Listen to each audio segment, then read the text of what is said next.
속? 그런 걸 알아서 뭐하게.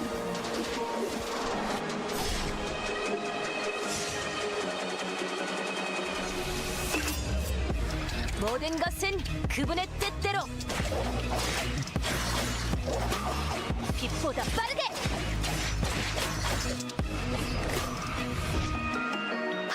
아, 미안. 다신 안 뽑기로 했었지?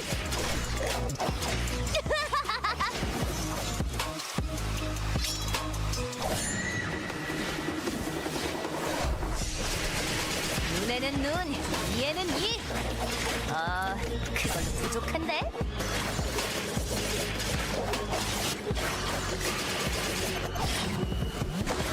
죽음의 갈시!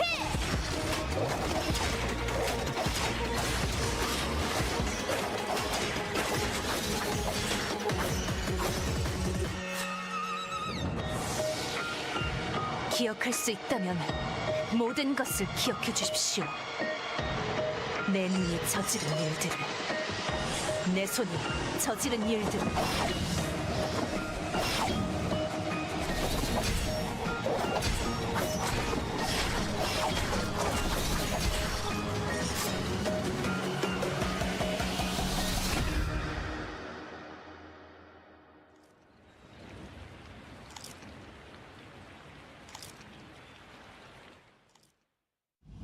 손재주는 나쁘지 않답니다. 찢고 가르고 뚫어볼까요? 제가 깔끔히 고쳐드릴게요. 환자가 있다면 어디든지 가야겠죠? 움직이시면 안 돼요. 치료할게요. 당신이 죽더라고요.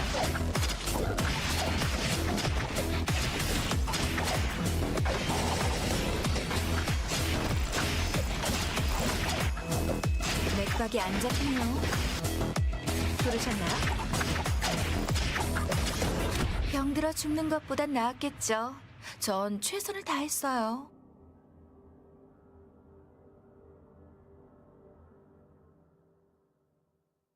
눈을 뜰 시간이에요.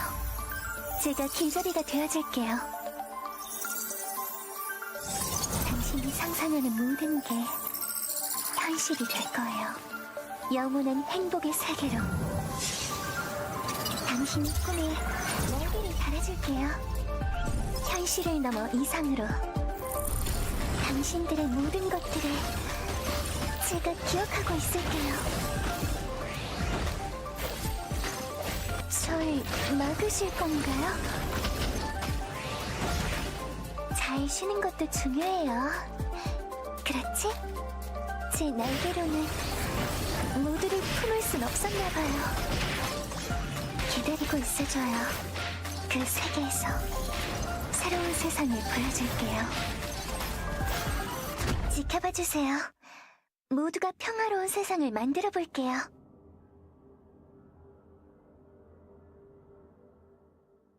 준비 완료. 초콜릿은 좋아. 당분은 열량을 보충하고 카페인은 집중력을 높여주지. 그리고 테오브르민이라는 성분이 있는데 이런, 너무 떠들었네. 당 보충을 할 만한 게 있으면 좋겠어. 초콜릿 가지고 있나? 선물 하나 주지. 재료 수집도 기본 중 기본이지. 플레이팅 했으면 좋겠어. 여기라면 찾을 수 있겠어. 초콜릿과 어울릴까? 좋아. 많은 도움이 되겠네. 오늘의 주식은 초콜릿 토스트와 핫초코입니다.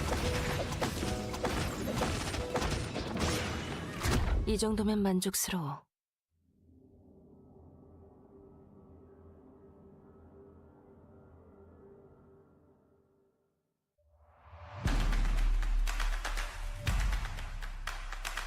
이 두 팀, 시엔드와 프레이아가 방금 이 4일차 밤에 얻은 이득을 바탕으로 킬을 좀 챙겨 나가야 되는데 그러기엔 팀이 너무 많긴 합니다. 자, 방금 혈액팩. 자, 그리고 이쪽 엘레나가 들어가는데요. 자, 본대 쪽. 2대1로 갈려있죠. 아비게일 이거 살아가는데 아비게일은 핑퐁을 잘해줬고요. 엔젤라는 그대로 다운됐습니다. 그렇죠. 이거 치바메가 얼지 않았었기 때문에 그대로 엘레나를 계속해서 때릴 수 있는 타이밍이 나와서 바로 자, 그랬는데 살리기요. 바로 살리기. 그렇죠. 자 그런데 또 다시 죽었기 때문에 복사가 이거 돼가는 그림이고요. 자 그러면 카츠 다시 들어가나요? 엘레나 다시 들어 섬격으로 들어가서 자 이사나가. 두 번째. 오히려 역으로 두 이사나가 번째 해제되는 기회를 자, 한 번 얼어서 일단 빈결 풀타임 볼 때까지는 아. 얼지 않지만 이렇게까지 마무리가 되고 그리고 루미가 있기 또 때문에 살려요. 다시 한번 재교전. 세 번째 교전. 제- 재교전! 난 세 번 살면 그만이야. 자 자, 세 번 살았어요. 그래서 HP 채우고 이 와중에 지금 포스코 불러낸 자 엘레나기 때문에 빠르게 자 근데 만들어야겠죠. 딱 세우즈가 승전보를 받으면서 궁극기가 더 빨리 돌거든요. 아예 과감하게 이거 퀘이크는 잘 들어갔어요. 자, 이렇게 되면 이번엔 치바메를 얼릴 수 있나요? 치바메가 얼지 않으면 그대로 딜이 들어갑니다. 자 이러면은 유마인드 선수가 죽음의 무도도 있었기 때문에 안쪽 라인 한번 잡아줬고요. 자 결국에는 또 교환이 되면서 2대1 구도 어렵죠. 이사나 선수도 여기서 살아나가기는 어려워 보입니다. 자 딱 세우즈가 정리할 것. 우와! 그래도- 해피! 하지만 스킬은 회피가 안 돼요. 네. 포인트가 너무 맛있죠 지금. 자 이거 자, 체크해야 오. 되거든요. 체크했어요. 그렇죠, 체크했죠. 자 들어오는 ASC 에톤입니다만 자 앞쪽은 백수 선수가 들어가서 도발 걸리고요. 이거 근데 위클라인을 가지고 있는 팀이기 때문에 데미지적으로는 절대 부족하지 않거든요. 그렇습니다. 자 그런데 로즈가 에어샷을 한번 피해내고 오! 이어서 자, 이거 자, 이거 한번 잡히지만 수 않으면 돼요. 와, 잡히지만 않으면 돼요. 됐어요, 그렇죠. 이러면은. 도테이트가 잡아내면 되거든요. 대단하신 네. 터미네이트 만들어냅니다. 자, 자리 먼저 잡는 건 프레이한데요. 자리가 이렇게 되긴 했지만 결국에는 테오도로 포킹 하나씩 툭툭 날려주면서 체력 조금씩 갉아 먹으면은 그대로 뒤로 밀려날 수밖에 없는지라. 자 이거 괜히 카메라에 패치볼 스택 쌓으려다가 스파크탄 맞으면 터집니다. 그렇죠. 숨막히는 자 신경전. 자 그래도 사실 도테이토 선수 입장에서 증폭 스크린을 너무 멀리 깔았을 때 그냥 프레이야가 치고 들어오면서 좀 잡아내는 그림도 만들 수 있거든요. 그런 부분들 조심해야 되고요. 자, 스크린까지 오, 살리고 제대로 먼저. 맞췄어요. 자, 그래도 자, 마이한테가 네. 맞았죠? 마이가 혼자 받아냈고 이러면은 앞라인 먼저 터뜨리거든요. 자 먼저 초에서 마이 잡아냈습니다. 대전하나 실제 2대3 구도에서 연합 너무 짧아요. 두 가지 조합도 맛이 있을 것 같고요. 목돌진을 디텍션을 끊어줬어요. 오, 이거 사폭탄 잘 들어갔죠? 그리고 일단 파고 들었습니다. 자 일단 미드의 쇼 근데 잡아낼 수 있을까? 먼저 이거 난이 위험한데요, 차 CNJ. 피고 매우 오, 빠른데 이거 터미네이트 이거- 각인데요. 아니에요. 몸으로 어떻게든 막으려고 해요. 나가야죠 백수. 뭘 비벼주고. 이거는 못 나가요, 어려울 이거는. 때 한마리를 하지 못하고 결국에 대전 하나 CJ 빠르게 리타이거든요. 연습을 통해서 비앙카 스펠 잘 무마했고요. 수감이가 들어가고 이색 차여 있는 상황이죠. 그렇죠. 에어본까지 넣어주면서 오, 깔끔하게 니키 잡아내는 성공. 그렇죠. 자, 이러면 아르다만 살렸는데 궁극기 클타임 자, 돌아요. 에이든의 고점 근데 빠졌고. 기가 안 맞았어요. 그래도 큐 맞추면 20%, 40%. 자, 점점 힘이 올라갑니다. 60%. 자 지바메가 씨 그리고 광. 자 AS가 나가면 20% 빠졌어요 또. 자, 잠시만요. 이러면은 그래도 한번 채웠나요? 큐 맞췄고 아. 백대 맞췄는데 안 될 것 같은데요. 마지막 상대는 현우예요. 셀레스티얼 마무리됩니다. 체험은 그만이죠. 이건 그럼 있는 거 아는 것 같기도 하고. 아는데 신비도 모르는 왕관. 척. 네, 모르는 척. 모르는 척. 그래서 넘어가서 잡으려고. 딱 걸렸어요. 노련합니다 프레이야. 자 먼저 와컬 선수 잡을 수 있을 것 같은데요. 기적 실현 받고 시간 없어서 어차피 잡히거든요. 근데 그렇습니다. 이거. 자 쫓아가는 프레이야. 하지만 어떻게든 하늘이 한 번 더 근데 타면 기분이 터뜨려버려요. 프레이야. 진짜 이런 노련함이 프레이야의 장점인 거고. 근데 이게 주구역 삼아? 서로 지금 불행해졌어요. 이거 플레이어도 그렇죠. 기분 나쁘죠 나쁘죠. 이러면. 시간은 시간. 시간대로 다 쓰고 킬도 안 들어오고. 이거 기분 나쁩니다. 피할 수는 있지만 CC기에 걸려있는 상태에선 바늘창을 못 쓴단 말이죠. 그래서 그 상태를 이용해서 잡아보는 것도 좀 도움이 될 것 같고요. 자 들어갑니다. 자, 한번 전에 들어가는데요. 공격기가 맞긴 했는데 민 선수에게 더 이상의 데미지는 없고요. 네. 그리고 하지만 이상한 이상하? 잘 들어갔어요. 그 타이밍에 EQ? 팔이 짧아요. 팔이 짧아서 그냥 민 선수의 야구공에 터졌습니다. 자 시간도 없는 제주 딱 세우지기 때문에 들어가야만 하는데 이게 진짜 윌리엄이 한 대 넣을 때마다 너무 아프게 들어가면서 결국에는 터미네이터를 자, 그리고 펠릭스 옆쪽으로 도는 중. 크게 돕니다 이사람 선수. 그래도 이거 뒤로 뺄 수 있게끔 위치를 잡아놨는데 그래서 펠릭스 자, 오기 전에 앞쪽으로 미리 뚫어보겠다. 자, 윌리엄 쪽으로 쭉 들어가는데 한번 이상한 진입하는데 성공했어요. 자, 근데 위닝샷으로 잘 피해 나갔고 이러면 기적실험 빠졌거든요.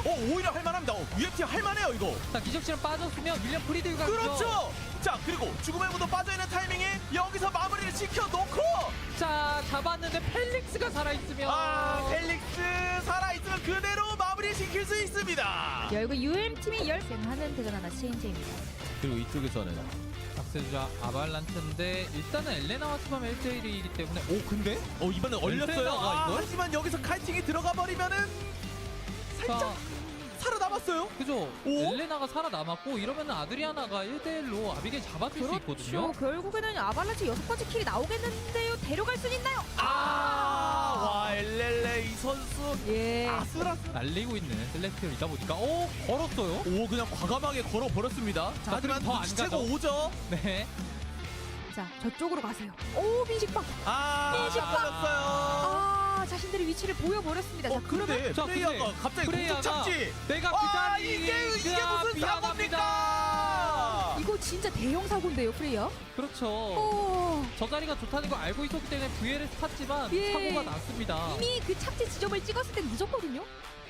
이거 프레이야 지금 2명을 잃게 됐는데 일단 이쪽도 볼까요? 러블리 그리고 자 베어의 수와 돈키호테 들어가면서 하트 잡아내고요. 자, 이 과정에서 지금 너무 많은 사망이 좀 있었습니다. 사용을 해서 일단은 투스킬 스택이 다 빠져 있는 상태고 비앙카 궁극기. 근데 이러면 또 윌리엄이 프리드 각이긴 해요. 그렇죠. 윌리엄 이제 천천히 다시 들어가면 되는 그런 각이거든요. 자, 여기서 윌리엄이 이제 자, UM 마지막 베어만 잡으면요 12번째 킬. 와, 그리고 닌 선수의 윌리엄 클러치를 아드리아나의 포킹을 다 맞으면서 와야 되는 그런 그렇습니다. 각이거든요. 체이서의 프로미넌스 아드리아나예요. 지금 뭐 안 맞았는데 지금 따끔따끔 도발 들어갔지만 나 걸었었는데 뒤에 보니까 치우도록 빠지고 왜 그렇지? 정말 아바란치 이름답게 눈사태처럼 무겁게 나가오는 하필 여기랑 예. 팔이 안 닿아요. 자, 태산 같습니다. 너무나 강력한 모습 보여주고 있는 아발란치 먼저 자, 마이를 정리했고요. 그래도 늑대맹스 빠졌고 죽음의 무도 빠졌잖아. 마이의 역할을 했거든요. 궁은 뺐다 이거죠. 네, 지금 최대한 체력 회복하고 2대3 싸움, 클러치 싸움 한번 해보면 됩니다. 펠릭스니까 충분히 가능해요. 자, 죽음의 무도가 2대3. 없을 때 해야 됩니다. 어떻게든 없을 적어도 때 해야 돼요. 1킬만이라도 만들고 싶을 거예요. 없을 때 해야 됩니다. 자, 그래서 과감하게 하늘나리 타면서 들어갔고 윌리엄 궁극기 돌았습니다. 여기서 에어본 2명 뛰었어요. 자, 강도도 피했고 그래서 와! 2킬 땡기고 갔습니다. 데미지가 상당히 좀 많았거든요. 네. 이키의 공격까지 얼마 안 남았기 때문에 그걸 기다려주고 있는 상황인 것 같고, 자, 오른쪽은 F2 그리고 딱 세우준데 위드 선수 체크메이트 사용하고 있고요. 네, 왼쪽 크게 싸움이 났는데 진절걸림이 들어가긴 했으나 피스메이커 위였습니다. 자, 그래도 최대한 버텨주면서 피오라가 피오라가 그래도 피오라가. 킬 낼 거 다 내주고 있어요. 자, 피오라가 이러면은 수화까지 가능하죠. 가는데요. 니키 궁극기까지 있으면 그대로 마무리. 터빈 상태가 됐고요. 근데 이 니클라인 들고 있는 팀 상대로 지금 뭐 나딘이나 엘레나나 다 원콤이나 할 수도 있기 때문에 조심해야 되고요. 네. 그렇습니다. 광쇠는 빗맞았습니다. 어쨌든 근데 아드리아나를 사용하고 있고 FOK 조합이 팔이 긴 편은 아니거든요. 근데 이 체력이 너무 많이 까였죠 지금? 미드 선수 지금 반피예요? 그래서 뭐 위클라인 버프 있지만 그냥 최선의 플레이를 하면 그쵸. 아발란체가 무조건 이길 수 있습니다. 네. 맞습니다. 이거 지금 체력 상태를 너무 많이 깔고 오. 시작을 하기 때문에 그리고 큐브시 선수가 일부러 나츠네 선수의 섬격을 유도했고요. 그래서 나츠네 선수 섬격이 쿨타임이 돌 때까지 이거 할만하죠? 그렇죠. 나딘이 굉장히 프리해진 상황. 체크메이트도 빠졌고 그럼 이거 너무 강로. 무리했는데요? 자, 그래도 그래도? 플라가스? 자, 일단 2대2 여기까지 싸움에서 엘레나가 죽음의 빈결 걸리고 터미네이트. 진짜 다행이네요. 자, 자리수 싸움도 굉장히 치열하고요. 자, 프로모션을 피하는 피지컬도 좋습니다. 그렇습니다. 레이야. 자, 일단 파고 들었는데 들으면서 파고 들었고 근데 퀸이 한번 소모가 됐었거든요 지금. 그렇죠. 그리고 이러면 블랑한 선수 터져요. 이러면은 아델라가 1대1로 제니를 이길 수가 없습니다. 이거 한번 살아나거든요. 그렇죠. 이거 콤보를 넣어도 결국에는 부활을 하기 때문에 이 이후에는 3대1을 이길 수가 없습니다. 자, 프레이야가 유종의 미를 거두기 위해서 나머지 마지막 한 명 미드 선수 쪽을 잡아내기 위해 열심히 사투를 벌이고 있습니다. 자, 8번째 필드킬 그리고 여기서 아델라의 킬까지 이어진다면 9킬이고요. 9킬에 이어서 8점의 랭크 포인트까지 가져갈 수 있는 프레이야. 마지막 세레모니 체크메이트 깔리지만요. 결국에는 프레이야가 아델라를 잡아내면서 오늘 다시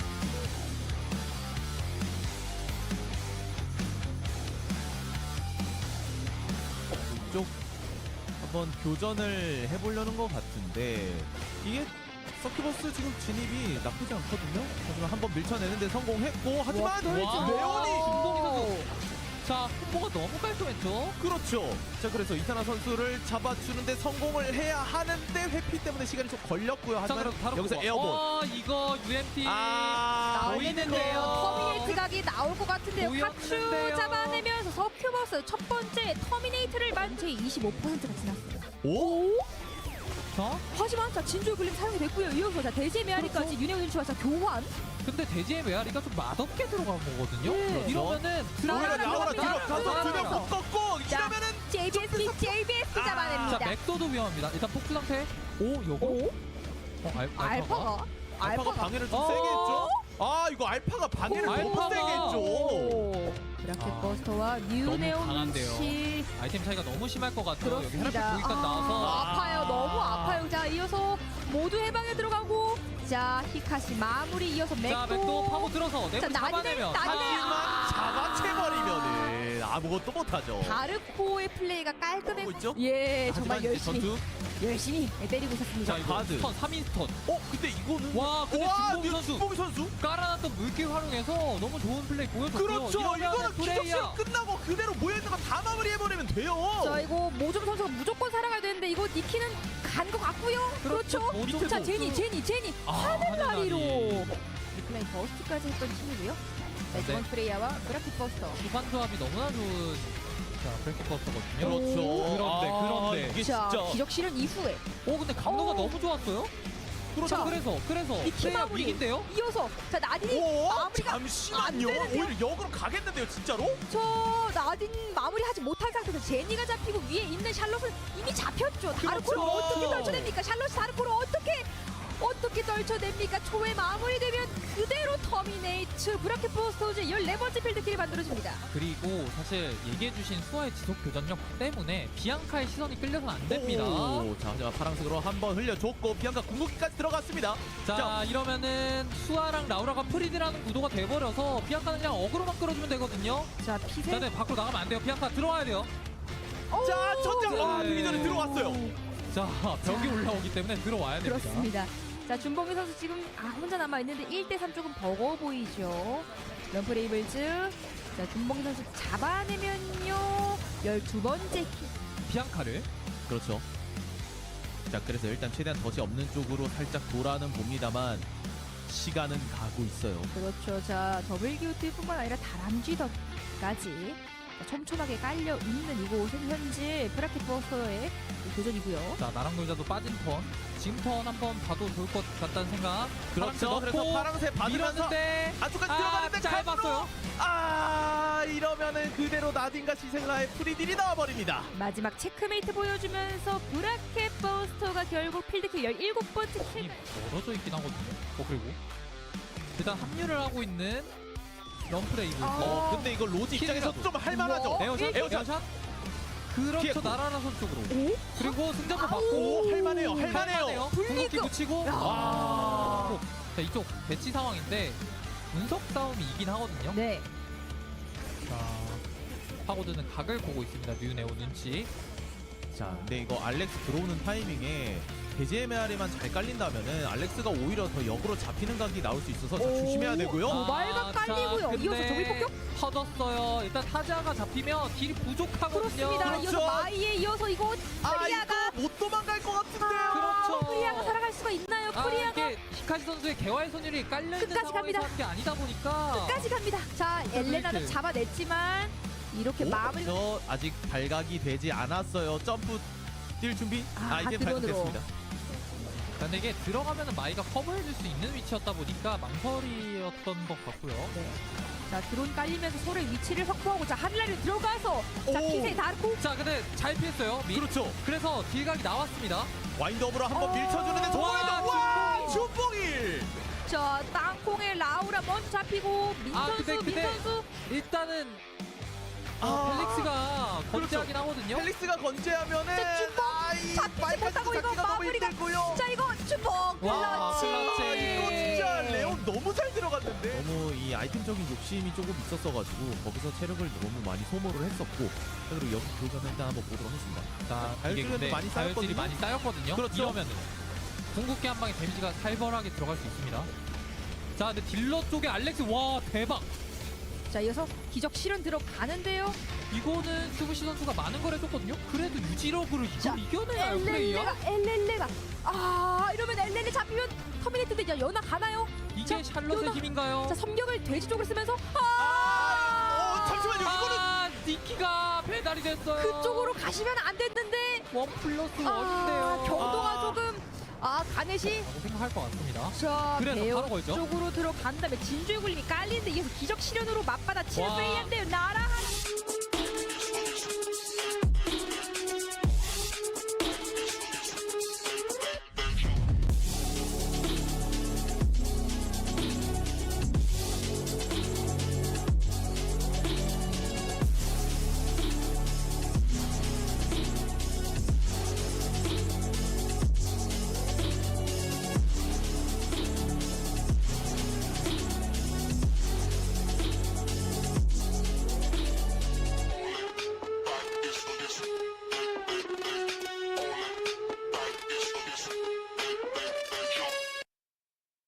Ladies and gentlemen, you guys might be wondering why I'm staying on this screen, but look at the man on the left. That's a little bit of a dance that you and I all should know. There it is. Senior stopped it. All right, let's bring it back over onto us. Welcome back, ladies and gentlemen. I may have lied to a certain streamer who was streaming right before this. Yes, I am indeed casting today. Welcome back to the Eternal Return Masters Season 6 Phase number 1. This time around, it is week number 2, which means with the new format, we're going to be starting out with Knockout Stage 3 and then go over onto Knockout Stage 4. Welcome back, ladies and gentlemen. My name is Shuvi. Yes, I still do exist. I am still casting today. And on the right of me, we got our original caster back. How's it going? I'm back. It's good to be back, Shuvi. I'm very excited for the games today. And had a great time in Michigan. So I'm here and ready to watch some fantastic Eternal Return gameplay. Heck yeah, lock in, bro. Lock in. Last week, you missed out on some good stuff, if I was to say so myself. It's been a hectic weekend over the past week, and now that you're going to be able to join in on the fray, surely it remains the same, because even if it was a little bit hectic, I would have to say that they were fun games of Eternal Return to watch, right? For example, if I was to give a little bit of a correlation, Super, felt like we were watching ranked games. Oh. Yeah. Interesting. Yeah, that's a thing that Kaz and I talked about for a little bit. But besides the point, right? We got to start focusing into what this tournament is looking like. So, Super, go over the overview for us real quick. Yeah, so it looks like we are on day number 4. So we're on knockout stage 3 and 4. So we already finished the first 3 days, the group stages, both of them. We're already past that.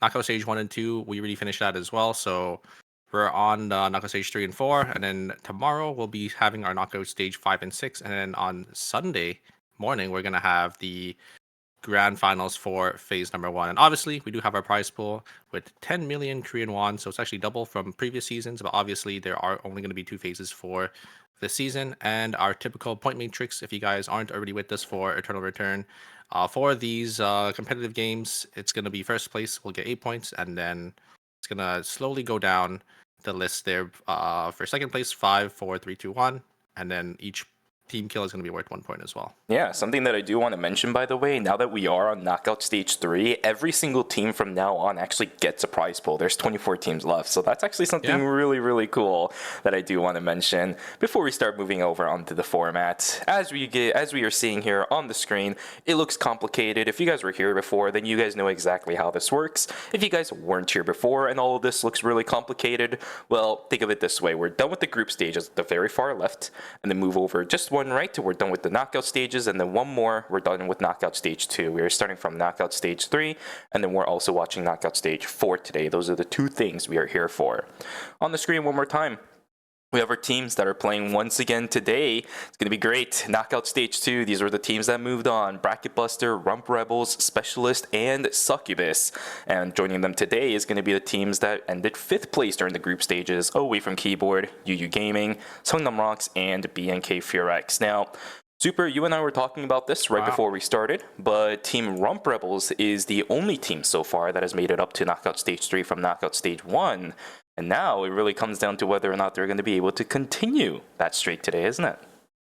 Yeah, I would love to see, a team make it all the way from Knockout Stage 1, maybe all the way to the Grand Finals. That would be quite the storyline for, a team coming out from the very bottom. But looking at the teams here for today, it does look like we have some powerhouse teams like BNK Furex and Segnum Rock. Surprised to see them down here, considering I wasn't really watching the first 2 or the 2 days that I did miss. So seeing them down here all the way Knockout Stage 3 is kind of surprising to me. Yeah, it's been hectic. Let me tell you, I said the word hectic earlier. I don't think chaotic even covers it. I think hectic is a really, really better word to describe what the heck even happened last week, especially during groups C and D.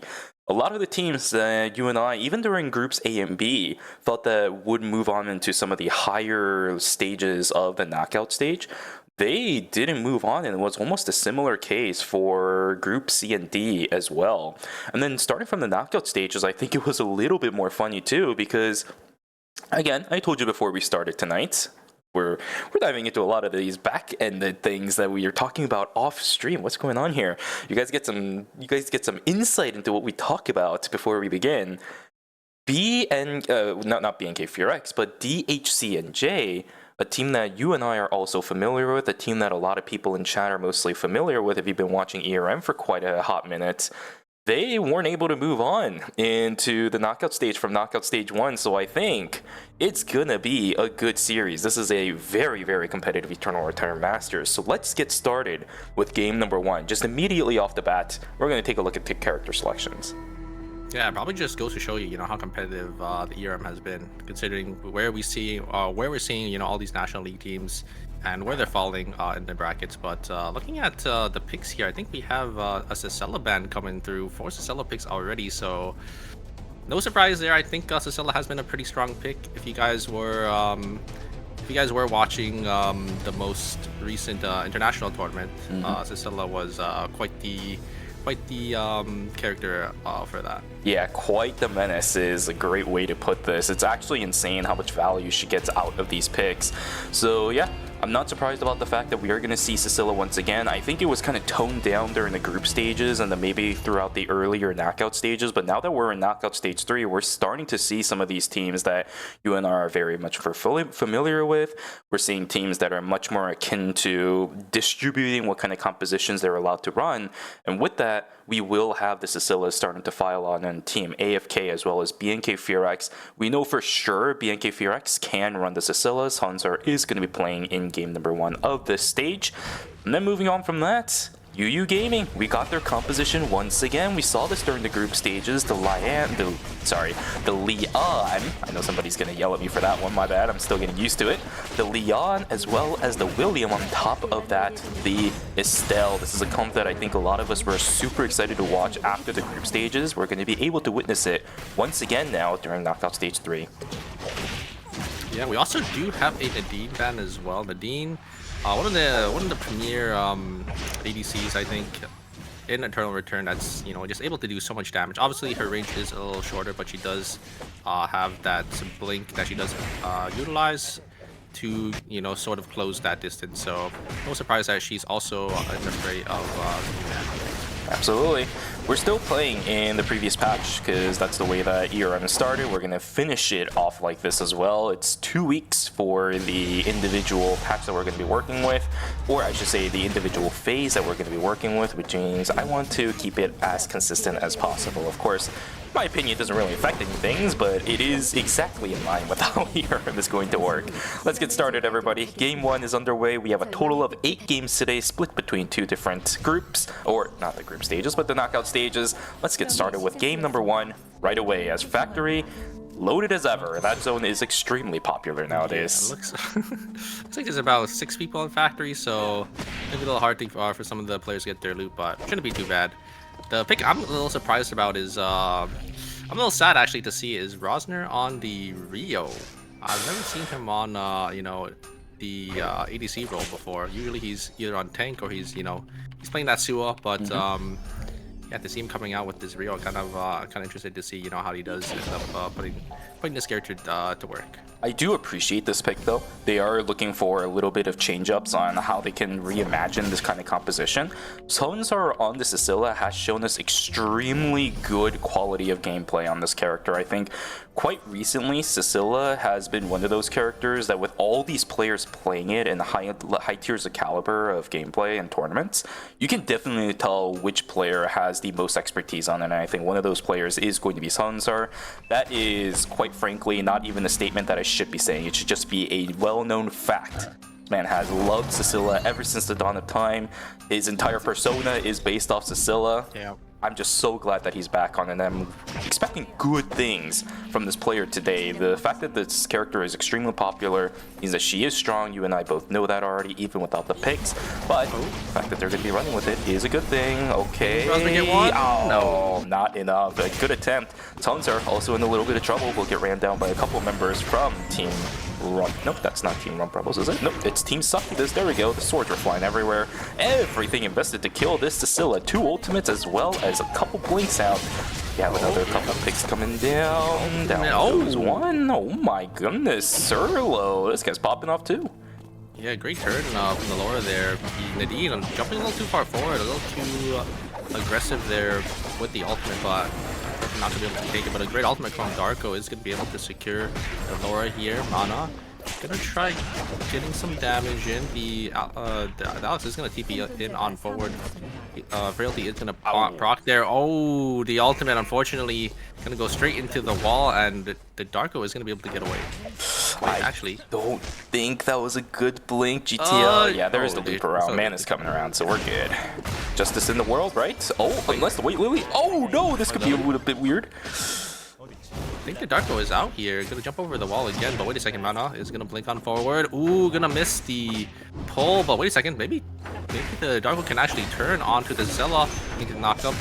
Bubble is gonna be proc, and wow, very, very close. The Darko almost able to turn that, but it will go over. Or the kill will go over to away from keyboard. Very extended picks here and there. A couple teams really looking for these picks. It's the same story that we saw on Friday, both you and I, but the number isn't quite as high, right? It's not as chaotic as we saw in day number 1. We saw so many teams going to 3, 4, maybe even 5 kills off of day 1 alone. This time around, we're just going to keep it casual. I think 2 kills is going to be the most from away from keyboard, but they really had to work for that second one. I think with how the format is, you're gonna be running with the same 4 people that you played with the other series, so you're gonna know where teams are gonna be ending up. Aside from obviously the 4 new teams, but knowing where half the lobby is probably gonna be really good. So looks like BNK is gonna shoot the ultimate for the Rio. Is gonna tag both the Estelle and the William, but HP difference is way too high. And ultimate is going to be used, and looks like the disengage is going to be called for UU Gaming. I think nothing to say. A little too far away, and William doesn't really have good disengage potential here. Actually, they're going to look to turning here. Shiro is actually going to be able to kill Bomb here. Roger's going to fall as well, and that's going to be BNK already going down in 8th place. So UU Gaming, a great turn from the Lien and the Estelle. This is what happens every single time for BNK I think this is one of the reasons why they're in knockout stage 3, but another fight.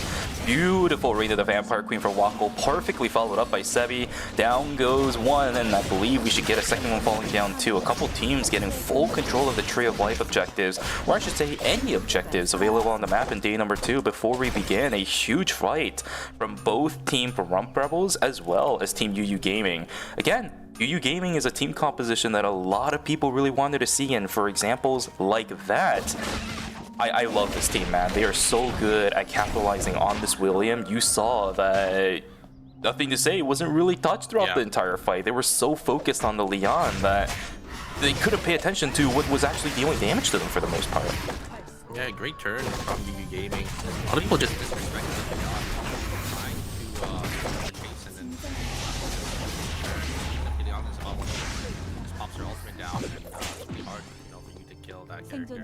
Very nicely 사망했습니다. played by Yugi Gaming. Looks like the Adriana from Specialist is going to get picked off. But nothing else is going to be really utilized off that.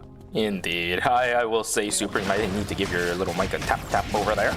Got a little bit quiet. All right. Can I hear your voice one more Is that time? a little better? Yeah, there we go. All Okay. right. See, this is what I want to hear from my man. All right. Yeah, good stuff across the board. It's day number 2. We do have a full team down, unfortunately. BNK Furex not going to be able to utilize or even test out that Rosner Rio too much. Yeah, in I the first think game. I think they definitely have to go back to the drawing board. I'm probably gonna maybe go back to the Suwa team comp, but we'll have to see. Thing is, it's so tough to call it right now, right? They couldn't really do anything with this comp. They only survived for, what, maybe 2 minutes in the game? That's usually not going to be enough to fully decide whether it was a team comp or if he just played it wrong. I think it was they played it wrong. They definitely played it wrong. Yeah, so I can't really tell. By game 3, it's going to be extremely risky to be like, okay, maybe this was just a mistake that we did on our end with the team play. The comp can still work. Yeah. If it doesn't work, then you're going into game 4 with a very, very heavy disadvantage, assuming game 2 doesn't go that well. So I think game 2 is where BNK Furex really have to step up. If they aren't going to be able to do that, game 3 is not a game where they can test this comp one more time. Yeah. Remember, the teams just need a top 4, so it isn't too bad for some of these teams, but it is also only 4 games, so there isn't really much room to work with. If you do have a really bad game, like BNK Furex did for game number 1, might be a little hard for them to come back into the series, but any team can do it. It's probably BNK Furex. So it looks like Mai's gonna get it in really good engage here, gonna taunt the Garnet backwards here. The Garnet is going to use their damage reduction already, and the burst damage is way too much. Both the Nadine and the Theodore just going to be able to kill the Garnet. A great front to back from the side of Sangnam Rocks is going to be able to just kill the tank over on the side of Team Specialists, as they do end up getting that 1-for-0. I like the idea of what Team Specialist was trying to do. Both Dinadine as well as the Adriana backing away from the fight, trying to find some space. Ooh, a double great claw from Shiro. It does force out both of the blinks coming through from the backline damage dealers, but that's a lot of damage down over onto nothing to say instead. Shiro is trying to get the damage out, blink over the wall. Nemery trying to get himself away from the fight too. This is a little bit of an awkward fight. Shiro, he's gonna go away from the freedom, trying to run away from Asuna. They need to die unless they're trying to turn. Shiro trying to get something done, not gonna happen. Cecilia CC a little bit too much. A fantastic fight taken from Team UU Gaming, but I think the spacing from the members of Team Bracket Busters was a little bit too good. As soon as the Darko gets away, as soon as the Cecilia and the Nadine gets away, William doesn't have a target to tag his fastballs on. That's it. Yeah, great double root from the Lien, and I think the William just getting caught by the Darko just instantly, completely deleting the William, and then once the William's gone, that's a lot of U Gaming's damage out for the count. So I think just very nicely played by the Darko to find an angle to get that ultimate into the William, right into the wall, and just able to completely burst them down. It's one of the problems of thinking that the Darko is not going to be that big of a deal, but it's mid-game. This is exactly where Darko is going to excel, and starting from here, if he wants to snowball, I think with that kill alone, he actually can do that. There is credit value, especially when teams have been prioritizing the 4-score call during night number 2. It's going to be really, really good value for this team. Look at the items that he has already too. Racing suit plus the Monkey King bar. Hey, he's good. Yeah, once that Darko gets that MKB or that Halo, that Darko is going to be doing a lot of damage. So, gotta definitely respect him there. Going to be an interesting take to see how Team Bracket Buster is going to continue using this composition. The spacing from, again, Nemery and Asuna was just way too good. If they can pull those things off once again, then I think that Darko can be a threat. The question is, can he continue to scale? That's one of the biggest issues with the Darko. His mid-game is incredible, but then if he gets to late game and he's still kind of behind, or if he's on pace with everybody else, the amount of threat that he provides isn't exactly going to be the greatest. I like this angle from the Suwa here. Can they get an angle on the backline? No, looks like the team of Team Specialists think they know something's up, they smell something fishy, and they're just going to walk away. It's a good cook. As soon as they even think that a Bianca might potentially be there, that is a terrible corner, by the way, if you don't have information. So, really nice call from Team Specialists, keeping themselves alive. It might push them a little bit far back, because I would have to assume that stream is a dead zone at this point with all the animals gone, but I would rather keep my life intact. Yeah, look at the side of Team Yu game, and William already fully kitted out here. I think already on that 5 gold items on day number 3. Got Estelle sitting on that Ghost Ride as well, so they should be in prime position here to sort of convert this win with their items. But obviously, there are a lot of really good teams in this lobby, so they do have to play well as well. Personally, I'm a little bit worried about the Ghost Bride stress on the Garnet, because while there is very good value in it, the only whoa, man, did not get taken down. There's a shield. Oh, no, yes, the timing was there. Oh, that's lucky. I thought the shield was going to expire before the ultimate came down. But that's exactly what I thought too. But the timing was there. Luckily for Amanda, she is going to keep herself alive. That's Scylla. But back to the topic as well, I kind of want to talk about the fight inside of Factory with the Ghost Bride dress. I think Guardian Suit is just better. Let's take a look at this fight to see how well this Garnet actually manages to stay alive. Is that Ghost Bride dress going to be a good value, or is it not going to be? You're right, Walkhole is trying to get himself away. The Adriana damage is good. Right to the Vampire Queen also back in. But the death is already sent. Yamachi is so tanky up in the front side. Oh my god! People even kill this. They're trying to keep themselves alive. Down goes one. Sua's alive. Oh, it's good enough. The Sua is still going. This Adriana doesn't have any ways to lock the HP bar down on the Sua. A 3v1? At that point for Bear, there was a little bit of support coming through from the Laura. The Sua just completely annihilates everybody from the side of Team Specialist. It started out so well. What the hell happened? Yeah, look, and I thought it was gonna be a little bad because the Dean actually blinked behind the Sua, but the Sua was able to get the knock up there. And once the knock up comes down onto a backliner, there's really not much that they can do. So very nicely played by Bear, gonna be able to secure that. Secure both those kills actually for Team Rump Rebels.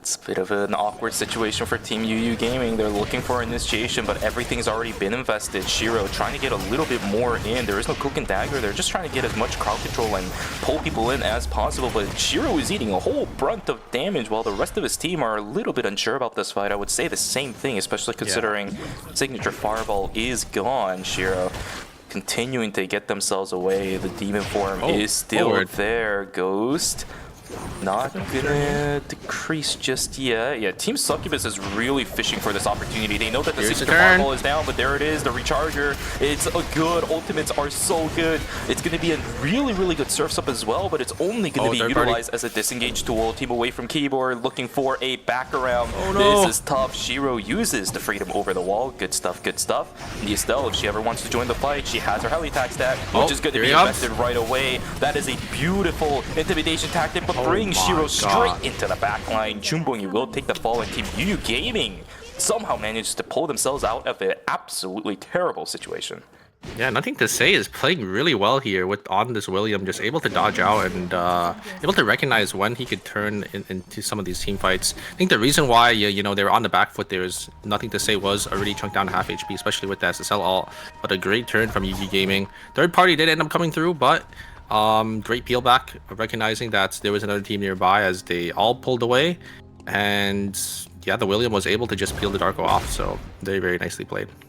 I don't know how it went so bad for Team Succubus. I felt like they had the right idea, but once William hits level 16 and he has the Recharger, that's the real crucial point there, right? If the William on Team UU Gaming is running that Recharger, one of the reasons why a lot of people are really caught off guard by how low the cooldown on that Signature Fireball is. I think that's exactly what happened to Team Succubus.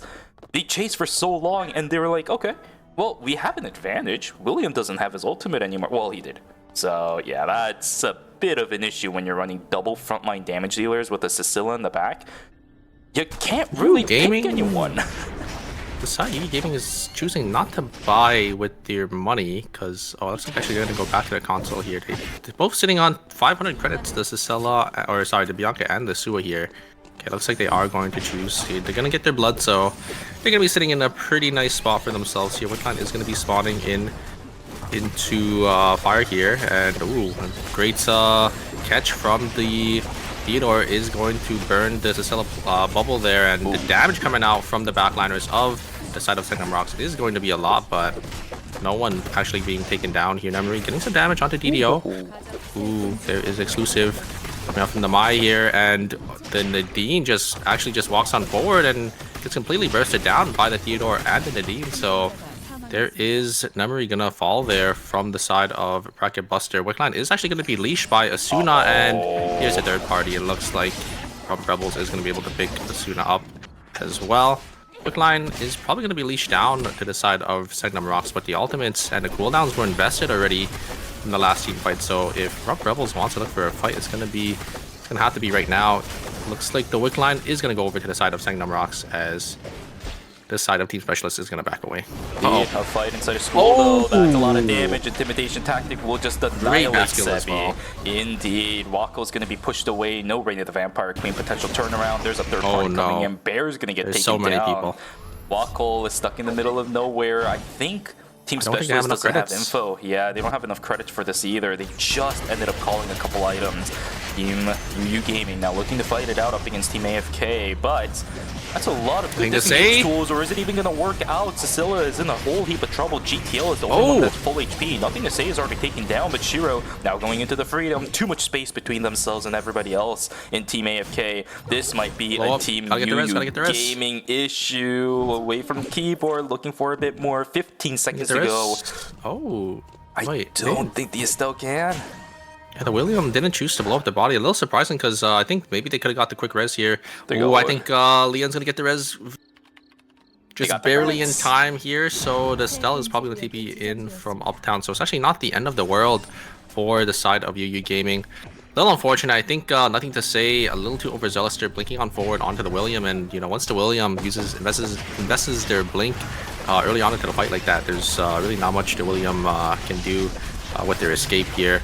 Here is the damage coming out onto the side of UU Gaming. The Estelle getting completely shredded. The Estelle falling as well, and it's just going to be Shiro going to have to run away here. It is already day 5, so they're going to have to look for this Lumi revive. They do have enough credits, I think, to call back both their teams, but they might be running into the hands of Team Specialists. I think they got to get away here. Looks like they're going to use their jump maybe outside into the corner. Definitely don't want to go under the cameras there because I think Team Succubus would end up finding them really easily. I don't know what's happening, but a lot of teams are just kind of faltering when it comes to some of these fights. You can't let an Estelle just freeload damage. Eating from the backside, double damage dealers will eventually kill her. Shiro just barely manages to get away with the cloak and dagger. Team Succubus now looking for an angle, potentially onto Team Specialist. Both of these teams sitting on 2 kills, looking for a bit more. Gong could do a lot of damage here. These tight corridors are really rough for dealing up against Cecilia. There's not that much space. The Suru as well as Honmono can work around. Gong is going to do so much. Yeah, 5 seconds. 2 and a 1. All right. Luckily, the Adriana keeping themselves alive now. But yeah, this is the problem dealing up against the Cecilia. She is so valuable in situations like this where space is not that much lenient. Shiro misses out on the Lumi. Can you get it? Yes, I don't think there's going to be enough time. He has to res 2 people, and the side of Team Specialists, or Succubus, is just going to walk around. They do get 1 res, but yeah, Lumi is just going to... Oh, wait, does she even have enough timer to go all the way around here? Dead, man. The indecisiveness. That's not good. Blink, blink is there. Just barely, but the cams. Cam should see. That is true. There is also the Wick team here. Segnum Rocks gonna find Shiro, and that is going to be it, I think, for you. Giving great buffer on that catwalk from Bamasa is going to be able to get that taunt in onto the Lien, and they are going to fall there. 6 teams left, although technically 5. Now that we do have the William sitting by his lonesome, he's not really going to be contributing too much. The res? Is Loopy going to stop? Maybe they get 1 back up? I'm not sure. There we go. Down goes 1. Nemery's going to get taken down inside of school. Asuna trying to 1v2 to the best of his abilities, but the quick spin! That was close. GTL! He is so good on this Alex. Now they just have to play around this Darko. He's very, very limited. Oh no, the Darko is just getting kited. There's nothing this Darko can do. This is the worst feeling in the world, man. Did they at least secure the body on the side of Team AFK? Because I know 1 fell. No, they didn't. The Lord's Can we get the res off in time? I think they will. Yeah, it looks like AFK Gaming or Away from Keyboard is going to be totally fine here, as Darko is just going to be down here. Going to for some more placement. I think to say, going to try getting a kill. Maybe onto DDO. He does end up getting 1 team, so not too bad for them. The Darko does have the escape. That is correct. I wonder if he is going to use it. He's actually going to sit into this bush here. Going to play around some vision. But zone is going to be closing very soon. Just gotta play for some more placement points if possible. Yep. I don't think these other teams are going to let that happen. I don't think so. It's not going to be that easy. There is 5 seconds to go, and this Darko is in absolute hell. We'll see if he can survive any longer. His timer is actually not that bad. There's a whole fiesta happening directly to the right of him. A lot of damage being dealt. Oh, cross and across. There's an execution coming in from the Garnet. The Sicilian wait a second. just a moment. That's a lot of good damage. What the heck is two. happening? Third party coming in as well. The Leon trying to keep himself alive. EMP Barrage isn't really going to do anything. Team Specialist Yamachi is alive. Timer is actually equal across the board for a majority of these players, but Jumbongi, I think, will fall down first. It's a lot of damage, but he's still not dead somehow. This Leon keeping his hopes and dreams alive for at least that third place spot. Garnet's going to slowly move her way forward. She has a lot of time on her hands, but it's about the same amount as the Leon. It's whoever can get at least their health bar, not to 0. Oh, the exact same timer. It's the exact same. They both have... It might be a I think they're both going to explode here. Oh, wait a second. No! They trade! They trade! And they're both on 5 kills as well. I wonder if they're going to have the same placement too. That is... that is so funny. That is so funny. I respect it. I said who was looking for that third place spot, but they just ended up both looking for either fourth or third. That was amazing. But yeah, that Leon actually played that fight so well, able to get the surf stuff on both the backliners, and they actually able to swing the fight back into their favor. I think if the third party didn't end up coming, I think Succubus was gonna be able to win that fight. But a little unfortunate that Away from Keyboard didn't end up recognizing the fight happening under them, so they just came in, get that easy third party, and they're going to be able to secure that second place for themselves. But now it comes down to Sangnam Rocks and Away from Keyboard. Is Away from Keyboard going to be able to find that angle with the Alex and the Laura onto the backline here? We know how good Sangnam Rocks is on this double backline team comp, and look at how many traps they have placed down. The EMPs are coming through, but there's way too many to deal with here. The engage is going to be forced to be used. No, the poke damage coming up from the cell is going to be a lot. Theodore already chunked down to half HP. Another great pull coming up from the Cella. The Theodore is chunked down to 1 HP and is forced to disengage. And a great taunt from Alex is going to be able to kill and secure the Nadine, but it's going to be traded 1 for 1. The Laura is going to be chunked down to 1 HP, but the sustain is just way too much from this Theodore and the damage as well. So it's going to be it. It's going to be Sangnam Rock's going to be the ones that come on top. A great effort from Away from Keyboard, finding the angle, getting a lot of damage onto the backliners, but it's just not enough. Yeah, again, the fight started out really well. I think GTL was able to do a quick spin on an enhanced laser shot from the shield, but just wasn't enough. Theo taking down a half HP. EMP Barrage doesn't do anything at this stage in the game. GG's to Sangnam Rocks. They are going to be able to take away game number 1. Very, very controlled final zone. This is exactly how they play. Well played. Yeah, I think looking at the Theodore's items there, I think it was probably too big of an item gap for Away from Keyboard to sort of deal with. I think the Theodore is sitting on both the blood weapon and the red shoes as well. I'm guessing the Nadine probably on a similar situation for them too.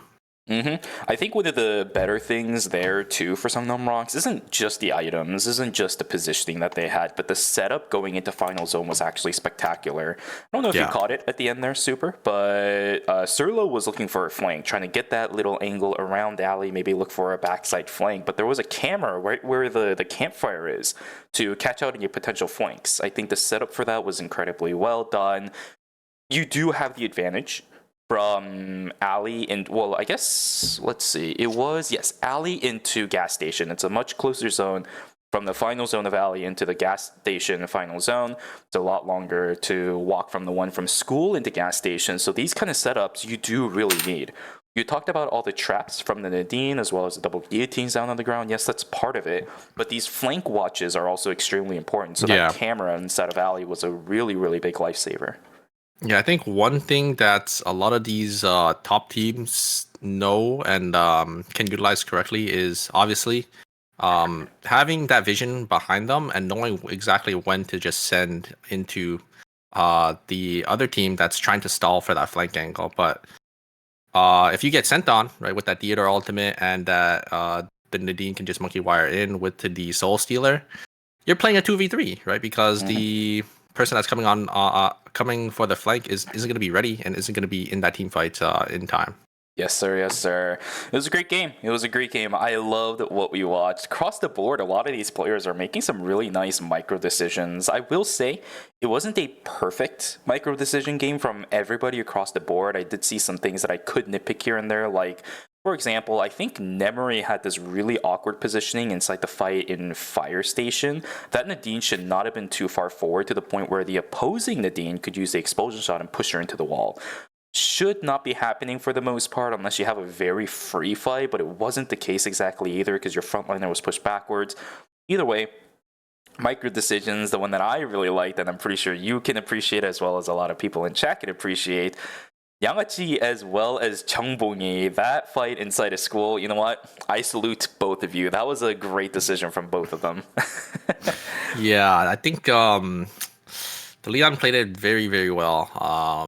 Able to get both the backliners, and then at the very end, they just ended up trading 1 kill apiece, and ended up, I think, securing the same placement, which is kind of funny because they had the exact same kills as well. So I think we're gonna see on the scoreboard in a little bit here, both teams are gonna be exactly the same. Yeah, it's just a placement. I would have to assume that, if it was me as a TO, I would respect it. The fact that they both ended up dying at the exact same time. I'm not sure if the data is going to show exactly that, but both of those players dying at the same time because they both had the same timer is also something that is quite interesting. Both of those teams, right? They were in the red from the beginning of the temp zone pop, and then they both also respectively killed 2 players from each of the teams. So, yeah, all the timers, all the logistics, exactly the same. So let's take a look at the scores and see what it looks like. Super, take it away. Yeah, there it is. Sagnam Rocks coming in first place with 8 field kills for themselves. So actually, a lot of kill spread is actually going around for the whole lobby here. There's no real standout. There's no real double-digit kills for any of these teams. We got Away from Keyboard with 8, Bracket Buster with 8, and then 5, 5, 6, 6. So a lot of teams having really similar kill scores. So it's going to be a really close and a really tight lobby, it looks like, for Knockout Stage 3. Typically, this is also how it works, by the way. Unfortunately, Team Specialist and Succubus ended up getting both 4th place instead of 3rd. Oh, they got 4th? Yeah, that's how it works. I don't know right? how it decides. No, sometimes you get 3rd. Really? It's weird. Yeah, it's weird. I don't know how the system decides if you get 3rd or 4th, but I've had situations where both of us were 3rd before. But I think just in this case, I guess both of them just died and then they both went 4th. Yeah, I have seen cases where there's 2 teams that gets 1st place. So yeah, you're absolutely right. I don't know what actually determines it, but either way, the fact that both of those teams were able to at least get something instead of a -1, right? I think about 5 seconds left. True. Yeah, you will definitely take that. Yeah, they both get 1 point, and they secured a lower placement for each other. And obviously, they are competitors, so it's not really the end of the world there. A little bit of a rivalry between the 2 teams that could theoretically form after that one. We'll have to see if in game number 2 it's going to continue. But what are we expecting for game number 2? Cecilia is banned, and we saw her having so much value in this game. It might have not looked like it from the final fight that we saw in Gas Station, but we saw how much value she could have in situations like the one we saw inside of the school gymnasium, where she is able to provide so much space for her frontline and even backline to deal damage with. Yeah, not only is Cecilia banned, Nadine is also off the table as well. So I'm kind of curious to see which characters some of these players you end up swapping to. I think most of the Nadine players might swap over to maybe Kadia, Razi, Rio would be my guess. And for the Cecilia players, I think maybe they might just switch up their team comp entirely. I think Cecilia is a character that can sort of form these team comps, but without the character, it's a lot harder. So she's too unique. Yeah, I think, for example, like Big K Furex, I think they're probably going to go over back onto the Sua team comp with Razer and Sua, or maybe they might put Razer on maybe tank duty. They might put him on Lennox. We're gonna have to see. Could be the case. I've seen him playing Laura before as Hunzar. I would have to just assume it's Hayes. Laura too. at this point, right? Hayes is just about the only other mage we've really seen Sunzar on. I wouldn't be surprised if he could play something else, but Hayes is just the most side comfort pick aside from the Sicilla that we've seen that player play. After all, it is a character that did win him Honestly, yeah. ERM, so... Honestly, I'm surprised we haven't been seeing too many Hazes lately. It's only been, I mean, I guess Sicilla is just so much better, right? Because her poke is... consistent. Is really consistent. She has pick potential. Actually has good survivability with her bubble as well. And then she does have that ultimate to, you know, sort of finish or swing team fights. Exactly. We'll have to see what kind of options we have going into game number 2, because we are going to go into the character selection right now. Let us see what these teams are deciding, aside from the Sicilla and the Nadine, as you mentioned. Taking a look at Team BNK Furex, there it is. Rosner, this time he's going to actually swap over onto the Kadia. You did talk about that one. DDO considering the Rozzy right now for himself. And then Sonzar, as I mentioned, the Haze. It's a little bit, it's just written out on paper, right? You know what these teams are going with. It's just the ones that we don't see too often in ERM that we're going to have to start figuring out now. The jigsaw puzzles need to start being met. Mana, don't do it. Yeah, there you go. I saw the hover and it spooked me for a second, okay? Oh, we have a... I actually really like that team. Or actually, this team up is kind of interesting. Piolo, Leon, and Priya. You and I were looking at the exact same thing. You know, it's really funny because both Piolo and Leon has a hoodie. Oh, you're right. Interesting design choice from the one you're on, but yes, you're right. The team comp wise, this is very interesting. There is so much threat here. Though crowd control wise, you have so much between the Leon as well as the Piolo. Damage wise, it is so front loaded with this team. If you get caught out by anybody on this as a backliner, you're gonna at least lose 80% of your HP. That's just the name of the game, right? So, yeah, the Piolo and Leon can definitely play off of each other's CC really, really well, and then they have that Priya ultimate for that disengage. So we're gonna have to see, you know, how this team comp does end up working out for them. We actually do have an AR ISO. I haven't really seen an AR ISO come out in ERM, but I think it's because of the Nadine ban being picked. I think they were originally hovering Rozzy, but ended up deciding to stick on the AR ISO. The AR ISO should be more consistent and a lot simpler to play. You only really have one player on the Rozzy, which is the side of Team Sagnum Rocks. DDO is going to be handling it. The AR ISO, we will see if the performance of it is going to look similar to what we saw during the group stages. Here we go, ladies and gentlemen. Game number 2 is underway for Knockout Stage 2. After this point, we'll be halfway done with Knockout Stage 3. After that, we'll go on a break, and then 2 more games to determine the 4 teams that will move on into the Knockout Stage 4. We will be watching right after this set. This game right here is going to be important. We talked about it earlier with BNK Furex. This is a game where they cannot lose that much points, right? They have to get their foundation set. Yeah, going 8 in one game is already bad. Going 8 in another game is probably going to seal the deal for your 4-game series, because 4 games isn't really much to work with, so they definitely have to pull back their points here. It's only top 4, so it's not the end of the world for, you know, if you do end up going 8 for one of the sets. But yeah, you do have to, you know, play a consistent game. If BNK Furex falls here in Knockout Stage 3, it's not going to look good for all of our National League teams. Losing DHC and J on their first knockout stage, and then losing BNK Furex on their first knockout stage, it's not going to be good looks. A lot of other teams that are starting to step up into the ERM stage with the new format, they are really, really showing up. Color me impressed. Like, away from keyboard, we're seeing team, not Rump Rebels, but Team Bracket Buster also pulling out some insane busting moves over here. As well as, you know, what is it? UU Gaming. That's another team that I'm super excited for today, as I mentioned earlier. Getting good results from a lot of our newer teams starting to step into the scene. So, gotta appreciate them when you're on for giving us a format like this. It's working out. Yeah, it's very exciting to see as well, you know, the storylines that can be created from these series. But it looks like Arahara is gonna die there to the side of Team Bracket Buster.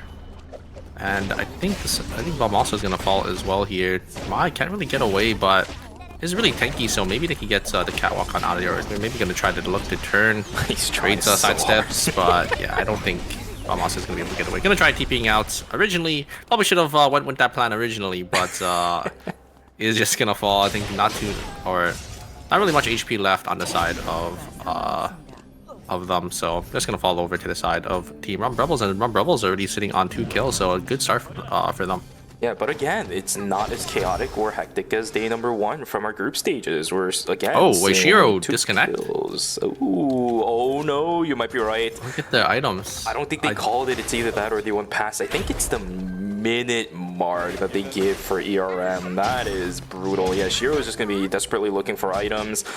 I guess no remake is going to be made, but this is a tournament. Asuna, this is the right decision, right? In ranked, maybe you might be like, okay, well, it's just 1 RP for that kill. It's not bad, but this is a tournament. That 1 point could go a very long way. I respect the decision from Bracket Buster. That was a good call. Shiro is going to be in hell for the time being. Entirely missing out on the night 1 experience is not going to be good. As the Leon, who we saw having a lot of value in game number 1 too. She needs to stay caught up. Respawning as well, so I don't know if they're just having internet issues right now. A little unfortunate for the side of UU Gaming. They're just gonna have to play through it. It looks like Amasa here with their team. All the team of Team Sanctum Rocks is on the bottom side here, so maybe they can look for a team fight. Bear, maybe gonna try to find an angle. Sebi also on an off angle here. Maybe they could look for a nice jump over the wall here. Amasa is just gonna get tagged by a bookmark, but nothing really gonna come out of that. Rebels looking for aggression, but we know how Mai works. Her escape tools are very good, especially when you actually have your team around you. It's a quiet night number 1. There is a little bit of swords now flying out. As soon as I say that, down goes the Priya, down goes the Leon. Front end, the damage isn't going to do you much when everyone else on the other side of Team AFK is even more front-ended than you are. It's not time yet for the PLO to be that big of a threat, especially up against bruisers, right? He needs a couple items before he's able to really be a threat, really keep himself alive. So nice capitalization from Team Away from Keyboard. Shiro still in trouble once again, now being chased down by Asuna. Speed gates are pretty good though. He will keep himself alive, but this Leon is so far behind, and it's pushing everybody on the side of UU Gaming behind now too. It's day 2, but they're not even grouped. Yeah, it looks like the Stell is gonna fall here as well. I'm actually gonna use the ultimate to get on out of there, so they'll be safe here. But wait a second, they get a free Tree of Life, so maybe they're gonna come back into this game here. Some life given to UU Gaming. The rate of the Bomber Queen is gonna be vested from the side of Team Rump Rebels, but nothing really going to be exchanged there. So strange. Sometimes it's these games where you're having an absolutely terrible early game where you just get all the objectives. I think I just saw a crit chess piece going over to the side of Team, or the side of Leanne, but I think they might just give it over to William. There's no way the ghillie suit puts it on, right? Ghillie suit. Yeah, okay. Yeah, looks like they just want to make sure they have the tree slammed down so they don't end up losing that Tree of Life. I like this though. They're still keeping their minds intact considering the early game. This is good mentality for them to have, although if nothing to say dies here, it might get a little bit awkward. No blink coming out from the Laura. Smokescreen is good, but it's still early game, right? The damage just isn't going to be there. Laura still pretty good at stealing away defense from everybody else that she lands the calling card on. Well played, but it's just a bit of a wasted signature fireball. Yeah, I think William. Oh, what? They have another tree as well that they could be able to utilize. But I think William. It is early game. I think I saw a couple canceled auto attacks there, so I think just not used to the really slow attack speed in the early game. So once they get that ghillie suit online, I think it should be good for them. He's gonna be able to respawn on his teammates too. Just getting the surveillance data, the vision for free. Where is he gonna go? It's gonna be beach. Yeah, it's open. We do have a couple teams. We do have a team in hotel, but they're busy calling their items. This is the pace that Team UU Gaming was dreaming for as soon as Shiro fell down, though, right? Just kind of having their own game, making sure that everything else around the map is completely isolated away from what they want to do. Getting those additional objectives with the double Tree of Life is even better for this team. And again, I don't know how Eternal Return does it, but it's always games that starts like this that you actually have some good luck with RNG. I don't know how it happens. It always does to me. That is true, actually, but UU Gaming isn't going to have their Foursquare buy-ins, and I think Specialist is definitely going to contest them for the Bears in Beach, but we do have another contest here for the Alpha in Pond here. A lot of damage exchange. There is the Gate actually going to be used on forward. The Felix is actually going to take it, but going to take a lot of burst damage from the backliners of the side of Team Sangnam Rocks.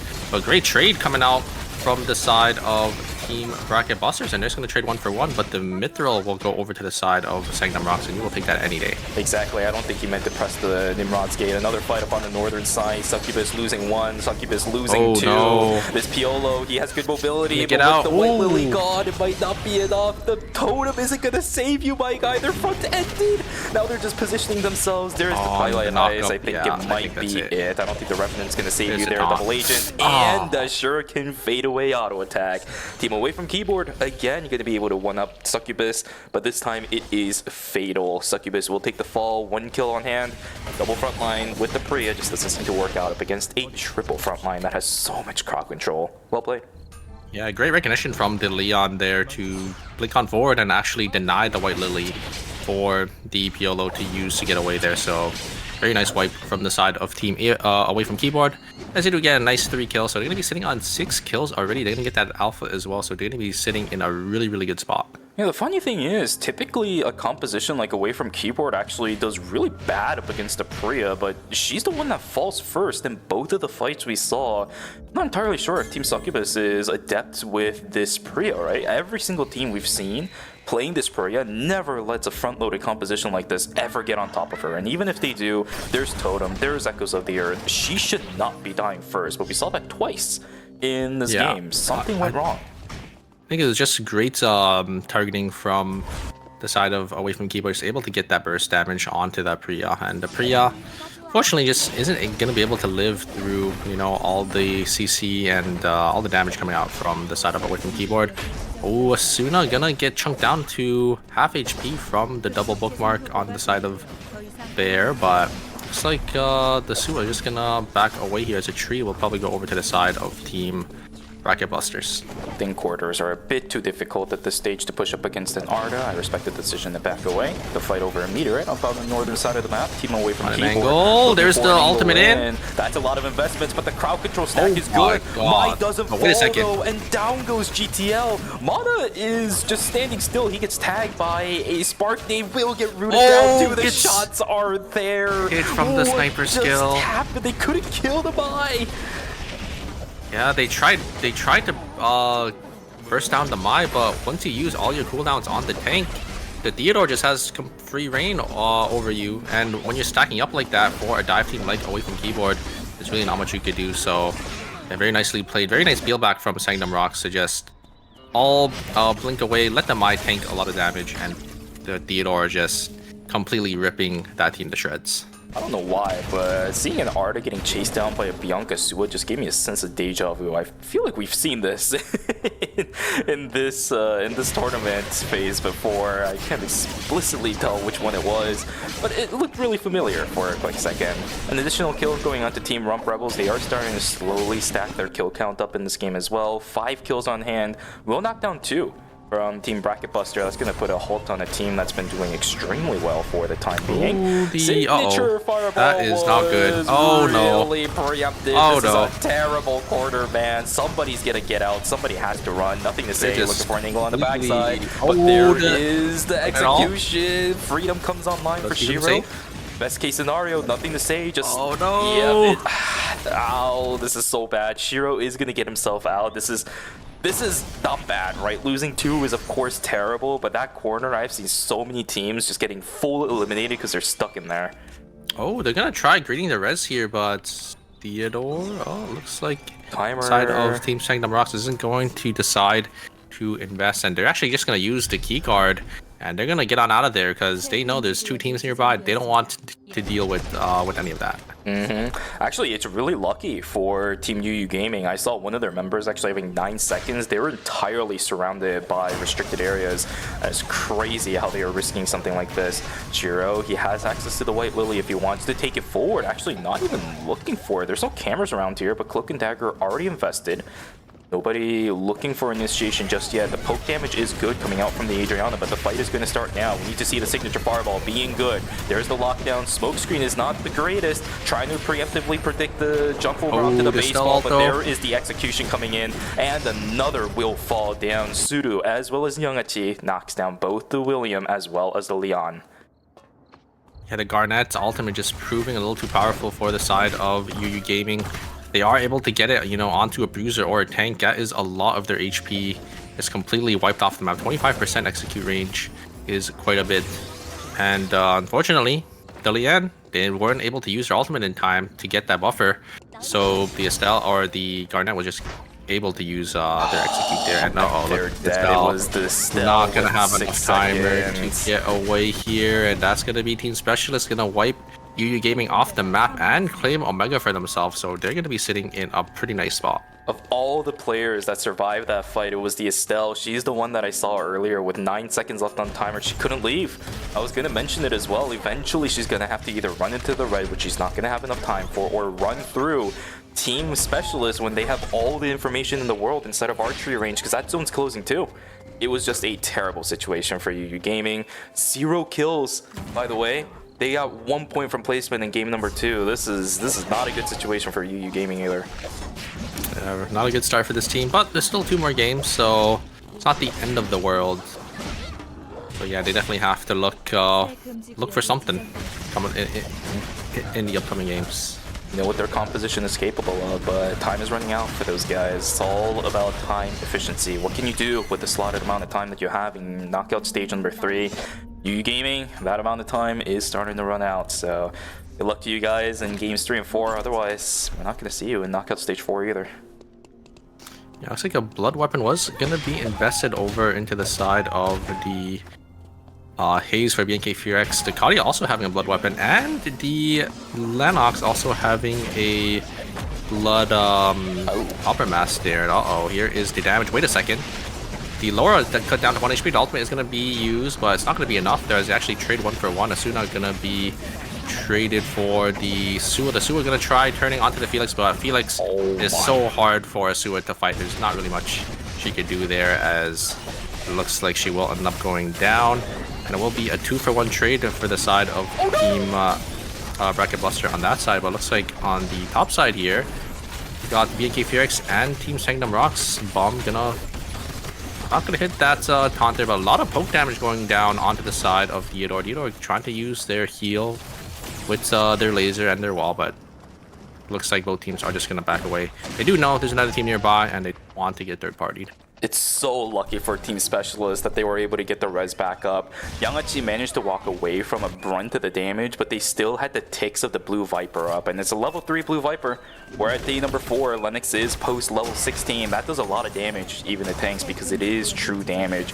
She walked and she died to it. So luckily, an additional kill going in favor of 4 out of 5. Furex. You're right. This is not so free. This is a terrible positioning. Roster caught there's by the dice. double. Combo! That is pure art adrenaline right there, man. Holy moly, team. How Team Bracket Buster just annihilates everybody from the side of BNK Furex, and now they're in trouble too. The Lennox is about to fall in just a moment. They don't have credits to res. Wait a second. Bomb? He's Getting a lot of damage, and the rockets are coming out from Haze, and they're actually able to turn it 2v3. It looks like the Felix is completely isolated from them, and they're still split away. But wait, Sanctum Rocks here. Let's see if they have anything to say about it. They do use the ultimate from the Theodore. They're gonna be able to pick out the Lennox, but now the Haze is completely by themselves. They don't have enough credits to res as well, so a little unfortunate for BNK Furex. They do get the turn, but it's not enough. But yeah, that's a big mistake for BNK Furex, and actually don't drop any cameras under them, and they immediately pay the price. As Team Bracket Busters, they do end up catching Rosner a little too far forward bottom side there, and looks like Specialist is here. They're only a 2-man. It's gonna be the Haze fallen, and I think Bomb will end up falling as well. Fortunately, BNK Furex going down in I think 5th place with only 3 kills. That's so unfortunate. It was a good attempt, but other teams around can tell when you're resing inside of a console, so really brutal for them. They have to get the res here. They have to get the res. Yep, also looking for a res, but it's just not going to happen, especially with the Nimrod game from the Arda. DDO's going to have to run, and now we have to look for Lumi. is already zooming away. Yep, inside of factory now, zooming all the way to the north side. You're not going to see that Lumi unless positioning inside of 4. They could wrap around to school, but they're getting caught here. Yeah. Team Specialist is eating good in day number 5 and day number 4. It's crazy. I think Bamasa could maybe make it all the way and wrap around to school. He's gonna definitely gonna have to look for an angle here. I think maybe he's gonna use the VLS system to get on over there. Don't know if Bracket Buster will end up being the one to guard the Lumi coming around here. Looks like Team Specialist is gonna find the Bomb also before he's able to use it VLS, and there's the ultimate coming out from the Garnet. That is gonna be setting up rocks, falling down in 4th place. Our first place team down in 4th place with only 6 kills. We're seeing so many of those executions from Garnet this game. We are blessed, my friend. Yangachi is, once again, eating good as Team Specialist, being able to third-party a lot of these situations and just feeding themselves kills inside of Uptown. They've all happened within this zone. They're sitting on 10 kills now for themselves. It's a great way to go into game number 3, but they still have a couple additional teams they're going to have to duke it out up against. Team Specialist has good items too. This ISO sitting on that Hellfire. I think that's the Extended Fury upgrade, or is it Vigor? I think it's Extended Fury. I'm not too sure. I think it should be Vigor. These actually, I don't. It is one or the other, but yeah, it is gonna be a little tough, I think, for Rump Rebels because as long as both the ISO and the Adriana peel back well, they should be able to just completely burst down the Laura and the Sua. But Rump Rebels has that team comp that has that easy access to the backline with the Bianca, Sua, and that Laura. So if they are able to find that angle as well, should be able to, and if they are able to find one of the backliners, the fight should be pretty easy for them. Control over the temp zones now being held, at least for now, by Team Bracket Buster and Rump Rebels. Specialists deciding to walk down towards Warehouse. They do have options. Looking for a potential call instead. Oh, they're buying. Yeah, what are you looking for now? There's not that many items on the Garnet at the moment. It's a blood sample. That could go under the ISO. They had 700 credits? I didn't even realize. It looks like, yeah, it is going to be over to the ISO for that red shoes. Because they are on that Stellar Steps. So they're going to be pretty strong here. And it looks like they're going to be contesting Bracket Buster instead. Kind of like them contesting the top team here. I think the top team is a lot weaker. And they do have that Adriana poke, but that top team does have that Arda gate in. If they find that angle in onto that ISO with the Felix and the Emma, it could be pretty lethal. I don't know. In my opinion, I think it's better for this team to fight the one on the bottom side. There's too much crowd control threat on the side of Team Bracket Buster. This team is so unpredictable as well. That's one of the biggest issues with this team. The Felix is going to jump on in. Jump onto the backside. This red shoes isn't really resulting in anything because he's just dead. He's just dead. But Garnet is still alive. Nemery now needs to somehow find an angle up against the Adriana and the Garnet. But this Garnet isn't getting anything done. She's just completely isolated away from the rest of her team as well. Adriana is doing a lot of damage though. Yeah, she is. That's a lot of bruisers, but there's a res coming. They have to stop the res. Oh, okay.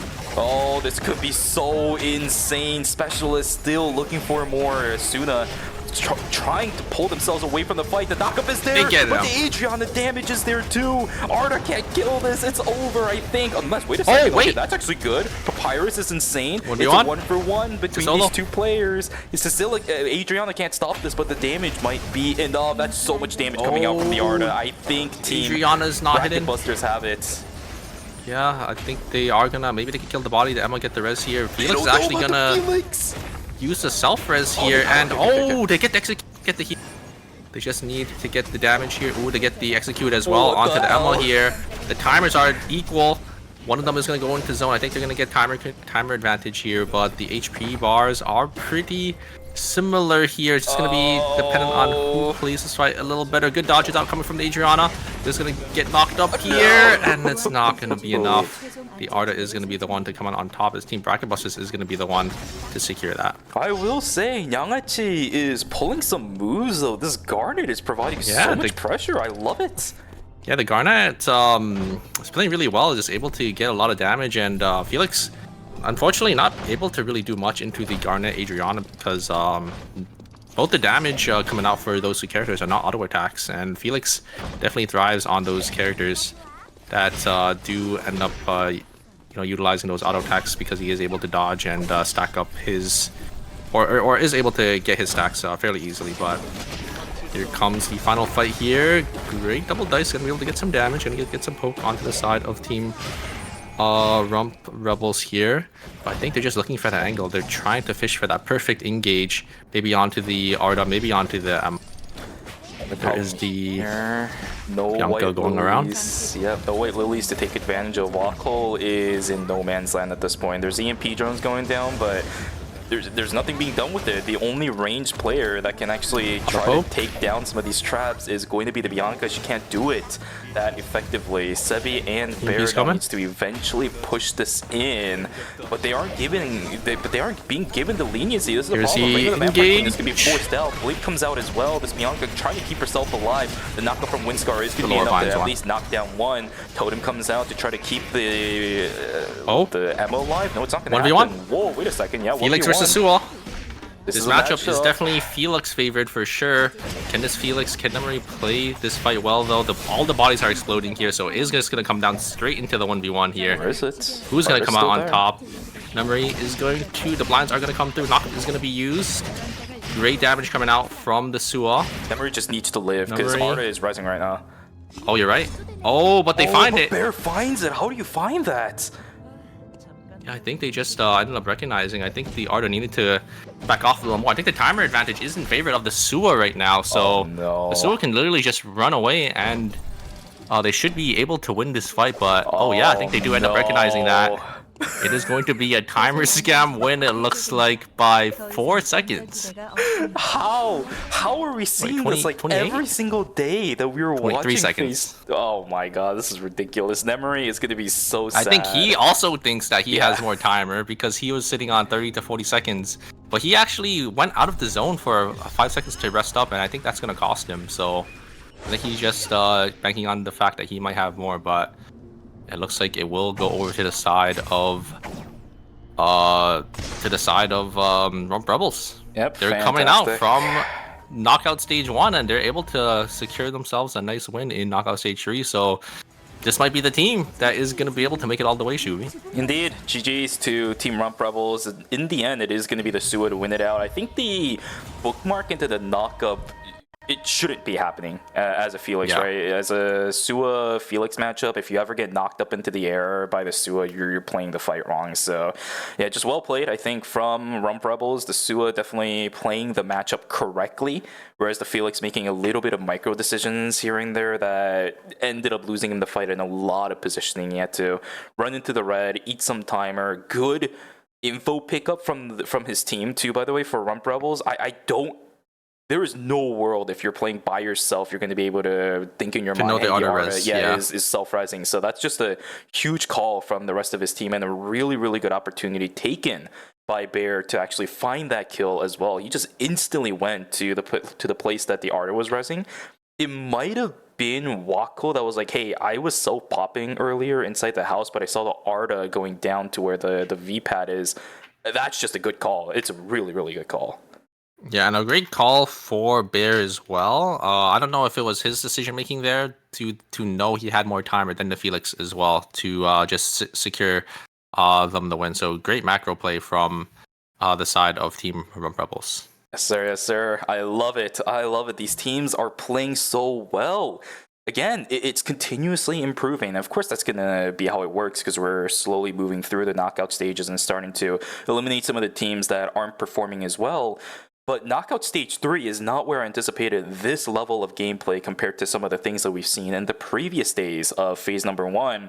It's a significant improvement. Even for the teams that came out from the knockout stages and are playing today, I'm seeing a lot more improvement. I'm seeing a lot more macro plays, a lot more micro plays that are much more coordinated compared to before. This is what I want to see in a phase like this, where you're continuously moving on and eliminating teams. You want to see the best with the teams that are moving on. Yeah, it's just gonna be slowly chipped down to our top 8, and very interested to see which 4 teams come out on top to meet our 4 finalists already for Sunday. It's a big thing. The one thing that I do want to mention about the score sheet, because we will be seeing it here in just a moment, is the fact that a lot of the teams that were in the top maybe 4 wasn't able to get into the top 4 of this game specifically. I think the only one that actually managed to get to that point was Team Bracket Buster, and they did get second. But the teams that weren't in top 4 are now going to start moving themselves up in the score sheet. We might have ourselves a very, very tight margin going into game number 3 because of that. Yeah, the series is going to be really close, and we have some of our favored teams like BNK Ferex, and not doing too well. So if we see them have a nice game for either game number 3 or 4, it really could be anyone's game to make it on for knockout stage 4. Exactly. It's a big decision going into game number 3, right? We are going to see potentially BNK Furex maybe subbing out Salazar and bringing back E8 instead. That's an option that they've ran with before in the past if Salazar hasn't been working out. So I'll have to take a look at that after the break. But for now, the leaderboard, 28 points for Team Bracket Buster, 25, 24, and 23. It is absurdly close for the top 4. Yeah, and then we have 5th place, so only 4 points behind as well. So away from keyboard can really take anyone's spot here. Succubus, UU Gamer, and BNK Ferex, unfortunately, not having a good series for themselves, but there is still 2 more games for them to play. Succubus, UU Gaming, and BNK Furex in 6th, 7th, and 8th. That's such weird logistics, man. They're playing so well. Team Succubus, we saw a lot of good things from them in games 1 and 2, but they're in 6th. So goodness gracious, Team 1, team in 1st through 5th right now are doing something right with the series at the moment. You got to really appreciate the efforts that they're putting into the series right now. Again, top 4 is all you need. So, yeah. Yeah. Just, it's only about 14-point difference. I think any of these teams can sort of make that up. So it's really anyone's game still. I don't think these teams should feel, they should definitely start feeling the pressure because there is only 2 games left. But just as long as you have a nice consistent game number 3 and 4, they should be able to claw their way back up into the top 4 spot. Indeed. Ladies and gentlemen, though, that was game number 2. You guys know exactly what that means. We're about to go on a break. So grab some water, go grab a snack, and go take a stretch. We'll see you guys back here for games 3 and 4 of Knockout Stage 3. Take care.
임시 안전지대를 활성화합니다.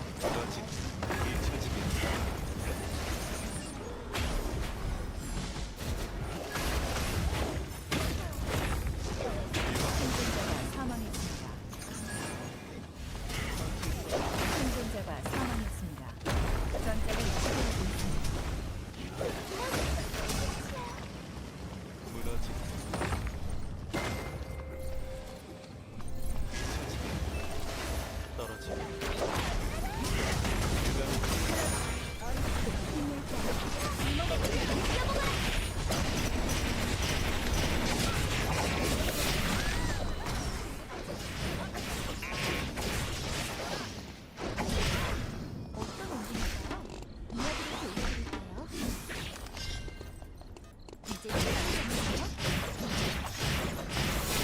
생존자가 사망했습니다.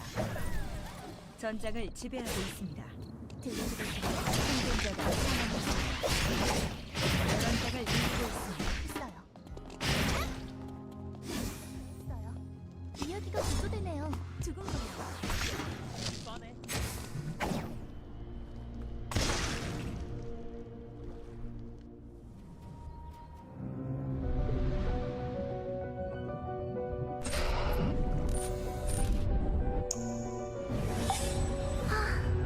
어디 재미있는 일 게 없을까요? 저만 믿고 따라오세요. 제가 즐겁게 해드릴게요. 함께 하시죠.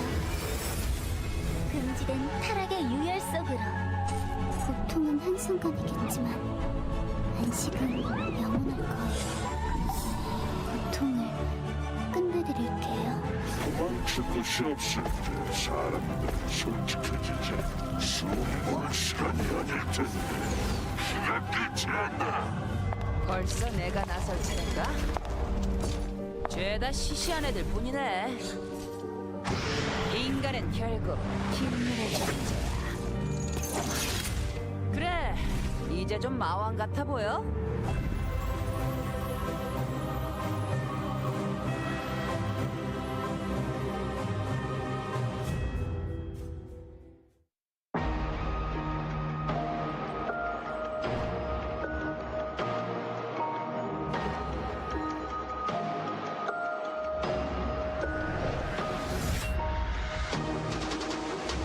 내 소속? 그런 걸 알아서 뭐하게.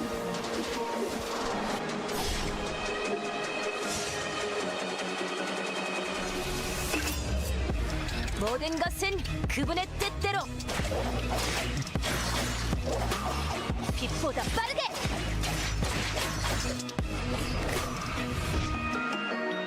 아, 미안. 다신 안 뽑기로 했었지?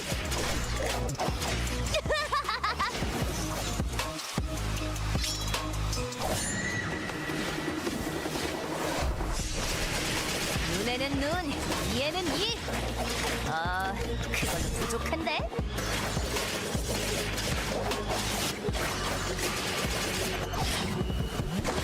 지금의 갈시!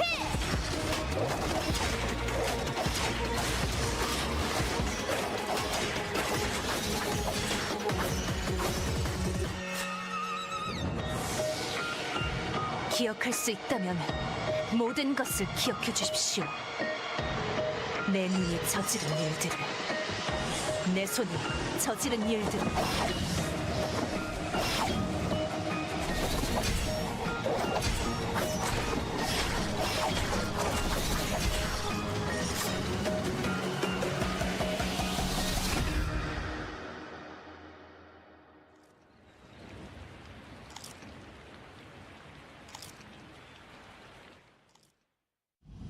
손재주는 나쁘지 않답니다.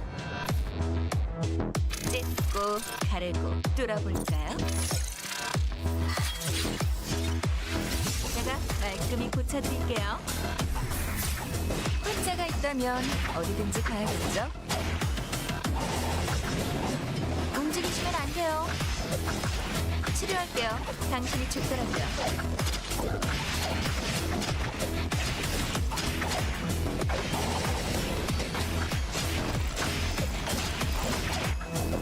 맥박이 안 잡히네요. 부르셨나요? 병들어 죽는 것보단 나았겠죠. 전 최선을 다했어요.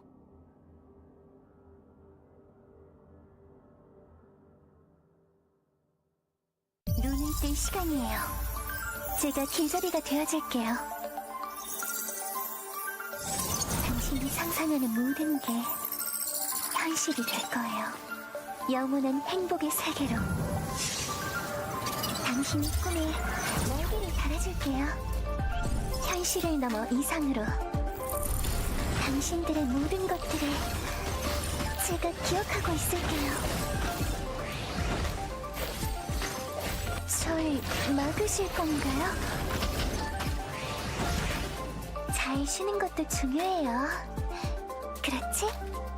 제 날개로는 모두를 품을 순 없었나 봐요. 기다리고 있어줘요. 그 세계에서 새로운 세상을 보여줄게요. 지켜봐 주세요. 모두가 평화로운 세상을 만들어 볼게요.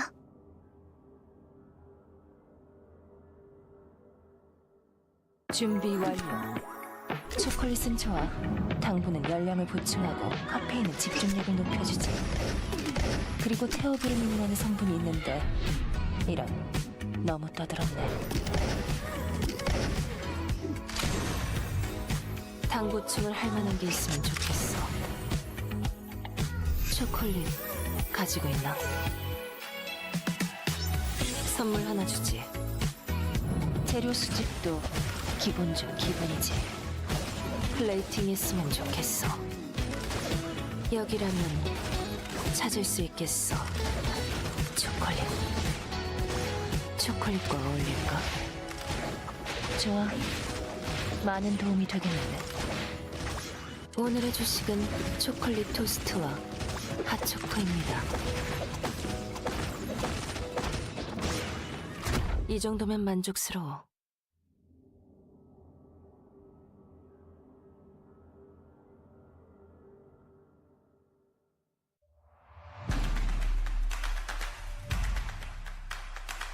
이 두 팀, C&J와 프레이아가 방금 이 4일차 밤에 얻은 이득을 바탕으로 킬을 좀 챙겨 나가야 되는데 그러기엔 팀이 너무 많긴 합니다.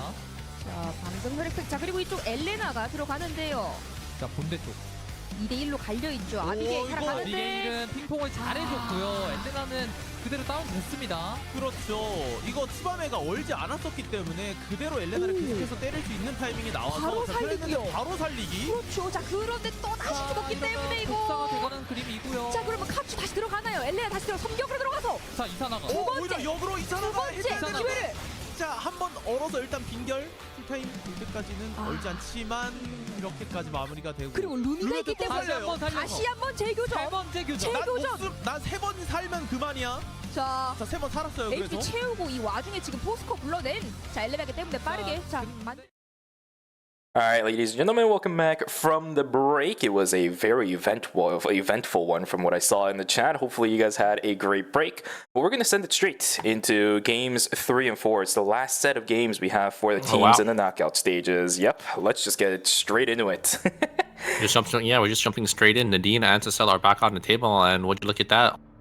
Cecella and Nadine picks are gonna be coming right back. So we do have I think 4 Cecellas gonna be back on the table, 3 Nadines as well. So both those characters will be getting banned for game number 4. Indeed, BNK Furex is actually going to be running the same comp that we saw in game number 1. They're actually going to try attempting this. They're in 8th place right now. If this game does not work, they're in trouble. I don't think there is a way back for them if game 3 doesn't go in their favor. So this is a really, really big risk that they will be taking. Actually, technically, Roger's on the Kadia, not the Rio. That is from fair. game number 1. That is so fair. maybe the Kadia pick will be the difference maker here for that team. Indeed, and it has to.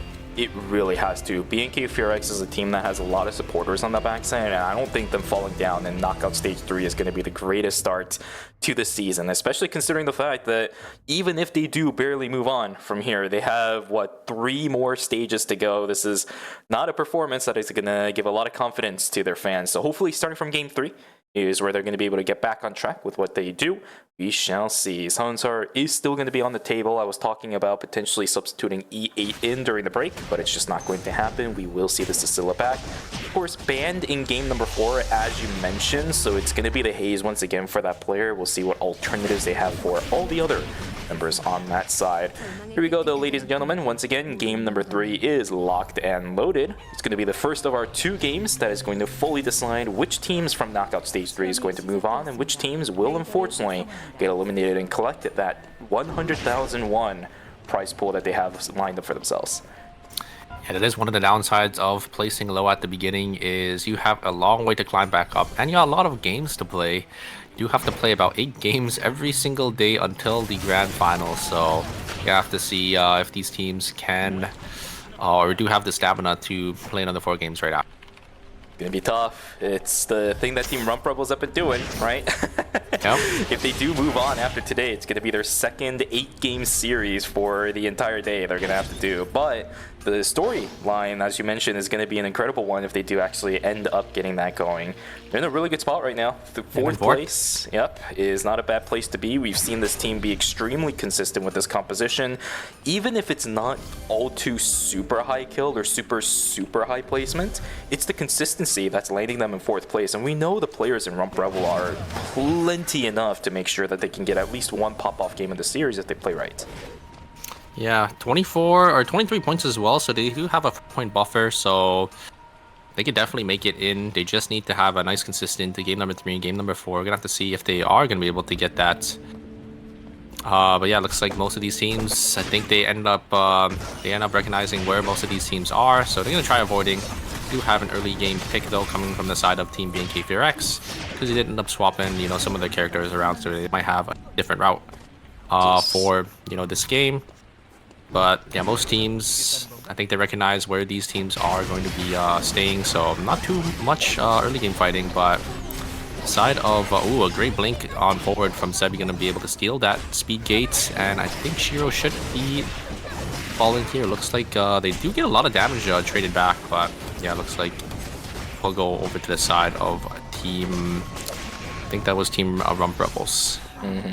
BNK FearX in a little bit of trouble themselves, as it's a 1-for-1 trade inside of Archer range. Junbongyu will be now left alive up against Bomb.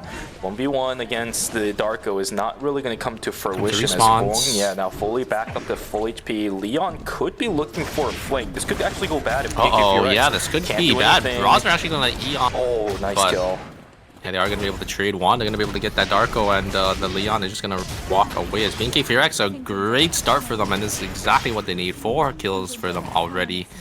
They're looking to make sure they are going to be able to get that 4th place spot. They're keeping track of the map, which is really, really good. Because a lot of times when you have situations like that and you're too tunnel visioned on killing the 2 people right in front of you, you forget about a potential flank that's coming in. They should have realized that, and they did.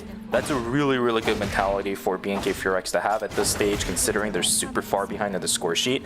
It's exactly what you're going to need to potentially have a great number 3, a great game number 3 in order to set yourself up for that game 4. Yeah, it looks like the side of Team Rump Rebels, they do end up losing their Laura, and ooh, the Dean tried to use the Monkey Warrior over the, it just gets completely bursted down. And Team Succubus, they do find another kill for themselves. So Succubus on 2 kills for themselves as well. They also need some points. They are in the bottom 3 of this series too. So great start for them too. UU Gaming, Succubus, and BNK FearX, the 3 teams we need to be keeping track of in this game to see if they have hopes of getting to that 4th place spot in game number 4. Sebi being followed up, but I don't think that's where Narita wanted to go. He's just gonna have to book himself on out on this. Oh, they actually come through.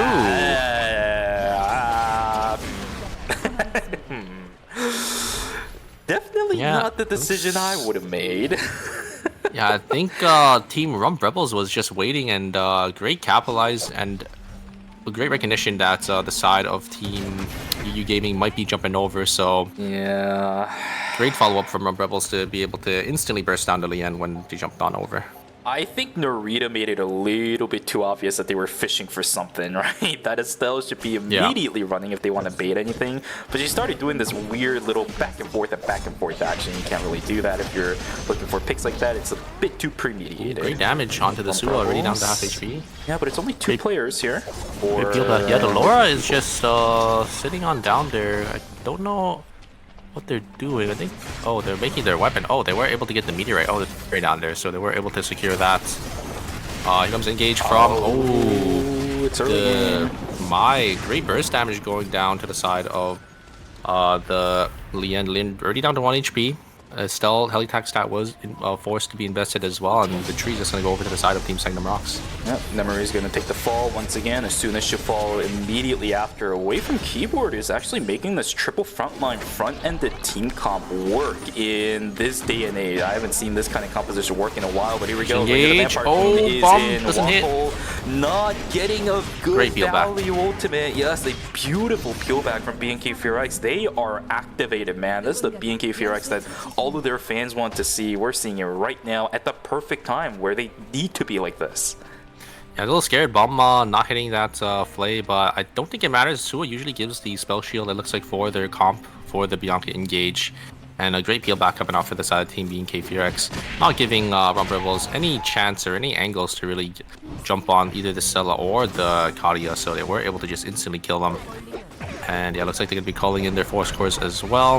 Force core going to be given to the side of Rosner for that Legatus, so they're going to be pretty strong here. We might have a fight on our hands here. Specialist versus the side of Team Succubus. The Darko trying to look for an angle. A great lockup from the Garnet to deny any opportunity for that Darko, and Garnet just completely up in their face here. Yeah, The Dean is gonna be forced to use their pressure. engage, gonna blink on forward with the ultimates, and it looks like they're just gonna find the Sicella here. There is the ultimate coming out, the Garnet to secure the side of Sicella, but wait a second, the Leon just jumps on forward, gonna be able to kill the Sicella, and they're gonna trade 1-for-1. Jumbongi is saving Team Succubus a lot. Yeah, the Leon is just able to find these angles on the back line. It's just very, very nicely played from him. I think the free at last was also cancelled by Nyanghachi. I think that's what ended up happening. That's why the Sicilla was standing still for a second. We got two different fights. Team Barrage is going to go down inside of Warehouse. That's a lot of damage over onto Jinha War, though. Darko is going to be able to manage to get himself out, too. Oh, Over on the left Rosner. side. Oh, no. Yu Gaming again. Yu Gaming will fully fall down. BNK Furex was able to secure the entire team. Only one kill. They're going to be sitting on 9 points after this one. I think it might be doomed. A lot of damage down onto Asuna, so he's going to get taken down. The fadeaway auto attack is gone to Jinha War. Will be able to get himself across the wall. Luckily, Team Bracket Buster will keep themselves alive. But with that super, I think to a certain degree, to a certain probability, you know, Yu Gaming is probably out for the count now. But BNK Fearx, they're doing so well, 8 kills already. But I just want to talk about the last team fight there. I think the Laura from Away From Keyboard is finding that angle to secure the backlanders of Team Bracket Buster. So very nicely played from them. And looks like most of the teams here, the game is going to be slowing down a bit. One team already wiped off the map. Most of the teams are just going to grab some farm for the bear rotation and going to be getting ready to prepare for these next objectives. We're getting a ton of value from characters that we typically haven't seen get much value for the past few phases. The Darko trying to get a single 1v1, but it's not going to be an honorable fight. Oh wait, ultimate? No, Doesn't just knock, not enough. Yeah, full HP on Sicilla. It's still... Night 2 isn't where you're seeing a lot of those core priority transitions for the Sicilla. She has a couple, but it's not going to really result in too much raw damage, right? You're probably looking for the debilitation at this point, Spirit Harvest. You need to get some additional damage down before that really starts to stack up, so... Leon actually, great trigger discipline, actually not going to take that forward. Here comes ultimate coming out from the Sicilla. The blink is going to be invested. A lot of damage coming on the Laura, but a great turn from the Lennox, the Laura is going to be able to instantly burst down the... Oh, but wait a second, Leon actually finds the knock up onto Suwa. The Leon playing out of his mind and is able to secure the Laura, as that is a day 3 death, so that's going to be a -200 for Rump Rebels. Very nicely played from Succubus. I thought it was in favor of Team Rump Rebels as they actually get a great turn onto the Darko. They're able to burst him down, but the Leon, once again, is able to find these angles. Bunyan, you make another thumbnail. We're gonna have to see another one of those shoulder on the players kind of thumbnails. Jumbongi is playing out of his mind today. I don't know about that one. I don't know about that energy blast field. He is safe for now, but the damage output isn't exactly the greatest. Rosner damage down. I don't think that was it. What was that exclusive? I don't think that was it at all. They were too desperate to get the damage output. Yeah, I think the Theodore would have died anyway, so it was like a last-ditch effort to, you know, use exclusive for maybe the Shawville. Is what it looks like. I think Rosner had some great targeting, finds the angle onto the Theodore. I think the range coming out from the Kadia is a little too much with that electric shift. So very nicely played from BNK Fearx, just playing that perfectly. I think Rosner playing the top side very, very nicely there, able to have a great positioning for that fight. I see what the idea was for Seongnam Rocks, right? You throw down the energy blast field, your fight's in a really, really bad spot, so you at least want to make some use of the overcharge state that the Theo was going to be in. But it's a level 2 energy blast field. He's still level 15. If that was level 3, I think there was a chance it could have worked out. But the amount of stat bonuses you get were not great. Yeah, the equal pulls, Wilson. Yeah, looks like I think BNK Fearx got the better end of that. I think that means they have more damage and more items. Oh, wait a second. The Adriana uses their dash on forward and gets instantly punished.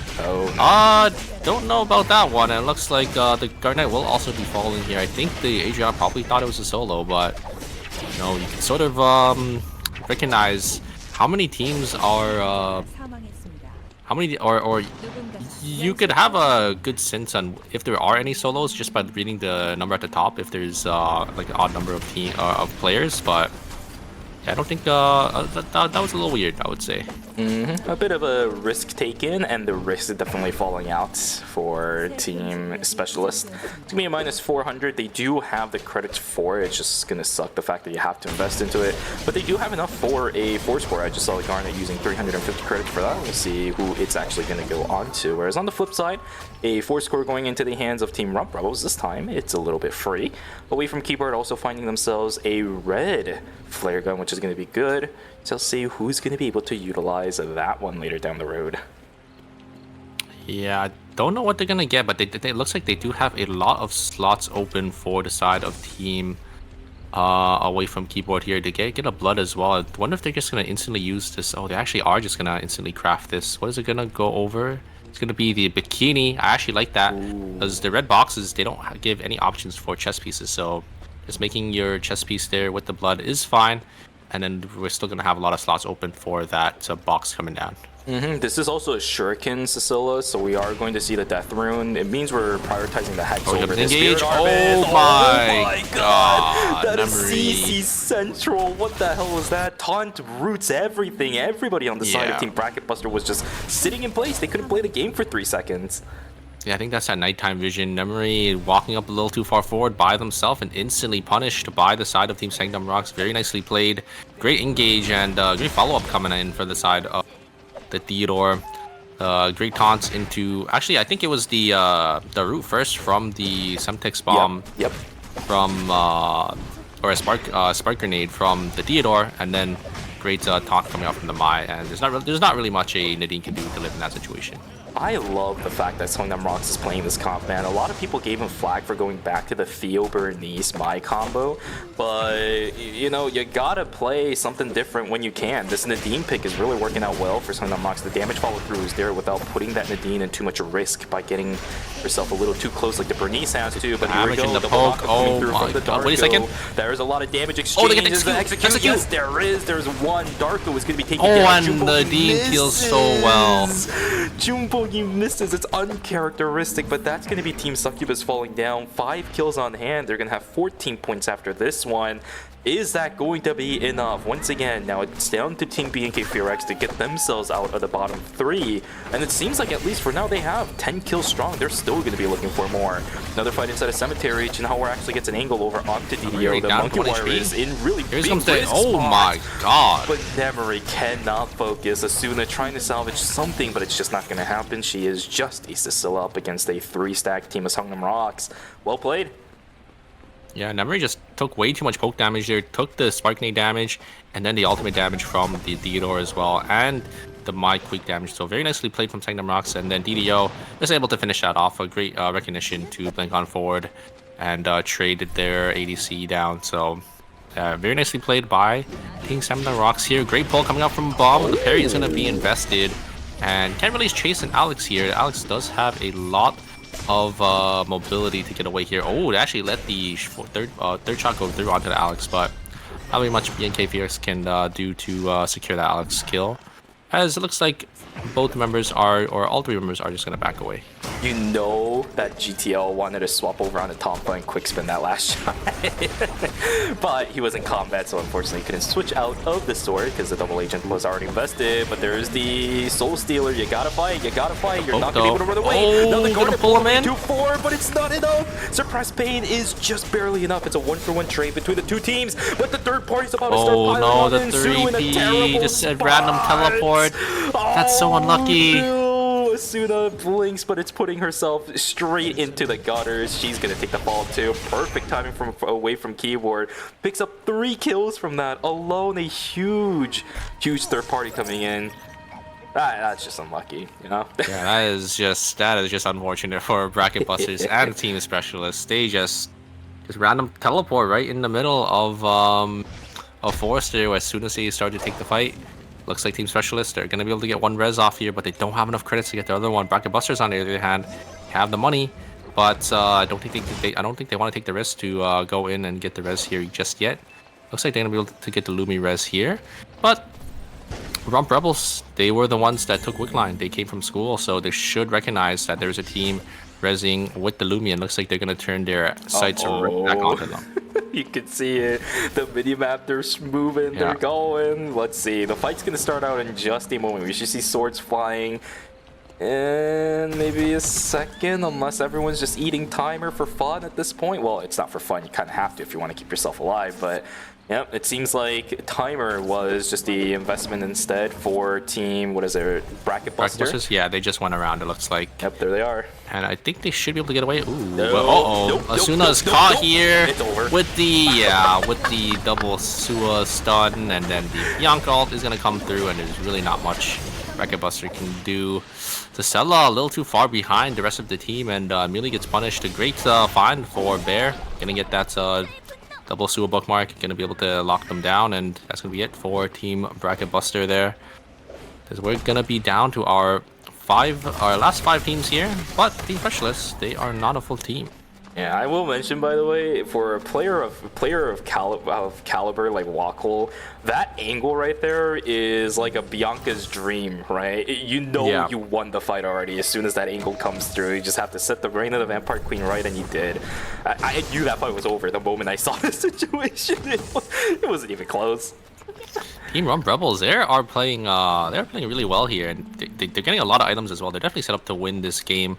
They just got Mithril for that Laura. Laura is going to finish their Elegant Gown, so I'm guessing they are full items, fully capped out with that Wick Line buff as well. So we're going to have to see if they are going to be able to, convert this win here. It's a fight for top 4 in this game. Look at the teams that are left right now. Away from Keyboards, Hungnam Rocks, BNK Furex, Rump Rebels, and Specialist. All of these teams now are ones that can vie for that top 4 spot, especially with BNK Furex sitting on 10 kills. Oh, it's looking so kills. It's looking so good, but you also have to look on the flip side. AFK sitting on 5th place right now. They also have 10 kills. Yeah, it looks like Team Rump Rebels are going to walk in here. BNK Furex on the top side. They should be able to recognize that there's a team here. Division is just gonna go away. They do have that ward too, so they should see Rump Rebels in the area with the Wick buff. But I don't think they want to take the fight just yet. Probably want to wait out their Wick. Wick line is gonna go away in about 10 to 20 seconds there. I think Rump Rebels is actually deciding to not fight BNK Fair. It's actually gonna come down to Dock Final Zone here. We have about 4 teams that are gonna all be contesting and eyeing for this spot here. Kingdom Rocks, they want to look for an angle. I think they recognize there's a team above them. They're gonna start making their way on the bottom side here to not get third-partied, but I think Rump Rebels might look for an angle to maybe force it in. I don't know if they want to stay in the zone anymore, because they do end up recognizing there's multiple teams here. Maybe they just take the 3v3 into BNK Fix. I think that's what they're probably deciding to do. Just gonna be straight team fights from here on out. They've lost a lot of pressure inside of Cemetery, though. Look at the vision coverage now from the side of BNK Furex. The fact that they took the risk to go down, maybe try to look for a collapse on somebody, was a good idea. That is... You could stick it. Wait, you can... No, you can't. You can't. When you take damage now, you don't get the Lumi res. And Lumi just zooms away. That's so unfortunate that Alex just completely shutting down Specialist's chance to get the revive off. That is messed up. That is messed up. That is absolutely messed up. And they're stuck! They're stuck in the red too. Look at this. Oh, it's just the worst situation in the world. I know, but they're just stuck in the red now. They're in no man's land at this point. You got 2 people left. They need to get these kills. They need to get these kills. Yeah, where do you go? Before... I think BNK Fair should just look for these kills. They need to get... Oh, they do end up getting 1. That's good. Oh. They should try to sniff out these rats here, because Garnet can definitely turn a team fight if they do end up coming in.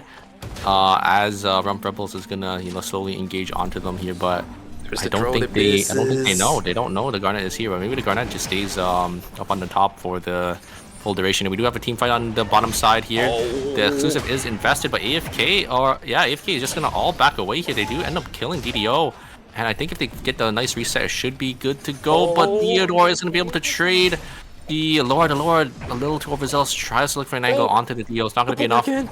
Wait a second. Alex does get the pull. Can they kill him? They do get the Theodore, and that's going to be AFK coming out on top. Wow, very nicely played. Dude, GTL very nicely played by the Alex. so good, man. What the heck? Okay, Nyanghachi will fall down. Who actually gets the kill on this? Let's see. I think but Sebi is completely caught out. Oh, but a great 3-man ultimate from the Laura. Can they turn turn this around? I think That's the that's it. question. I think that's it. Bulbasaur is only a Cicilla once again. We're seeing that a lot. Oh! He does the pull! He does the pull! Wait. Charizard can still Surely he do wins this. this. He gets the shield. No. He gets the shield. Shot. Oh This my is god! Oh no! It was so good. It was so good. When was the last time we saw that in the tournament? Oh my god, he had it. I think he played a little more slow there. Maybe if he shielded like a second later with the Bianca coming out of the coffin. Wow. Bro, Bear I think got played yeah, like that a fiddle. was that was very nicely played by the Cicella, but unfortunately, yeah, it's not enough. I think that was a big mistake pulling in the Laura, because the Laura just, hey, I'm pulled in. I have a 3. You guys are all grouped up. I'm just gonna blink on forward, 3-man ult you guys, and then Rebels the easiest follow up to secure that win. But yeah, Bear almost throwing that for Rebels there. I mean, I wouldn't even probably recognize or even remember that Cicilla can do that, because it's been so long since you know. Since the last time we've seen like a play like that where the Cicilla just pulls someone out of the zone. That is Silencer for you. Here we go. The final zone is going to begin. Looking for a multi-pronged attack. Serlo is going to just look for an opportunity up against Sebi instead. But the right now the Vampire Queen is good. Once again, Serlo is... Oh no, it doesn't hit anyone. Wako is just dead. It does tag over onto Serlo. Wait a second. The Laura is going insane, but it's not going to happen. Yeah. AFK, what the hell is this? 16 kills on hand. They get so the checkmate. well. Oh my god. GG's. Very nicely played from AFK. I think they... Yeah, great turn there onto the Laura. That is what I've been talking about. Teams, you know, recognizing when it's the right time to just send it onto one of the players that has that flank angle, so you have that man advantage, and then it forced the Laura's blink away. Reign of the Vampire Queen was forced as well, because I think the Bianca thought they had a good angle in, but not going to be able to hit on anyone, and they get immediately turned on. So very nicely played by Team Away from Keyboard. Can I just say, though, I think GTL has also been an extremely standout performer throughout the course of the series today, because this guy on Alex has been utilizing all of his weapon skills perfectly. I don't think I've seen a single missed weapon skill on this guy so far. Quick spins are amazing. The quick spins have been going crazy. That is true. That is true. Just able to get the reflect damage, and it's at the perfect time to when he's 1 HP, and the enemy is 1 HP as well. The enemy thinks, yo, this Alex is dead. Alex just uses a quick spin, completely turns, flips the table there, and immediately kills the enemy instead. Yeah, I think the last kill there at the final checkpoint was also because of a quick spin. This guy can really do no wrong. It's like I'm watching Subak back in his heydays again, but this time around he's actually being able to play with his teammates. I think Subak was a standout performer during solos and maybe even duos time. He just really couldn't find a lot of good performances with teams, because of the fact that it's a little bit too much more chaotic for the Alex. But GTL has been able to adapt himself to this kind of environment so well. He's utilizing Alex's kit to its fullest potential. EMP barrages, okay, besides the one that screwed over Yamate. That was messed up. Messed up. They've been okay. They've been okay. Right? I'm not going to say that the EMP barrages have turned fights or anything like that. Yeah, I think it's mainly just his like raw Alex, right? His raw Alex like base kit, where he's just able to get those engages, able to get those taunts, and then able to utilize those weapon skills really nicely. So just a great game from him overall. Yeah, this guy is playing insane. Team Away from Keyboard showing us why they were able to at least walk away 5th place during the group stages. I think their lobby was extremely difficult too. So the place that they're in right now is a great spot to be. Going to game number 4 off of a 16-kill first place game is got to be one of the best feelings in the world. They should be guaranteed off that game. They were pretty high up.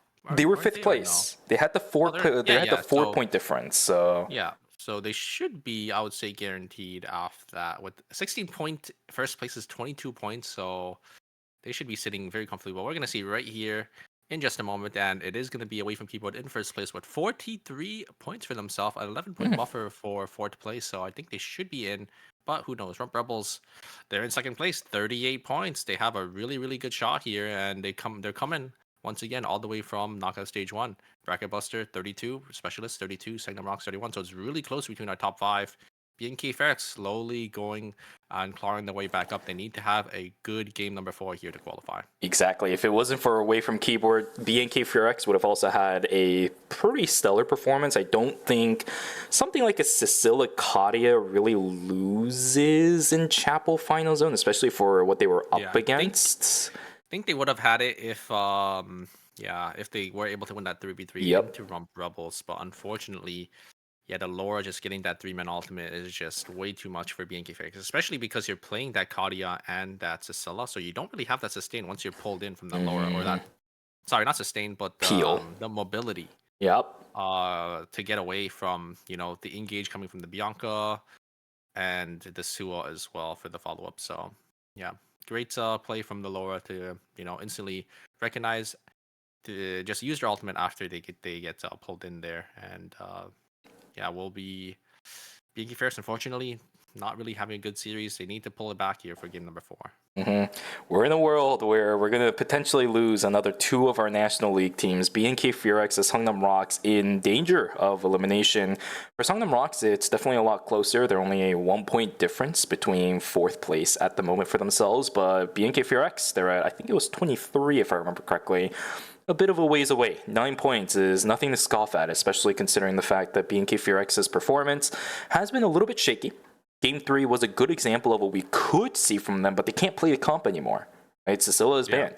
You're going to have to go back onto the Haze for Sunsar, and there is a reason why Haze is kind of moved away compared to the Cecilia. As you mentioned earlier, she has a lot of really good pick potential, but Haze doesn't. She has amazing poke and a lot of really good in-fight tools, but when it comes to pick potentials, you don't really have that. And that's the kind of thing you need sometimes in these mages, that it really wants you to force the fights to happen because you need the kills. But as a Haze, you just poke people, and if they walk away, then it is what it is. Yeah, but with the sell off the table, I think there's only one pick for him to really go to. But it's not the end of the world. They do still play that Lennox, I think, with that team comp. So, Lennox can, have that pick potential with their pulls. But, we'll have to see how they do end up swapping here. I don't even know if they will end up playing their... if it will just be Haze, Lennox, Katia, or if they're going to maybe swap over into something else. We'll have to see. We'll have to see. Character selections for game number 4 is going to matter a lot for these teams. It's definitely going to.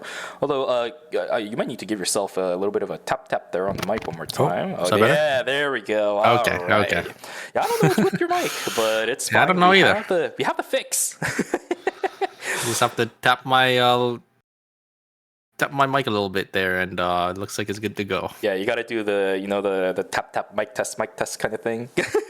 Yeah. Kind of reminds me of, like, how in the olden days where people were like, if something's broken, they just like smack it and then fixes itself. We don't have the leniency here to turn it on or off. You just gotta give it a good smack from the right angle with the right strength, and sometimes it just fixes itself. There you go. Yeah, but looks like I think we're gonna be on our way to character select very shortly. It will be Cecilia and both Nadine gonna be off the table, so very interested to see what these teams do end up swapping to here. Looks like we're gonna jump on in. It will be the Katia, Haze, and the Lennox. Looks like coming out from BNK Furex. UU Gaming considering a Johan alongside the just full funnel. Yeah. I don't know about this one because I think a lot of teams have been dealing really well with the Leon so far. They split perfectly whenever the freedom comes up, and to a certain degree, Johan can kind of mitigate that because he does have the movement speed bonus on his E. But if you're split up against the Leon and you lose one, that's fine, because eventually it's going to disappear, and then starting from there, Leon's effectiveness just decreases significantly. So we'll see if it's going to work. They will lock that in. That's a very, very big investment from UU Gaming. What I will say, though, that this game might not matter too much unless they have some insane That is true. They are pretty far behind. I think they're about 30 points behind. It's really hard for them to get back in. I mean, it's possible, but it's really, really unlikely. Yeah, this might not be the universe where we get to see it, but here we go, ladies and gentlemen. These are the characters locked in for game number 4. This right here will be the destiny set by these teams to see if they can move on in to knockout stage 4 or if they're going to be eliminated in knockout stage number 3. We have a good number of teams that potentially have a chance to go in there. 6 teams right now vying for that that 4th place spot at the moment, or anything above it. Starting from there, I think it might be a bit rough for everyone else, right? Succubus, they're in a bit of Champos as well. UU Gaming, we talked about him already. It's not like it's impossible. You really never know what's going to happen until the game itself is over. But, yeah. Yeah, we'll see very shortly here what the scoreboard is going to be showing. Going to be shown on the bottom side here, but yeah, I think the only teams that do have a shot here is it's going to be BNK Furex and Psygnum Rocks are going to be probably the only 2 teams from the bottom 4 that are going to be able to probably make it back in. Yeah, Team Succubus needs a minimum of 18. That is really rough.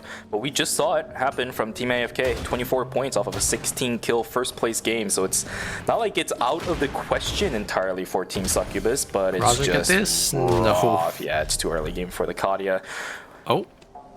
Sogunam going to Factory Lay. Is there stuff there? Roger is just completely just doing damage to, you know, all these teams that are trying to get away, but it looks like Sebi is going to be able to find a nice kill, going to be able to get that Subame for themselves. So Rum Rebels already going to be sitting with a 1-point buffer. Very, very nice pick for them. Nemery also getting tagged down now by Narita.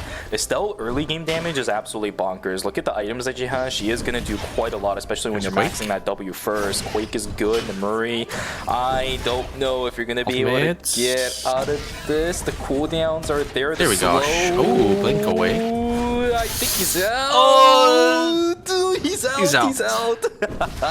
The triple chain with the speed gates are a little bit too good. I saw the idea, especially with the Helitack stat as well, because you do get the slow out of it, but the Stellas don't run blink, right? That's the problem in that fight. Yeah. Rum Rebels, they find another kill, so 2 points for them, and they really need this to, you know, sort of qualify. I know they're already in 2nd place, but this sort of guarantees their spot in. Rosner gonna try to get some damage onto Mana, gonna try to trade there, but just wasn't enough. UU Gaming gonna be able to find Namuri there, as they did end up getting chased all the way into hospital, so in the end he will end up falling. A little unfortunate. I think it's set behind a little bit, but you know, not the end of the world. Might be a bit more than just a slight setback. He got chased down quite far, and I know Felix needs items in stream in order to actually finish his items. If he wasn't able to get all that, then it's in a little bit of trouble. We'll see what ends up happening. Maybe you picked up a couple and you can go somewhere else to salvage the items. I have no idea. Pise looking for a little bit of aggression. There's the knockup coming through straight into the Reign of the Vampire Queen. He goes into Totem. He will be able to leave out of it. It's a full fight between Team Rump Rebels as well as Team Succubus. Succubus needs to make this fight work if they want to scale, but it's not going to work out so far. Pise is going to get taken down. Jumbongi looking for the fight. He does get a lot of good ones in. They are so far in. They're going to get wiped here. This is a little bit problematic. Down goes no! Succubus already down in 8th place. Rump Rebels just able to get all 3 members of Team Succubus there. I think their targeting was a little split there. Yeah. And then yeah, they all just tried to maybe win their 1v1s and try to get some picks, but you know, they just had the man advantage because Piolo went down a little early in the fight, and just gonna be able to secure Succubus, and that's gonna be it. Team Succubus is gonna be out of game number 4 and out. No, you can't eliminate anybody if they're too far away, right? That blink away, I think, inside of the, well, I forget from who it was, but somebody blinked away from the Subami at the end. That blink pretty much sealed their deal. They can't kill anybody. Everyone's too split apart. Their health bars are starting to decrease. There's a Sua on your tail for both the Emma as well as the Subami.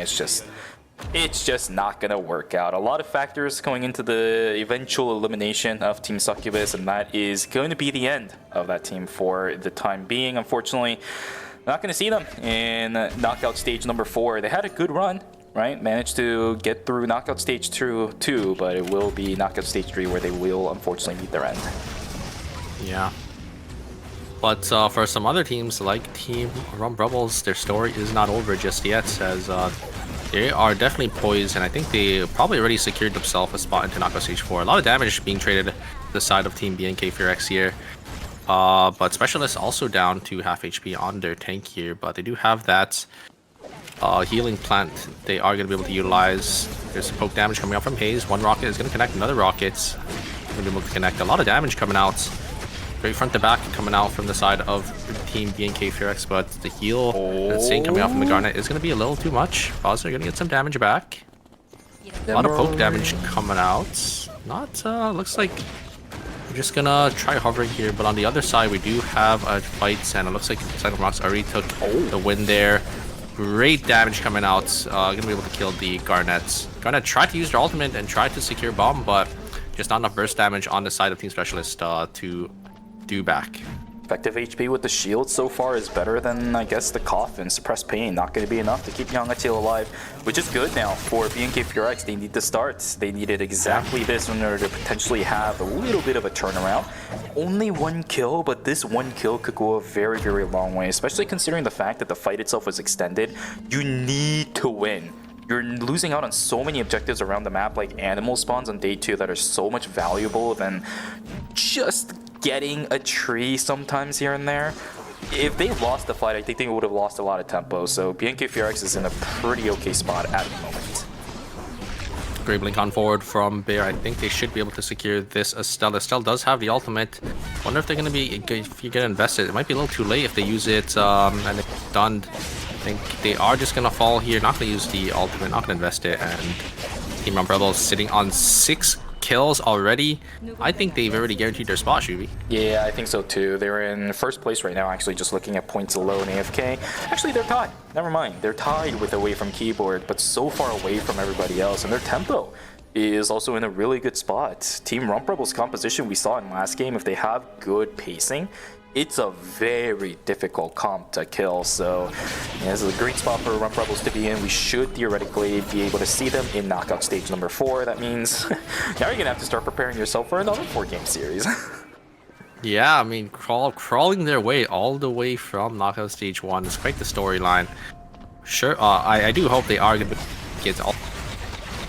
It is still a tough road ahead of them as they're gonna be playing into better and better teams. Yeah, it almost makes you wonder, though, that a team of this caliber being put down into the knockout stages for one. If you haven't watched how the group stage went, you're going to be like, how did that happen? Well, a lot of factors contributed to it, ladies and gentlemen, but they are clawing their way back. Right here, we'll take a look at what's happening. And Johanna's already dead. Good at looking for these. Estelle is going to be able to maybe get herself out. Shiro in a little bit of trouble. The freedom is there. Winning, the healing is just not going to be enough to deal with the Sua counter heal instead. Oh my goodness, Narita in a whole heap of trouble. He's going to be pushed back farther and farther away into the red, whereas BNK Furex now trying to look for a fight up against Hungnam Rocks. Healing and sustain in favor of Team Hungnam Rocks, but Rosner and Bum eating some pretty good food. Their health bars are starting to recover a little bit, and their poke count is also really good too. Suns are, with the rockets, not looking that bad.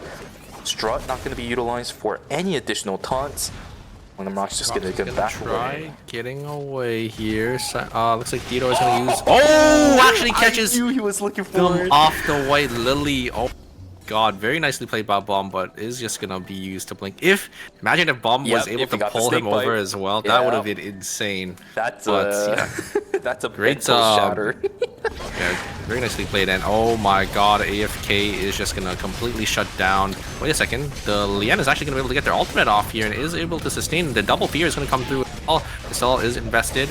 Shiro not gonna have form though, and the damage is just gonna be too much from the side of Team AFK. Johan gonna fall here. The Estelle is probably gonna fall shortly. Shiro is the only damage. Gonna get a lot of AoE. No ultimate gonna be available, and that is gonna be it. I think UU Gaming will end up losing. End up losing 2 members here. Narita gonna try getting away. Gonna use their dash to get on out, but I think the flank is coming around. Yeah, just needs to stall up.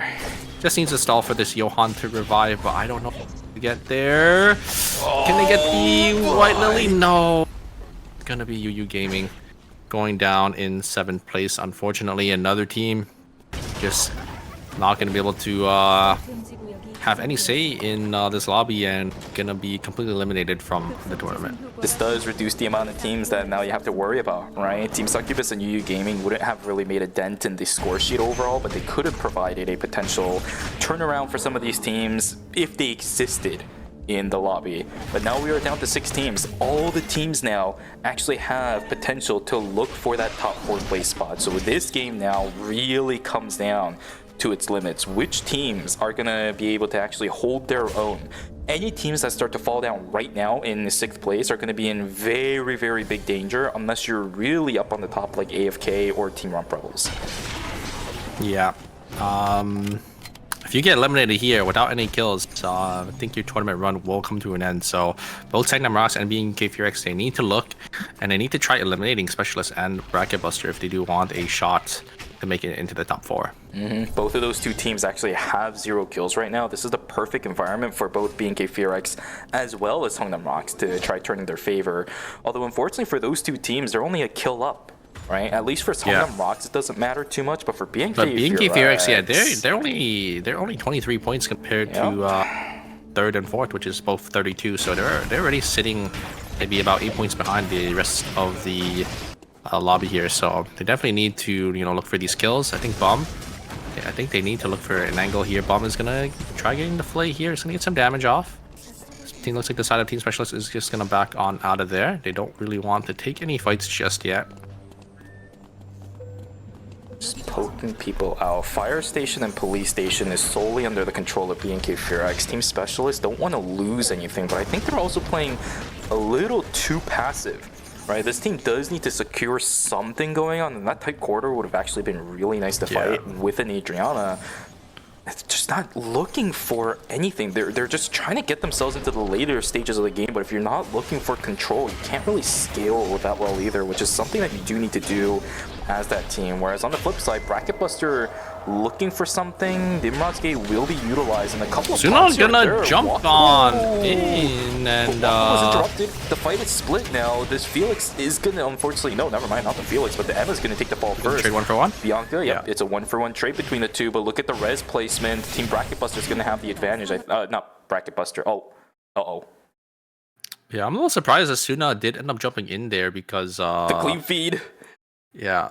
Little technical difficulties. Oh, looks like we're back, but Suna just jumping in with the Arda's gates, and I mean, I don't think the Emma got punished that hard because I think Rumble was unfortunately mistimed the Emma coming out of the totem, but yeah, a little surprised that the Emma just jumped on in and just just pressed totem and tried to get away, but looks like it worked out. Kind of worked out for them because they just traded 1 for 1, so it wasn't. I don't think it was too bad. Exactly, not that bad at all. But still, the lobby is really passive. It's not any good news for the teams of BNK Furex as well as Songnam Rocks. They need some kind of action to really start moving on. This actually only helps both Specialist as well as Team Bracket Buster. Team Bracket Buster now having an additional kill, that makes it even tougher now for BNK Furex to do anything with their specific placement. A flare gun plus a force core now into the hands of Team Bracket Buster. We'll see what this box is going to contain. Let's see. It is a Chinese opera mask. That's actually Can they use really this? I don't think so. But yeah, I saw the Persona already in the hands. Gosh, this is the worst feeling in the world, though, isn't it? Yeah, I'm gonna guess both the Emma and the thing both had a Persona already, so they probably aren't going to be able to use it. Looks like Theodore already getting chunked down to half HP. Soul Stealer is going to be invested onto the side of BNK Furex, and there's going to be no Soul Stealer now. Maybe Sagnam Rocks wants to look for a re-engage here. Cyber skills are going to come out. I'm not going to really find anyone there. A lot of damage going to be traded onto the side of the Mai there, but is it going to be enough? Bomb is going to be chunked down to half HP as well. A lot of damage going to be traded. The Theodore is going to be used, their ultimates. The exclusive was invested onto the Theodore there, and looks like the side of Team BNK Furex, they're going to try running them down, but a great turn. They're coming from, but oh my god, Hayes is going to find that angle, and is Ross going to be able to finish the Theodore? No. It looks like it's so close. It's going to come down. DDO is going to just explode their body here. Sniper skills are going to come out. Can Rosser get one of these snipes forward? No, it's not going to be enough, but Rosser is just going to jump on in, and they're going to be able to finish the Theodore here. But a third party, third party is here. Third party is here. Felix, they need to get. Oh no. I think the Haze is going to die here. Yeah, I don't think the Haze can get on out of here. The Felix is just going to run them down. So it's just gonna be up to Rosner to survive here. Look at the Try to mini get the map. res It ball. doesn't Oh get any no! better. The mini map, it doesn't get Oh any wait, better. Rosner. Rosner could turn this, but his timer 10 is seconds, just looking 10 seconds. atrocious. Down goes one. He needs to get the Oh, kill. that's gonna be it. That's he it. needs to get the kill. The self-res isn't there for the Lennox either. The kill is not there. Oh, no! And the dreams of BNK Furex is ruined off of a shield from the passive of Emma as well as the totem. That's it. Ladies and gentlemen, BNK Furex, the impossible has happened. We are having our second National League team falling in the first knockout stage that they are playing. Now it all comes down to Songnam Rocks to try to turn their luck around, fighting up against Team AFK. Will be able to get themselves on out. I don't know who ended up securing the box, but oh gosh, the pressure for Songnam Rocks now is immense. And Wickline just goes over to Rump Rebels once again, completely for free. So Rump Rebels definitely in position to win this game once again. Songnam Rocks, they're looking for something. They definitely need some extra placement here. Maybe as long as they could kill Bracket Buster or Team Specialist here, they should secure their spot in. They do have more kills than both of those teams, and they should have more points. So just need to have a nice consistent game number 4. Looks like they're going to be calling in that blood sample, probably for the Rozzy here. Here's the fight between Team Specialist and Team Bracket Buster. Both these teams, they're neck and neck. They need to, if they want to secure their spot, they could just decide to kill one of these teams, but it is going to be a little risky there. So we're gonna go down to 3 zones, and we have 5 teams still alive. And a lot of these teams actually have really long range control. Suna. What the heck just happened to the backside? This Emma just stuck in the middle of nowhere. She's gonna get taken down. Wait, Felix finds it. Attack to the backside. Suru's gonna get taken down too. And we're back to this again. Execute. The execution is there. And the health bars this time is a little bit too good. The Adriana getting tagged out by these Papyruses though. Arda is gonna have to blink away. This time Team Specialist have done it. Bracket Buster sitting on 3 kills. I think that will be the end of it. Well played to both Nemery as well as I think that was, who was it? I think Nyangachi managed to do a lot of fights in that. They're gonna try going for the res here. Actually, oh, no cams are on, so maybe they get the res off just in time. Uh-oh, Team Specialist, no. They're gonna get the res there. Alex Alta again from downtown to stop the res from coming to Team Specialist. They know Team Bracket Buster was gonna go for the res, and this is the only team that can stop their contention into the top 4 spots. So they're just gonna completely guard Lumi here. They want to make sure that Team Bracket Buster cannot get the res off. But yeah, once again, it's the Emma just taking the Nimrod's gate on forward and being completely out of position, too far away from their team. I think just costing Bracket Buster the fight. Felix though, finding the angle, but it just wasn't. Oh, that feels so bad. I think earlier Nemery ended up taking he looks the like box, he's dead. But yeah, there we go. Down goes Bracket Buster. Team Specialist now in a good spot. Going to be it, I think. Bracket Busters might be gone. Songnam Rocks, they're tied right now. Yeah, oh, Songnam Rocks, and they have an extra over. point from placement, so Bracket Busters is out. These We know our teams. are our top 4. Yeah, the teams that are alive are going to be our top 4 that are going to be going on to knockout stage 4. Of course, for Team Songnam Rocks right now, they're not thinking about that at all. They're probably, of course. They have an idea of what the lobbies itself is looking like, but you're not doing the math specifically, so they're going to continue trying their best, and they're in prime position to do it. You were right earlier with the Rozzy getting the high noon. She did get the blood sample prio, but Sogunam is also built really well. Tellurian Timepiece is one of those items that you actually don't necessarily need on the Theo. It's just an extra nice stat bonus for that character. Rump Rebels though really want to push this team out. Blink invested investing Blink. I don't think they have enough timer here. So the Theodore is already cooked down to 5 seconds. They are gonna actually get on in with that White Lily, but it looks like Rump Rebels, the Wick line is off now, but I think the item difference for Rump Rebels is probably in their favor just because they got that Wick line. They haven't really been contested much in the later stages into the game, so here's a turn. They get some damage off. The Bianca is forced to use her ultimate, but Bear finds an angle onto the... And that is going to be a very nicely played by Bear, finding that Theodore a little too far position and is in, and then the follow-up coming in from the Laurel. And that's going to be it. Team Sangnam Rocks going to fall to the side of Team Rump Rebels. And Rump Rebels, they are playing out of their mind all the way down once again. Knockout stage 1. And yeah, I think they're actually secured, or they're going to be poised to win this lobby. Yep. For Sangnam Rocks, though, they're going to start doing the math. I would have to assume it's going to be I fine. like this. Surlo, yep, this is a great idea, but will get found out by the telephoto camera. Yeah, there was a Nice cam in placement. that ward. Yeah, or in that bush. Good stuff. Surlo still looking for a multi-pronged attack. We saw this earlier being an issue for Team Rump Rebels. This time around, they're going to try it. But this is not a good spot for a triple frontline to fight into an Adriana and an ISO. There's a lot of safety nets, and these thin corridors are not going to make it easy. Surlo's going to find an angle up against Nyangati. That's a lot of damage down over onto Great peel back. guarded, Wow. but the execution comes in. GTL trying to salvage something. The parry is there. The damage output is out. Wait a second. Down goes the main Yeah, they can damage turn dealer here. of this team. Mana looking for a little bit more. GTL trying to Oh, go for the third party! Where Third party! did these guys come from? It's a team wipe, one after another. There's only one player left on AFK, as well as Team Specialist. Specialist will fall. AFK will go second. It's gonna be Rump Rebels sweeping the entire lobby. 15 kills on hand in first place. They are gonna knock down the pegs of Knockout Stage 3. GG's. Wow, Rump Rebels with the macro plate, they just come on forward. It's a risky one where you come into the zone where there are 2 teams left, but it just paid out for them as they come in at the perfect time, just able to get that third party out and just able to secure that win for themselves. Indeed. A nice game from them. Yeah, what a game. Honestly, what a game from all the players that were left. Again, after the first 2 teams were gone, everybody else was just in spot to try vying for a spot in the top 4. Right? And then slowly but surely, we lost teams over and over and over again.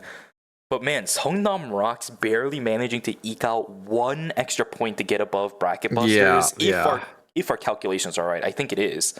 It should be correct. I'm pretty sure they should be in, but just goes to show you, how close the series was. Sangnam Rocks, one of our National League teams, one of our favorite teams as well to, come out of that series, just barely able to make it out. So yeah, these teams, they're here to play. I think the knockout stages is a very, very good representation of why a lot of our National League teams are put in the lower brackets of the knockout stages. They're all playing absurdly well. It's insane. A lot of teams that we really haven't heard about, a lot of players that we really haven't heard about either, are starting to put in a lot of thorns on the side of some of our National League teams.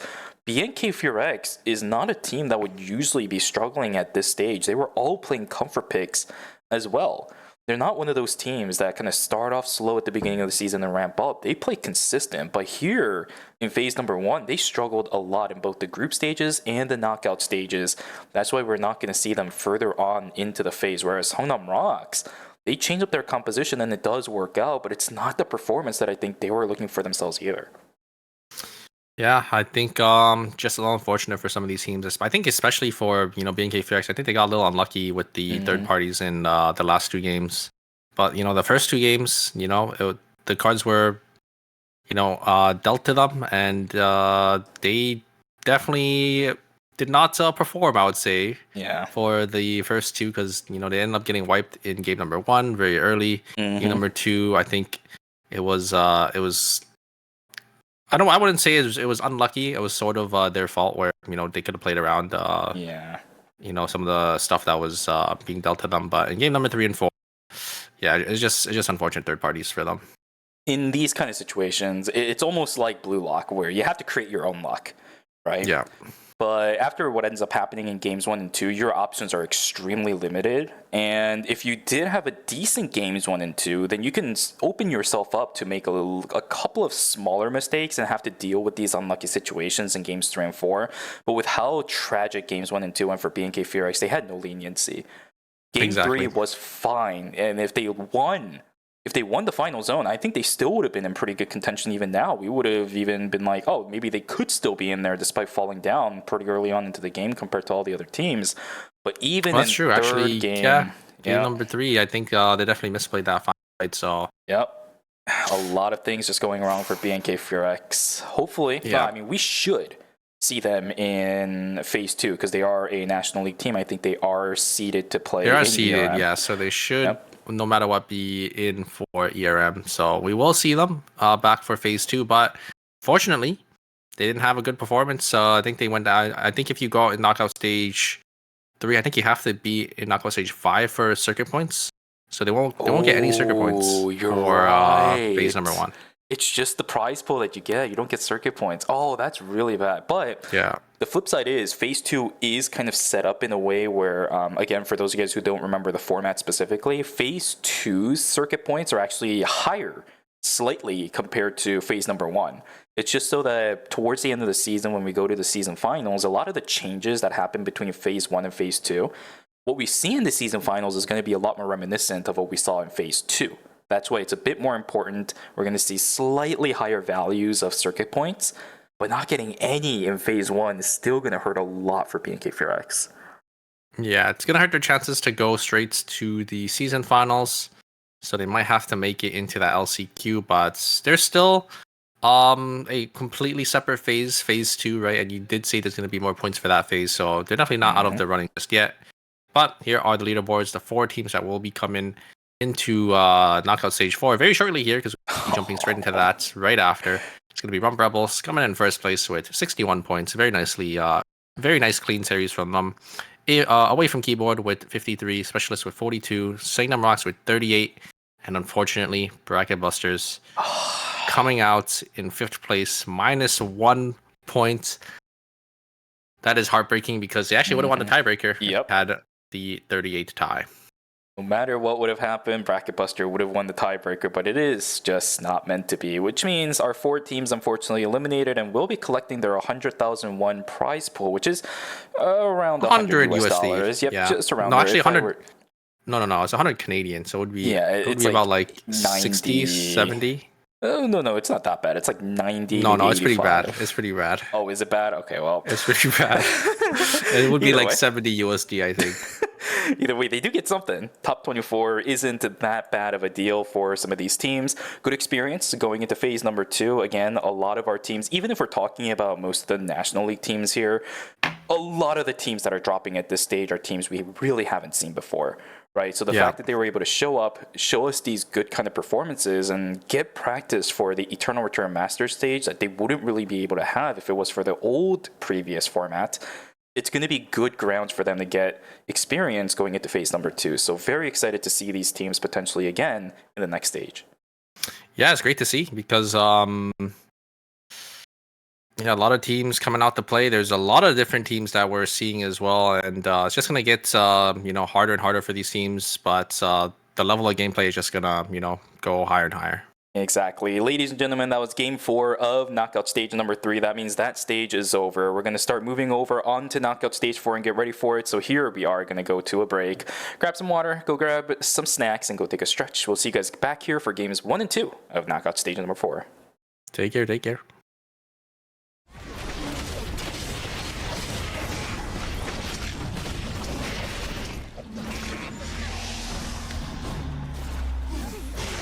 생존자가 사망했습니다. 누군가가 연쇄 처치 중입니다.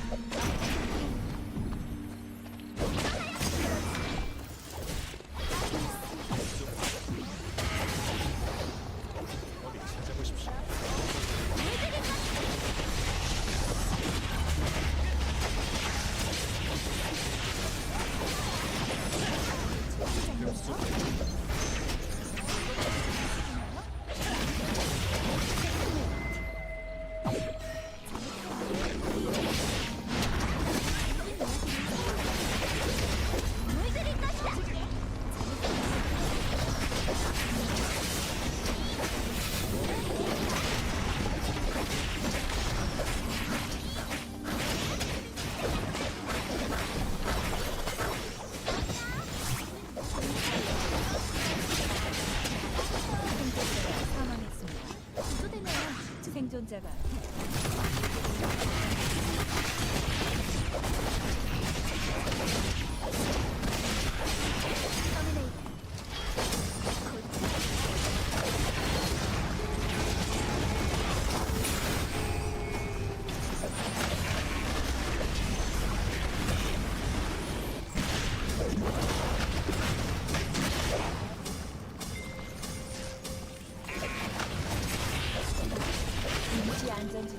활성화합니다.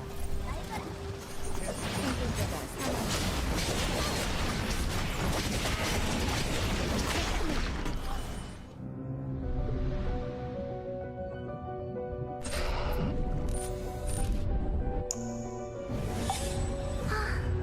어디 재미있는 일 없을까요?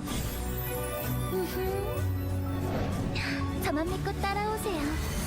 제가 즐겁게 해드릴게요. 함께 하시죠. 금지된 타락의 유혈 속으로. 고통은 한순간이겠지만 안식은 영원할 거예요. 고통을 끝내드릴게요. 도망칠 곳이 없을 때 사람들은 솔직해지자. 숨을 볼 시간이 아닐 텐데 기가 끼지 않나. 벌써 내가 나설 차례인가? 죄다 시시한 애들 뿐이네. 인간은 결국 힘의 존재야. 그래, 이제 좀 마왕 같아 보여?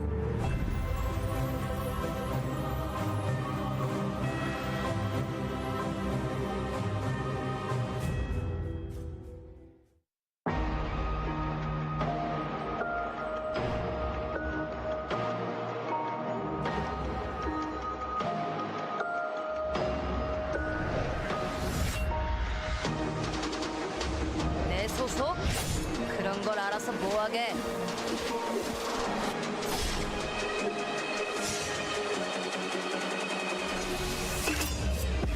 모든 것은 그분의 뜻대로. 빛보다 빠르게.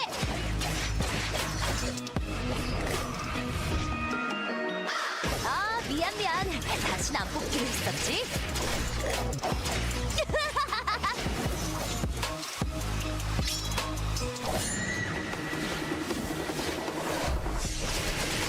눈에는 눈, 이에는 이. 그걸로 부족한데?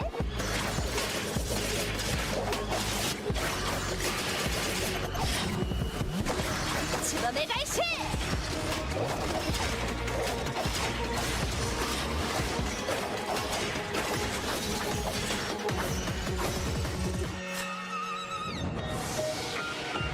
기억할 수 있다면 모든 것을 기억해 주십시오. 내 눈이 저지른 일들을, 내 손이 저지른 일들을.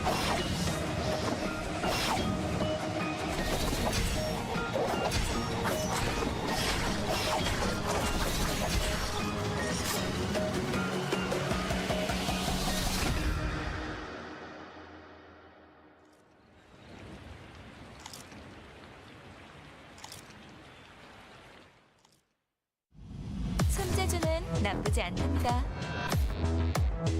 찢고 가르고 뚫어볼까요? 제가 말끔히 고쳐드릴게요. 혼자가 있다면 어디든지 가야겠죠? 움직이시면 안 돼요. 치료할게요. 당신이 죽더라고요.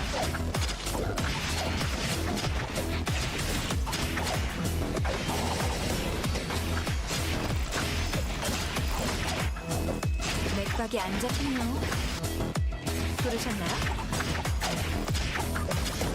병들어 죽는 것보단 나았겠죠. 전 최선을 다했어요.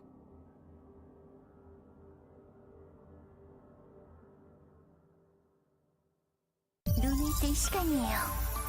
제가 길잡이가 되어줄게요.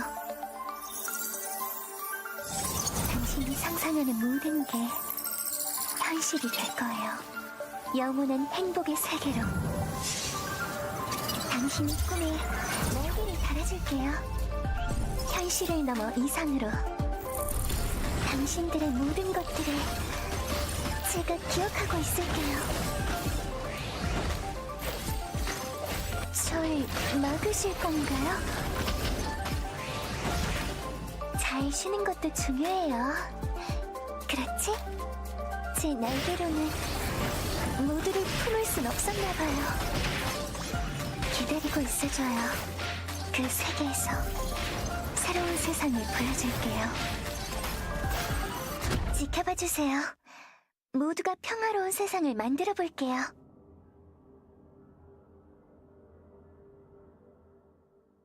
준비 완료.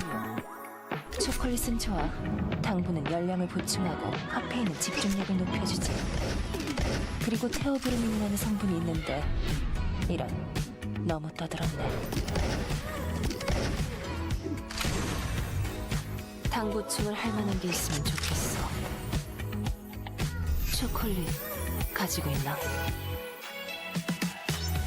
선물 하나 주지. 재료 수집도 기본 중 기본이지. 플레이팅 했으면 좋겠어. 여기라면 찾을 수 있겠어. 초콜릿. 초콜릿과 어울릴까? 좋아. 많은 도움이 되겠는데. 오늘의 주식은 초콜릿 토스트와 핫초코입니다. 이 정도면 만족스러워.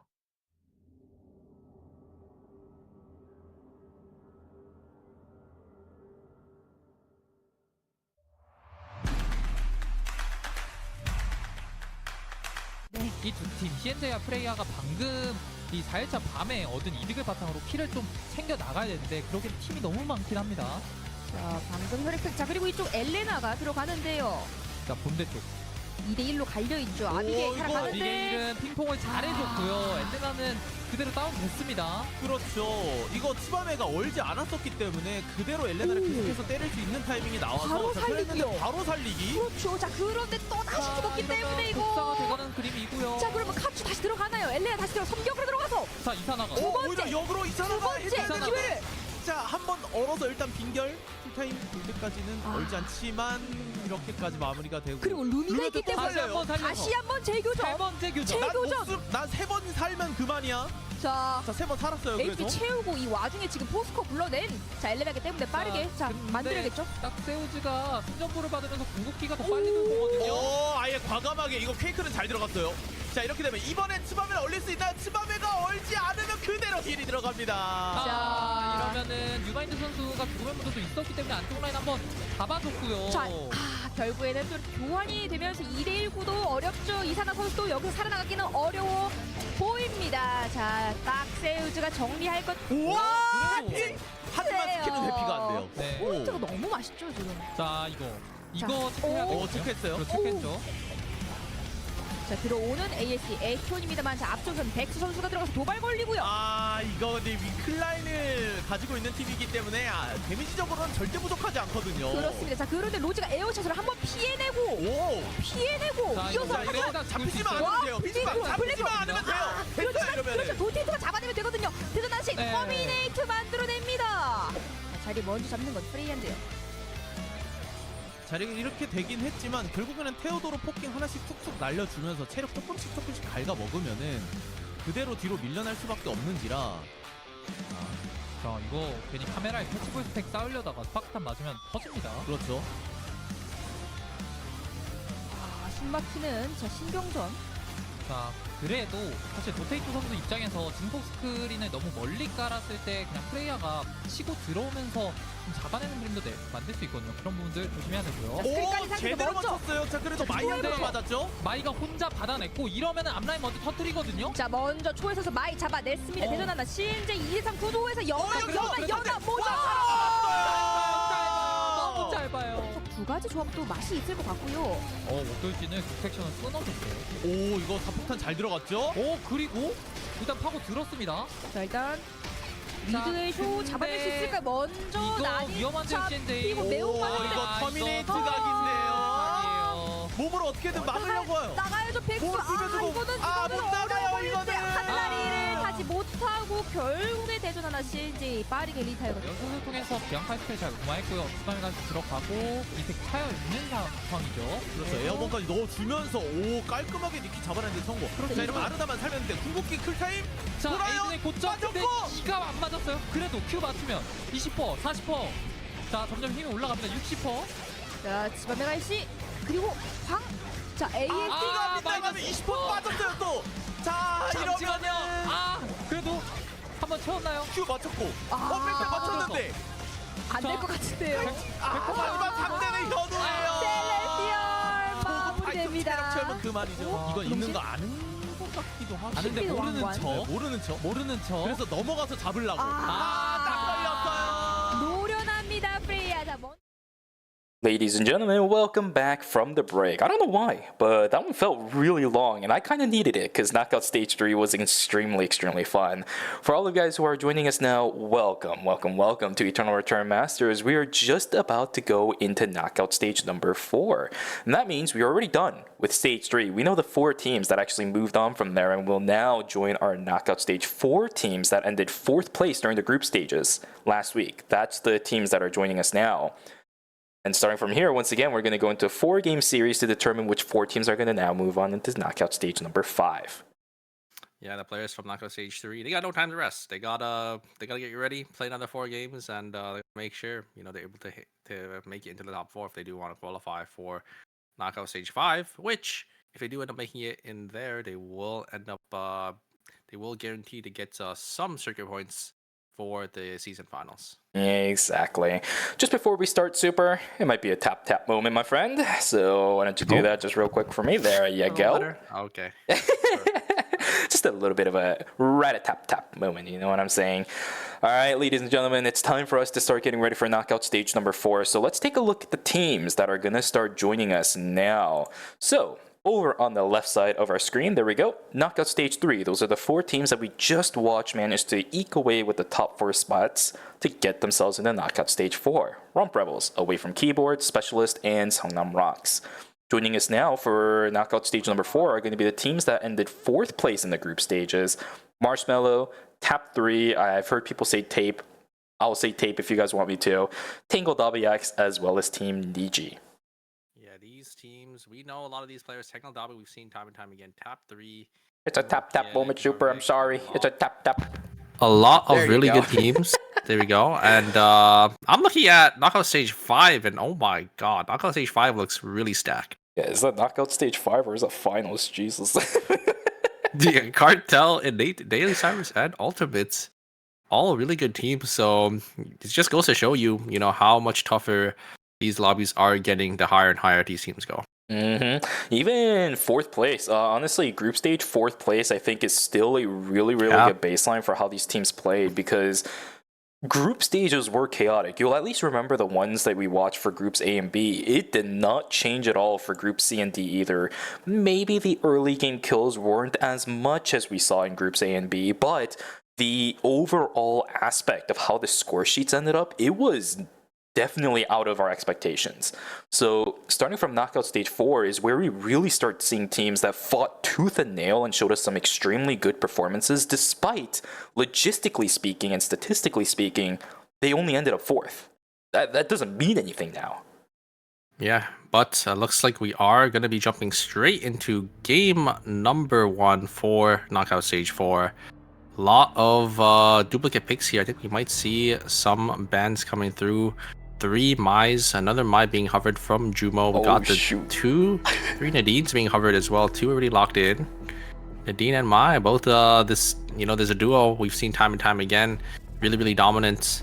I think it's going to come through. Are they going to do a last minute swap here? The 3rd member also hasn't hovered anything, and they're just going to straight into their Nikki, Jenny, and Charlotte team comp that we've seen in day number 1. Yeah, this is a comp that we've seen Team Tape run a lot during the group stages. You'll remember it, I remember it. Did really well. I like the fact that they were actually sticking on it. They were switching back and forth between a couple of teams during the group stages, but it seems like they're locking in for this one right now. The other one that I do want to mention is Team Marshmallow. Yogurt is going to be back on the Abigail, but this time instead of starting out with the Quake, they're going to be running with the Blade of Truth. We did see it being a little bit more effective.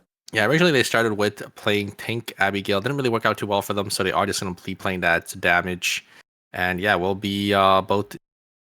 I think we do have a Nadine ban is taking a portion.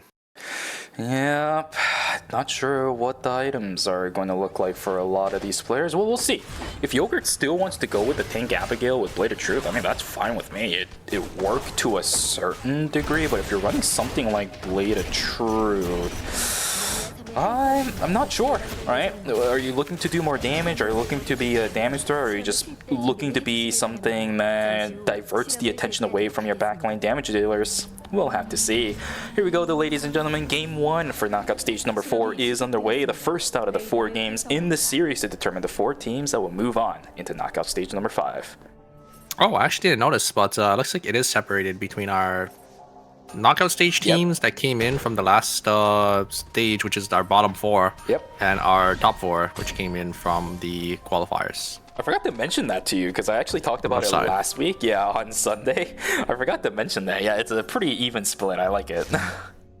Yeah, so you can sort of see, you know, and you can sort of cheer on, you know, some of the teams coming in from, you know, the previous stages, which will be in slots 5, 6, 7, and 8.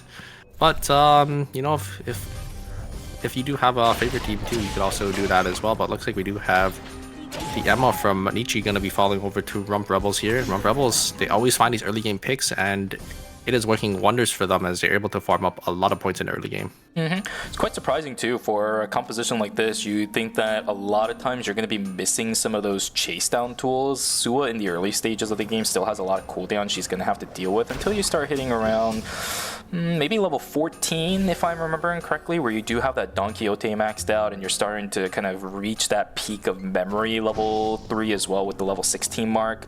Early game, you can't chase as well as everyone else thinks you can. I think you can kind of attest to that too.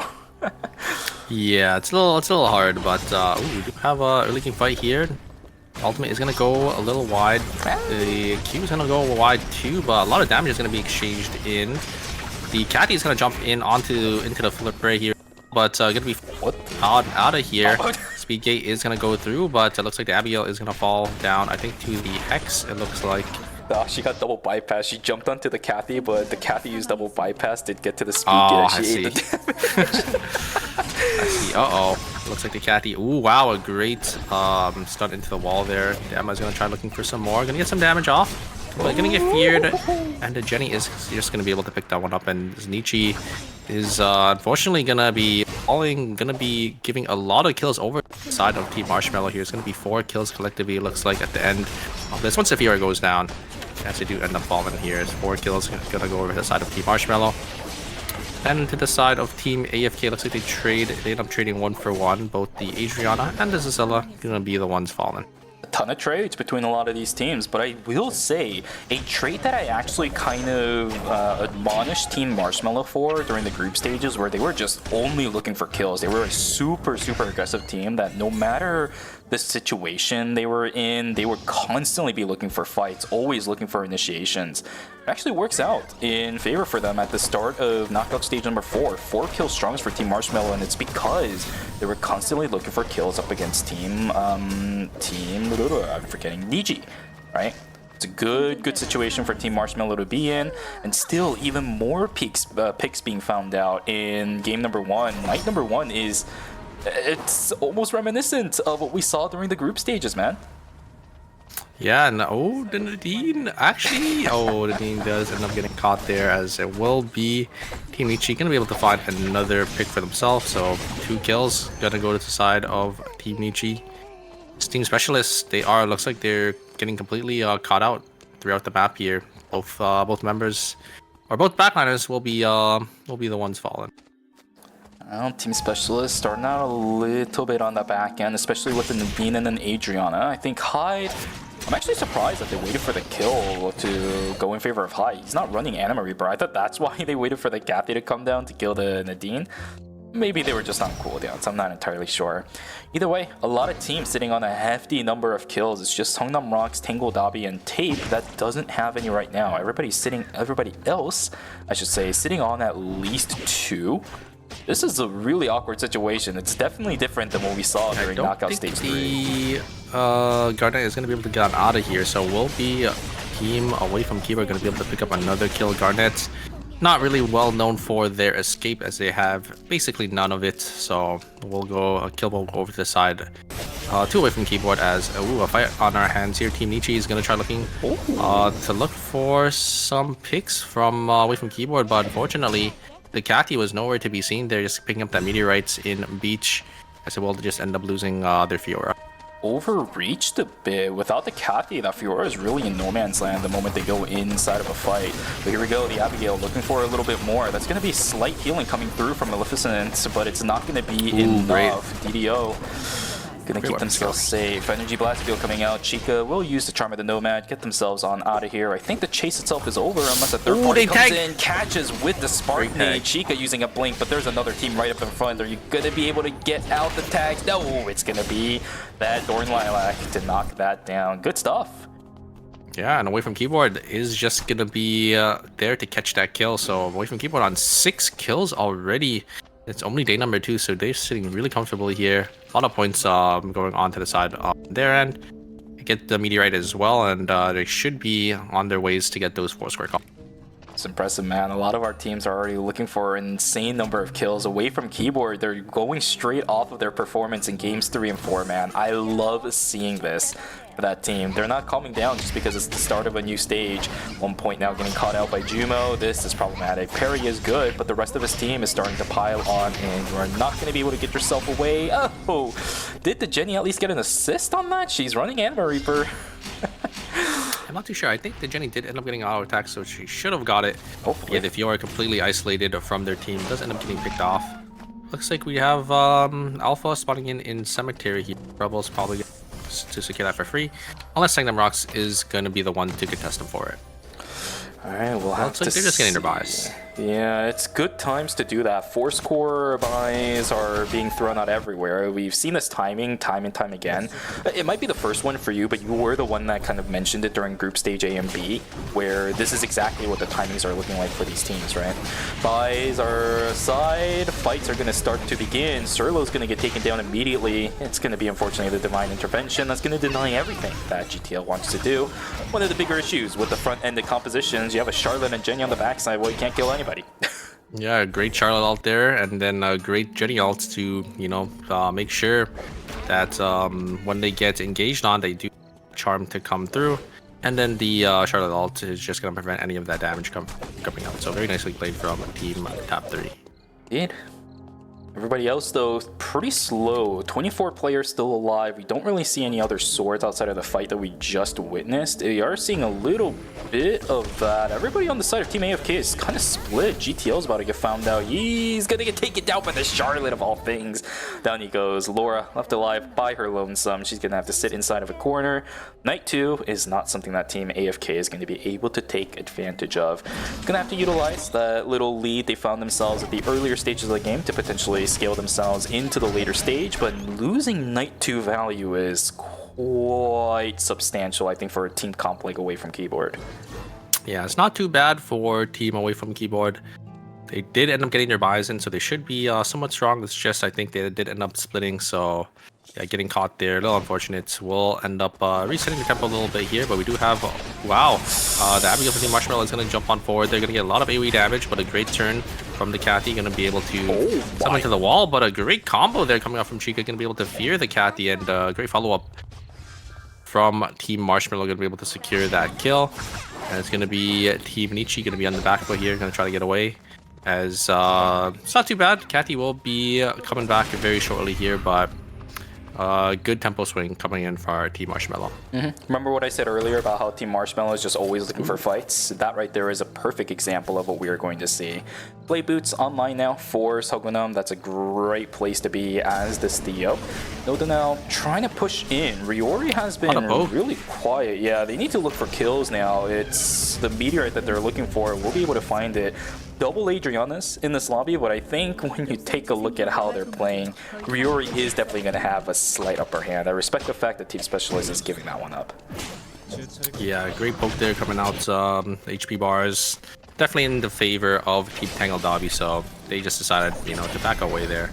I have a fight between Team AFK and Team Specialist here. As AFK can look for an angle. I think they just want to craft their items first on. That's a Sella. Sella did end up their item. I think they do want to take this fight here. The Laura has a pretty good angle on the flank here, so if they could find a nice angle in onto the back line, it looks like Laura is gonna start looking here. There's gonna be a camera gonna be placed in the bush, but doesn't see the Laura on the bottom side here. Oh, but that vision plant will end up sniffing them out of there. They still want to look for an angle here, though. Position Ooh, is they might actually really- just look. Ooh, Yeah, Alex is the under no backliners threat. are a little too far away from their tank, and Delora just completely finds the angle onto them, and it will be Team Specialist going to be wiped off the map from team away from keyboard. Very nicely played, and great positioning and great capitalization from them. Yeah, if anything, the position of the Garnet and the 2 backline carries should have been flipped. That is not Yeah. a corner you want to be stuck on, especially as in the Dean think Adriana. I think it was a miscommunication. Garnet just tried to go on to Alex, but you know the 2 backliners were definitely not on board with that plan because they did see the Laura coming in from the bottom side. So yeah, a little unfortunate for Team Specialists. They will go down in 8th place with only 2 kills, but there's still a lot of eternal return to be played for them. Indeed, 2 kills is actually not a bad start for Team Specialists. They did have a slower start in Knockout Stage 3 too. Just, they have to make sure they can actually keep up with the rest of the lobby. Look at how well everyone else is playing macro-wise, especially the teams that came in for Knockout Stage 4. Sebi? This is tough. Sebi now looking for a kill potential on Lot of Same with damage. Javelin, yep, will lock them down. Rita the Vampire Ultimate Queen is coming should through, always yeah. secure it. DDO will have to use the Monkey Wire Owl. Wako still on the chase. Sebi also wants this. There's the Twilight Heist. Blink is out, but there's too much chase coming through from the side of Team Rump Rebels. Down goes yet another for Songnam Rocks. Rump Rebels, man, this is a whole new side of them after what we saw during the group stages. I'm surprised the Asua didn't end up chasing the Theodore because Theodore cannot get away from Asua. But it looks like Saganam is going to be able to get away, as well. So it's not the end of the world, but it will be a -400 coming to the side of Saganam Rock. So a little unfortunate. But I know they did end up getting blessed by the RNG gods a little earlier, getting that meteorites from that wolf. So it shouldn't be too bad for them. This is a little bit awkward for Rump wait a Rebels second. because Bianca split. is full split right now. Team Songnam Rocks is also starting to make their way over to the V-pad. Yeah, they're gonna have to invest time for this. Yeah, This that's is fine. such a weird way to be. Yeah, a little unfortunate. You're gonna burn some red timer, but you know, as long as you get some kills back, you're gonna refresh your timer. So it's not the end of the world. Looks like the Laura here has a full 500 credits and has a credit item in their inventory. So I think they want to probably try to invest in some bloods here. Oh, we do have Team Stagnam Ross is gonna jump pad straight in onto in the middle of 2 teams here. So they definitely have to make some room. Forward. I think it's not any team better. yeah, Team Rump Rebels should see them on the cameras and That's a wipe. capitalize, and I think that's going to be wrong. So wait a second. Masa is actually going to be able to get away here as the side of Team Away from Keyboard is just going to turn their attention onto the side of Team Rump Rebels as both Bear and Bianca are going to fall, and it's actually going to be a wipe maybe to the side of Team Rump Rebels. Sebi has a lot of good escape tools, especially considering the fact that it is stream. The White Lily is there. Alex is trying to chase this down. Yeah, I don't think he's going to really go for it any longer unless Twilight Heist becomes weird. Nah, he has he's timer going. advantage. Yep. Sebi can't really get away here too, because Temple's turning into red very shortly here. Oh, this is awkward. This is really, really awkward. I don't know. Can he get out? Is he gonna make it? 7 seconds. I think he should. But just barely. We'll see. There's the res. Oh, he actually gets the res. Is that a self-res? Oh my god, Hyde is also in trouble too. Oh, double bypass. Yes. No, it's not. No. Yes, yeah, he's got it. Oh my god, oh my god. But straight into a third-party sandwich. Where's the Emma? Where's the Emma? Emma TP'd into police station, but it doesn't really matter because they just completely killed the Cicella, who's mispositioned from keyboard. The Emma actually has their flank angle. Wait a second. The res is gonna come through. Wait, the Emma just blinks on forward and just dies. Another third-party, dude. Great punish there from away from keyboard as yeah, looks like. Oh wait a second. Oh my god. Laura's actually able to live for so long. They're trying to turn it, but it's not going to be enough. As that is another team. Yeah, a little unfortunate. But wait a second. Third party is coming for the side of Team Marshmallow here. Going to try to engage on Sangnam Rocks, but a great disengage. But another third party. Are they going to look for it? No, but the Theodore will just go down. We have another third party on the top side from Team Tangle Dobby. Sangnam Rocks going to lose 2 members. They have no credits. It is a disaster for that team. Can we stop it now, guys? Can we please? Jesus, what was that? And it's even worse when it's like this too, right? Sometimes whenever you get third-partied on, as soon as a fight begins, you're like, oh well, we're just unlucky. If this happens where you leave a fight and then a third party happens, they're gonna try resing.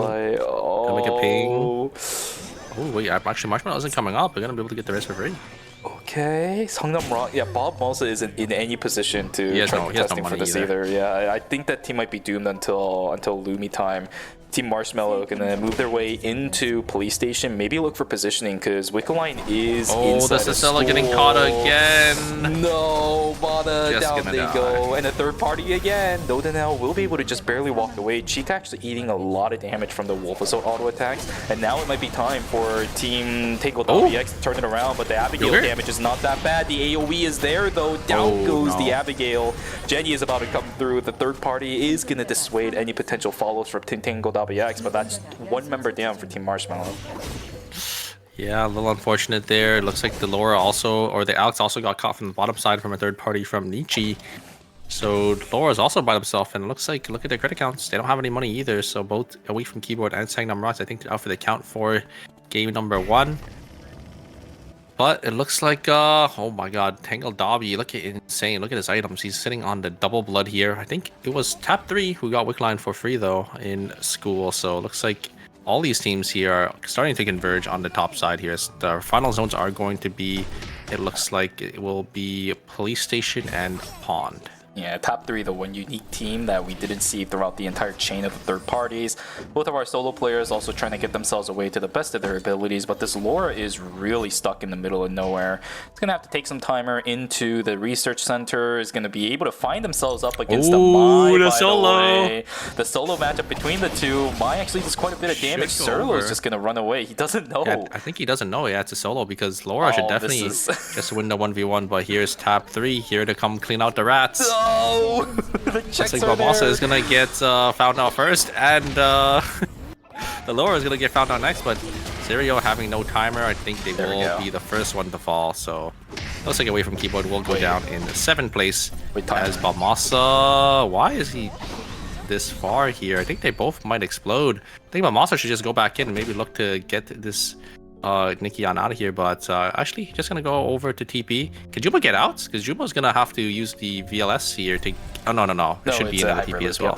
Yep, everybody so it should be is okay. getting themselves on out. Team Marshmallow looking for a potential fight up against Tangle Dobby, but Yogurt getting taken down dangerously low. They're gonna have to back away. So Tangle Dobby X gonna hold main control over that temple area. Yogurt trying to res and heal themselves up a little bit. I think that's a little bit too far from Noda now. Good damage coming out from Riori, but that's just the Adriana. Yogurt eating a lot from the Spirit Harvest. Ooh. He's gonna take a while before he can actually heal himself up too because of the residual burn from Adriana. That's actually really good. Oh, Bamasa being found out once again. This time, actually just gonna be able to jump on 2 seconds of timer left. He's sitting on 6 seconds. I think Bamasa should be fine. Tap definitely want this kill. They want to get these as many amount of free kills as possible because they do know this Mai is a rat. Oh, I do like Nietzsche's angle here. Chubo does end up spotting all 3 of them, so just gonna slowly back on out of there. But a lot of teams converging into the top side of the map here as Team Tangle Dobby gets free zone in Temple. Dude, Bob Malsa is actually just playing a hard game right now. This call from Ike, not exactly the most optimal. It is the Wick team right now. And we saw these 2 teams actually duking it out during the group stages. They really didn't do What too was much. it? No, never mind. They didn't duke it out up against the group stages, but we've seen score. some multiple... Oh, that sucks. We've seen some multiple Jenny matchups actually work in favor of the team with the Charlotte. Here we go. The full fight begins. Oh That's a lot my of damage God. over on Ike. Down goes That is a Yogurt. lot of AoE damage. Yep, and this is what I was admonishing Team Marshmallow about a long time ago during the group stages. I talked about it earlier, but this is exactly why. They just take fights no matter what the situation is. That's not a fight you can take, especially with the positioning you have. That's free reign of the Vampire Queen as a Bianca. Yeah, and Ike looks like is gonna be caught out here. Great carpet gonna push the Fiora back. Fiora's just gonna jump on in and just gonna be able to proc the play dead, and I think that is going to be it. The Cathy should be able to finish the Hyojin off as looks like Bamasa is actually gonna or try to go in there, but wait a second. It looks like Team Nietzsche overextended here, and Team Robert was immediately capitalized and just instantly kill the Emma, as it looks like it's now going to be Team Nietzsche on the back foot here. There's the ultimate, but a great buffer from the Cathy is going to be able to keep them alive just for now. Bob Malsa is acting as one of the best agents I've ever seen on a Mai before. He is just weaving his way around some of these teams, keeping himself alive. And now he might have to deal with Hyde, but timer-wise, I think Hyde's in an advantage. No denial. He's gonna check the ball. Oh, he didn't check the push, but Bob Malsa checked it for him. Oh, Hyde.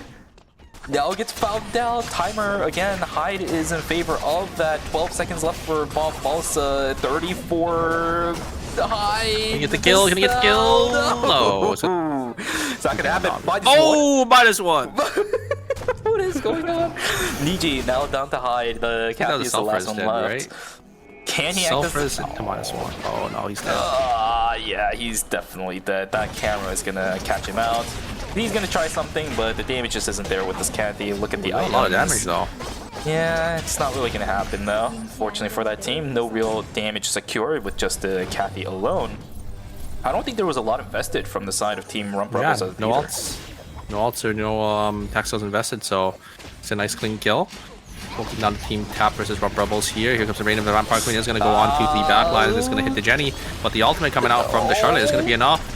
Sebi is going to get a lot of damage, but Charlotte is going to be one for trade, and I think they will be able to secure the Jenny there. It's just going to come down to a 1v2 here. Jumo going to try killing the Nikki or the Bianca. It's going to be enough, but I don't think Nikki can win this 1v1. But wait a second. Here's the bomb.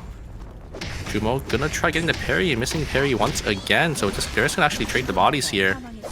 It's just timer. I don't think Nikki is gonna be able to win this here, as Su has a little too much sustain for the 1v1 and has those spell shields as well to block out on any CC. So we'll be Team Rebels coming out on top. This is such a good look. Now, I talked about earlier how the Jenny mirror matchups didn't happen because they're in the same knockout stage. But this time, for sure, if I remember correctly, Team Rump Rebels actually did fight against Team Tap 3 during their group stages, and they actually ended up losing out exactly with this composition up against Tap 3's exact composition too. This time, they actually turned it around. A beautiful angle from Wako, and he actually stayed alive past the initial point of setting down the Reign of the Vampire Queen. That's the one difference that I saw in this fight, and it actually forced the members of Tap 3 to prioritize killing that Bianca a little bit more, which gave more space for Sebi and Bear to deal with the Nikki and then start continuing to push past her once her cooldowns were down. It was just a very nice angle from the Bianca, because the Bianca also hit the Sanguine Javelin onto the Jenny, so the Jenny was just completely rooted in place, and that just gave enough space for both the Sua and the Laura to just jump on it. They're gonna jump on forward, gonna get a lot of damage on the Mai here. He gives him a Reign of the Vampire. It's actually not going to connect onto anyone here, but the Mai is completely isolated a little too far forward by themselves. Going to take a little too much damage as the disengage is going to be called for Team Rump Rebels. They do end up taking one. Team Tangled Dobby, though, they're sending it a little too far forward. A great blink from Insane. A very nice played by him to actually dodge out on the Laura, as Riori is doing a lot of damage back, but it's going to come down to the 1v2. I don't think Insane can do this, but here he comes in forward. He actually gets the kill onto Bear, and I think he could do it. This is It's going to come down to 1v1. Bianca versus Nadine. A lot of damage traded. Timer advantage is going to go over to the side of Insane. Insane just needs to look for a reset here and maybe look for the 1v1. I think he needs to get the rest. Here comes the Reign of the Vampire Queen. He's just trying to buy time. Maybe he's thinking that he has timer advantage in comparison, I think, but it's not happening. Insane does have the blink back up. I think that's going to be it. Insane should be the one to come out on top, and very nicely played by the Nadine, just able to dodge out on so many skills. And yeah, I think the Bianca should have waited for the Reign of the Vampire Queen. I think they thought the Nadine was in the zone already, but Insane, all he had to do was just take the reset. He had a lot more timer than, and he was able to win it for his team. It looked a little finicky, but I'm going to kind of count it off because the initial Reign of the Vampire Queen was actually really good, just full splitting the entirety of Tangled Dobby X. But as Team Tangled Dobby's player, Insane, as his name states, he was insane in that fight. I think he single-handedly did probably 90% of the damage that was dealt throughout the entire course of the fight. Riori actually did some really nice damage with the fire escape, funny enough, onto the Sua as soon as the two damage dealers were split. But from there wasn't really anything coming out from the Adriana. It was mainly from Insane beautiful dodge out on the Twilight House up against Sebi, and then from that he managed to knock down the Laura. And after the Adriana falls, he's able to somehow find a pick off onto the Sua from max attack range, and I don't think Bear had any counters up against it. The charge up time on Don Quixote probably would have made it easier for the Dean to get the auto attacks down. Spacing was just immaculate from Insane. Yeah, very, very nicely played. And they do end up coming out on top, but the other team, kind of blanking out their name, it was Team Away from Keyboard. Rump Rebels. They Rump had Rebels. over 15 kills for themselves, What? so I think they actually outscored Team Tangle Dobby there. Jesus, Team Rump Rebels getting 15. If I remember correctly as well, the last time I saw Team Away from Keyboard also sitting on 12. Yeah, they also had a lot as well, so I think they could have also outscored Team Tangle Dobby, who actually won the game, but they only had 7 kills, so it wasn't too high of a point game for them. It's pretty nuts. We're gonna have a very, very high density point value wise up on the top three teams after game number 1, but it is just game number 1, right? That's the thing that we have to remember. Yes. Logistically speaking, there is a high chance that this score sheet is not going to stay. Especially, I'm a little bit worried about Team Away from Keyboard because their performance is a little bit shaky. But I do like the fact that they are continuing their hyper aggression composition, and they're continuing the hyper aggression that comes with their comp, playing exactly how they did in games 3 and 4 for Knockout Stage 3, and it's looking good for them so far. Yeah, they're getting a lot of points, and it is looking pretty nice. They're winning a lot of team fights. A little unfortunate at the very end there, but yeah, pretty solid game for them. Getting 12 kills, so they should be, I would say, relatively secured in about 3rd place right now. And to be fair, I think this game was also really bad in gauging how these teams are going to do, because that weird time in between day 4 where everyone was just getting third-party centraled inside of Fire Station and Police Station. Teams are not well equipped for things like that, right? You can practice as much as you want, and practice for third parties, yes, you can to a certain degree, but when you do third party after third party after third party after third party, now that's when the chain becomes a little bit too long, and no one's going to know how to deal with that. So the environment of game number 1 in and of itself, I don't think gives us a clear picture of what these teams are physically capable of, because so many teams ended up losing too much value during that specific time phase that we didn't really see how they were able to fight towards the end of the game. Yeah, I agree, but I think we are going to get the scoreboard very shortly here. Yeah, there we go. Yeah, there it is, and it is going to be Team Rump Rebels coming out on top with 20 points, despite them not winning that game because they had 15 field kills for themselves.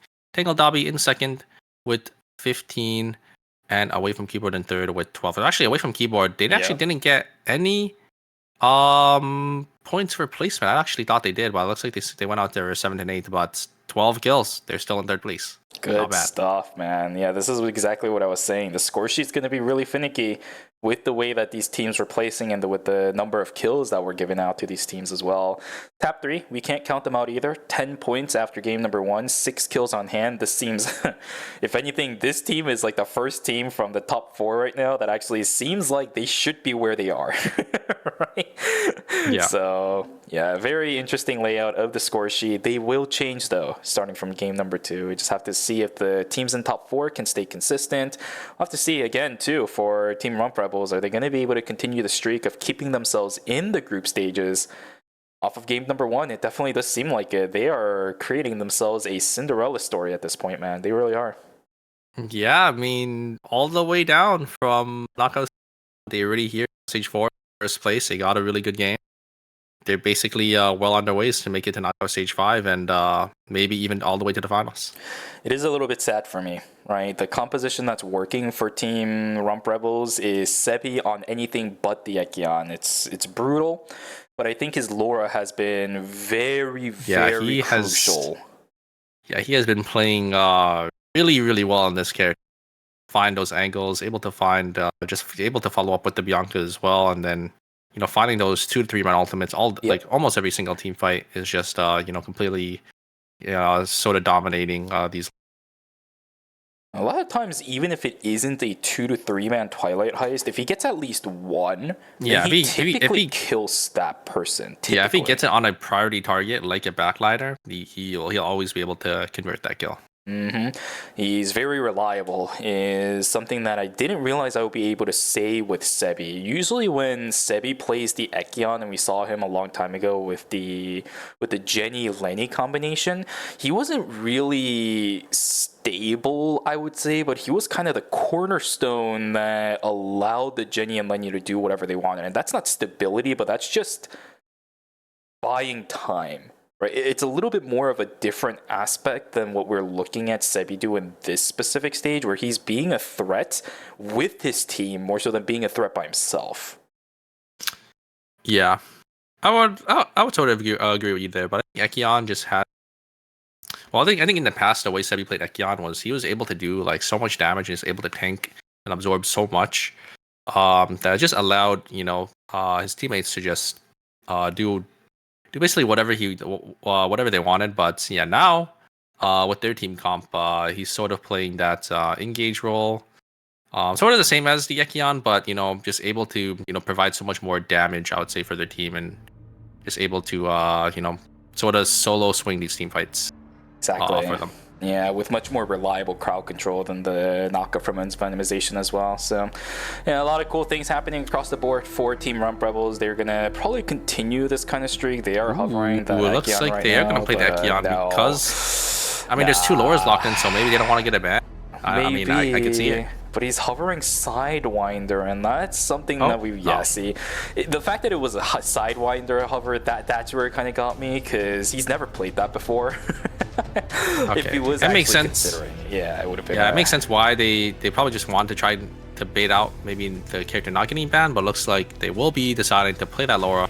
Probably gonna decide to get it banned in game 2, so they could also play in game number 4, so they could have two extra games on it. Exactly, and it's not like Sebi has any other picks that he can't play, right? We know that he has the Ekion. Yeah. He can also play a couple other bruisers as well. I think I've seen him play Isaac pretty well in the past during ERM. I can't remember correctly, but he has other picks. The Laura getting banned is kind of annoying for him, but it's not a detriment. Yeah, so we will have the Laura being off the table for game number 3, but you know what I see? DDO back on that William, because that Nadine is going to be off the table. Ooh, this is risky. This is really risky because there is no additional support this time around for the William. And in a lot of cases that I've seen William Mai, while we do appreciate the Mai exclusive, we can see something like what happened earlier with, I think it was Nemery getting pulled in by the exclusive straight into a fight. It throws your pattern off a lot, and that's really bad for a William. So we'll see what ends up happening, guys. Game number 2 is locked and loaded for knockout stage number 4. After this, once again, we will go over onto a break, and teams will be able to consider a potential sub-in of players if they really want to. I don't see it happening for the teams that have been playing since knockout stage 3, man. These guys are just doing extremely well, and for the teams that aren't doing well, I think it's just consistency, and they're comfortable with this specific roster. Yeah, we obviously do have that Nadine ban, but I don't think it's gonna be too much of trouble for some of these players to to swap off of that pick. We do actually have Insane gonna try looking to kill DDO here. I don't really think DDO can really do anything as Williams. Just gonna be able to kill. Gonna try getting as much build as possible. Insane gonna be able to pick up that one up for Team Tangle Dobby over there with just the twin bow. Yeah, I mean, Rio does do a lot of damage in the early, so it's not too surprising, I would say. DDO gonna spawn back into warehouse, gonna start finishing up their build, and a lot quieter, I would say, for the start of game number 2. Exactly right. You and I are much more accustomed to having like 10, 15 kills day 1 from picks and team fights all over the place. This is child's play. Yeah, we do have looks like everyone is just sort of grouped up and getting their farm in. Chica gonna get some wolves here, but we do have the Cathy. Maybe gonna look for an angle. Not gonna hit He got all the wolves. their cone sweep there. Just gonna blink on out of there, actually. Yeah, they will be able to make sure they are safe. Jumo gonna get some call in from Lumi, and looks like it will be the ISOL gonna be the one to fall victim to the side of Team Nichi. Yeah, ISIL doesn't have a Charm of the Nomad. He can't jump walls. He only has a Camouflage. That's not going to save you there in that situation. Unlucky for Suru, but for now, considering the lack of picks, every team shouldn't be too far behind. Uh-oh, the ISO once again. Groups. Oh my god, help him. Oh, we have actually have a fight on the top side, though. The Abigail gonna get a lot of damage onto the side of Team Away from Keyboard. Away from Keyboard slowly peeling back here. The heal plant is procced here. They're trying to kill the Alex, but the Alex is actually able to dodge out on a lot of skills. But looks like it will be the Alex gonna be the one to fall, and they do actually end up trading for the the Cicella there. So not a bad 2-for-1 trade for the side of Team. I think that was Marshmallow. They were able to get 2 kills, but still early game death, so they were able to get all of them back up fairly quickly. The only problem is if Surlo actually didn't end up picking up the kill against the Cicilla, I think that team could have wiped. They are all level 8. I think they all started out as level 8 at the beginning of the fight too. So it's really lucky that Surlo managed to pick the trade-off onto the Cicilla. Otherwise, this team was in danger of a night 1 elimination. Yeah, a little risky, but it was a 2v1, I think, so they definitely were a favorite to at least kill the Cicilla over there. If not, then it would have looked a little doomed, I would say, for a Team Away from Keyboard, but they are still getting picked off by these other teams, so a little unfortunate. It's not able to find their footing for this game, but still have a lot of time before the first objective. It looks like the Cicilla, I don't know where the Cicilla spawned. It looks like it was uptown, and the Laura will probably follow suit very shortly. Stagnated death timers are really bad, at least for Away from Keyboard. They have to recover and recover very soon. 20 seconds to go until we are going to start seeing our first set of objectives. Pure uppercut straight over onto the Adriana. Guardian Reverse is good. Divine Intervention is not bad, but it only targets the Nikki, and that's all they the need ISOL, from though, it. The just ISOL peeling back so kiting. well. Oh Look my at him god. go. Holy moly. Fancy feed. Yeah, are they going to be able to pick up the kill? Yes, at least it's a 1-for-1, but my god, Suru, the kiting was insane. Yeah, the kiting back is able to do so much damage and peel back. Very, very nicely played by them, but we actually might have another fight. Ooh, a great engage coming out from the lower. Fiora already chunked down to 1 HP. Great parry, actually gonna block a lot of the CC and the CC chain from the Alex there, but a great find from the Catty. Gonna be fine. Mana there, gonna be able to lock them down as well, but a great bubble to be able to buy some time, and that's gonna be enough for Team AFK to get 2 kills from the side of Team Nichi. That's a beautiful set of micro from both teams combined. A lot of dodges, a lot of beautiful timings. That's just a mix of great gameplay from AFK as well as Team Niji. Just a little unfortunate that Niji ends up losing 2. I think Marshmallow, not Marshmallow, sorry, Away from Keyboard had to trade their Cicilla, but at least it wasn't the wipe, so she is going to be able to be brought back immediately back into the game. Day 2 advantages are going to be laid out now for Team Away from Keyboard, as Hospital's going to be completely open for that team. Whereas Team Tap 3 versus What is it getting caught? They should look. Circulation's about to come back up. There's the Ring of the Vampire. Great ultimates. It's not bad, but the Divine Intervention is there too. My Healing God. is not bad. Oh, the acceptance speech is even better. The survivability rate on this team is insane, and Charlotte value is starting to come out. I don't know why you're trying to look it back, Sebi. It's not happening. Yeah, great ultimate from the Charlotte, completely negating both the Ring of the Vampire Queen and the Laurel. So Rum Bubble is just losing out on so much of their damage. And Tap 3, great targeting, able to finish the Bianca. And Jumo getting that bridge uppercut right onto the Bianca ult to deny any luck that the Bianca had. We can see how devastating a coordinated Divine Intervention can actually look like for the side of Team Tangle, not Tangle WX, for the Tap 3. Earlier on throughout the series, and even during the group stages, it looked a little bit weird because everyone was so split apart that the Divine Intervention didn't get max efficiency, but right there is a beautiful example of what it's capable of. Perfect 3-run ultimate, completely blocking out the low. Very, very nicely played by Tap 3 here. We might have another fight though. Team Tangle Dobby gonna look for some damage on the side of Team. Molotovs aren't gonna connect onto anyone, so it looks like both teams will just back on out of there. A lot of teams are getting good experience up against a lot of these other teams, though. Like Rump Rebels, for example, should exactly understand that what they were trying at the start of the fight up against Tap 3 is not going to work anymore. So I think in the future fights, look to see them spread out their damage and a lot of their big AoE just a little bit more than what we saw in that fight.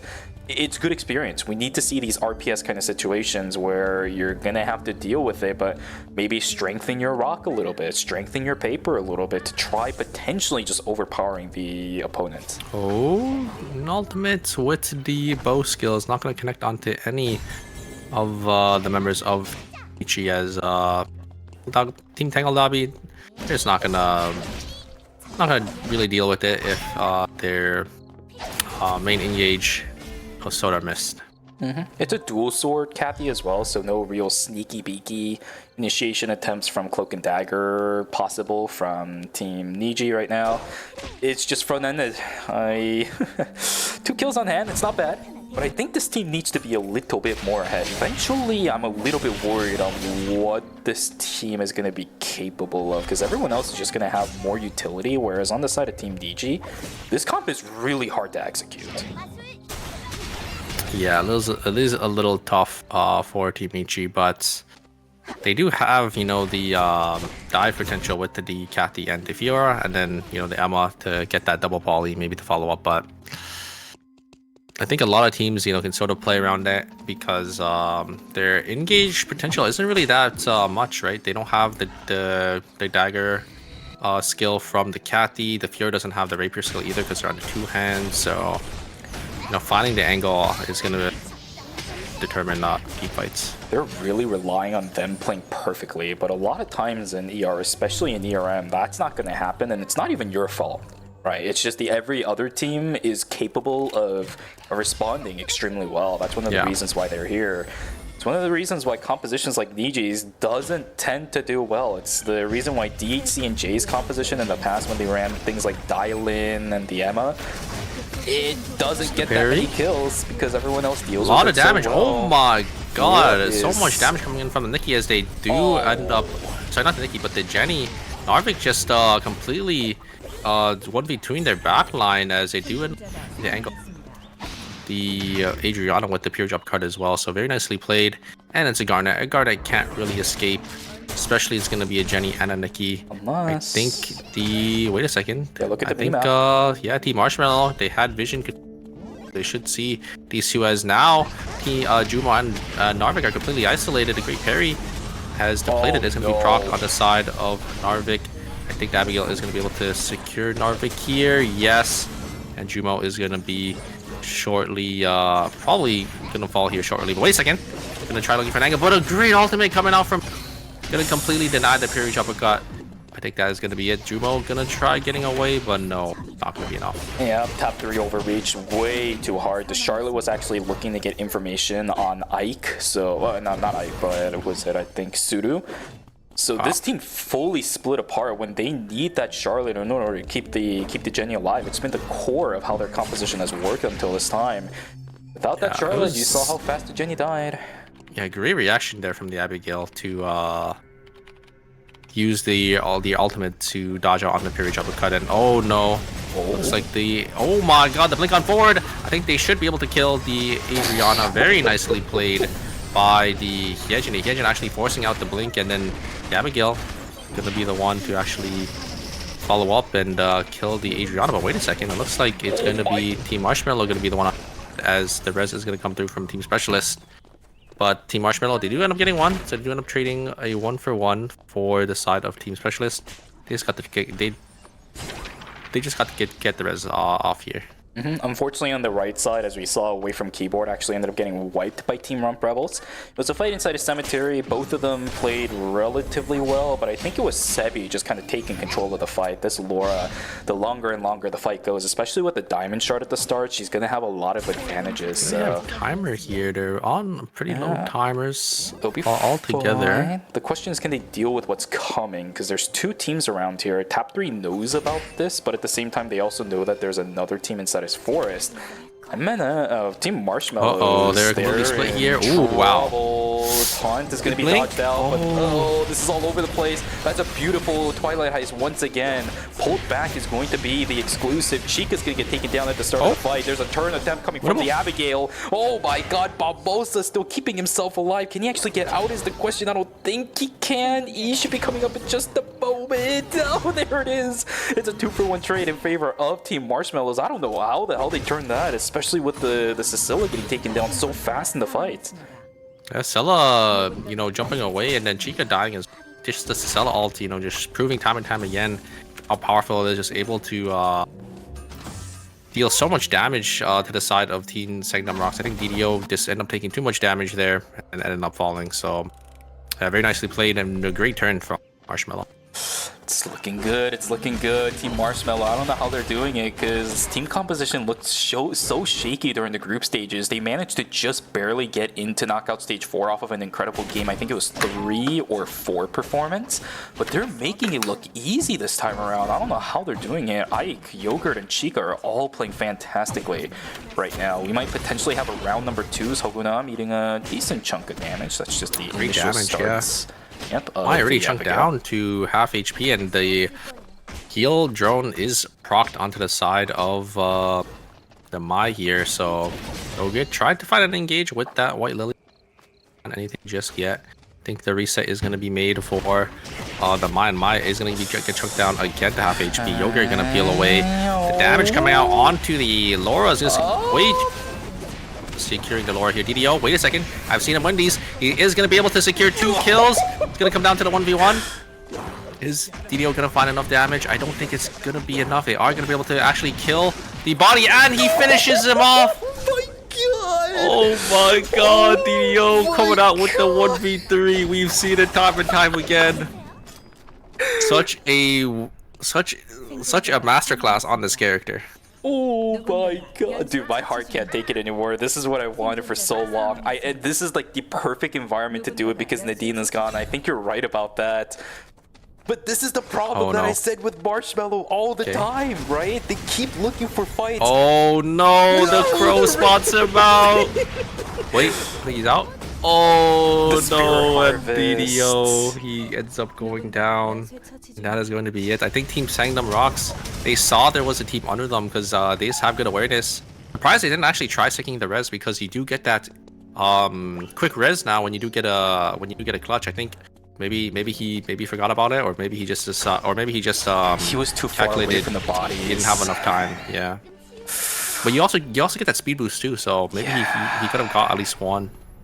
It's so risky up against the Kathy, right? Just try to keep yourself alive. Their credits were really bad, so I'm pretty sure there was a lot of things going in the mind of DDO. It's just you farmed this clip. You got the 1v3 there, completely wiping out Marshmallow by himself. It's a really good spot, I think, for Sanctum Rocks to have mentally. But the only problem is, next game we'll probably see him back on the Nadine. I don't know if this game is going to be a good indicator of whether or not he should just be continuously playing William. I think it is, but that's personal bias. Good blink, but the double spear arrow gonna slow the members of Team Nichi, but looks like they're just gonna back on out of there as the blood will go over to the side of Team Tangled Obby here as we have another fighter there. Looks like Narvik just finds the angle and just completely kills the ISOL, but the ultimate was used on the Jenny. He has play dead, so there's no execute. Oh, that sucks. I don't even know what Suru died to because he was dealing damage. I think the Jenny just out-traded. Like, the Jenny was just completely on top and just completely pelting bullets into the ISOL, so there's really not much that the ISOL can do, especially because, you know, you have that Charlotte, that extra damage coming out for that Jenny with that heal drone and that, or sorry, heal factor and the elf dress. I don't know if you just saw there, but the Jenny, I think, having over 1,000 amp when that does proc. That is exactly what I do know about Jenny. Her amp numbers can go extremely high nowadays. Also, because Jenny is one of the unique characters in the game that doesn't upgrade her blood weapon. So if you go high noon, you actually get full advantage of the raw amp scaling numbers on that weapon, right? You don't upgrade to Vigor typically. You just rather keep the regular high noon. You actually lose damage by doing that, I think. The armor penetration as well as the raw ammo value tends to be a lot better than upgrading to Vigor, even if there's a lot of tanks. So Here's what it is. Adriana will get locked down. There we go. That's our 4th team gone for the game. We are down to 4 going into our final couple of zones. Yeah, looks like Nietzsche is gonna be coming in from the bottom side here, but their item disparity is definitely gonna go over to the side of Team Tangle Dobby. Gotta be a little careful though, because they are playing that dive comp, so they are susceptible to, you know, losing their Rio or their Adrian relatively fast in a team fight, but it looks like they're just gonna let them walk away. Yeah, considering how Insane's been playing, I don't really see any way that Team DG can actually kill that Rio. I don't ever see a way. I really don't. Because on Tangle WX, they even have the exclusive, and a lot of Team DG's comp really relies on tagging somebody down in one specific spot and keeping them there. Yeah. Once again, it is Rump Rebels. I think they did get the wick line for free, so they're just, you know, slowly building up their points in these games, and yeah, none of these teams are just able to contest them. Indeed. I'm not sure what it is. Is it just the fact that other teams aren't looking to contest, or is it the fact that they're too strong and everyone else says, hey, we don't want to risk it? Can't tell. Yeah, I'm not too sure either. But it looks like we have a lot of teams just waiting for the final zone to come to fruition here. 4 teams left, so it will be a relatively clean final zone, I would say. Maybe we might have a 3-team final zone, but it's not as bad as, you know, the 5 to 16. So we do have Team Tab 3 going to be walking on down here. I think they're going to run straight into the hands of Rump Rebels, and they're actually going to run into Nietzsche on the bottom here. Maybe they might get sandwiched. But looks like Team Nietzsche are just going to back away. Yeah, it's fine. It's fine. Team Tab 3 slowly starting to move in further into forest. They're at least getting some positioning inside the zone to make sure that no one's looking for a flank. Team Niji is here, but you're right. It's another situation where they're just going to be behind on items, and it's another team where you just can't kill Narvik as this team. Your initial burst combo is going to be there. That's going to be denied by the Divine Intervention, and then by the time Jenny comes out of play, that you don't have anything left to kill the Jenny. I think Team Nishi is just looking for a third-party angle here. I think they are relatively behind. It's going to be really hard for them to take a fair 3v3. Jumo getting caught on the bear a little bit there.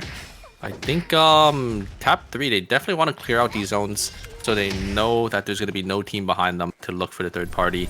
They do have that console vision, so they should see Nichi coming in as well from the side. I think they're just going to look for the fight maybe a little early here before Nichi is able to get into the zone. Jumo does have the parry.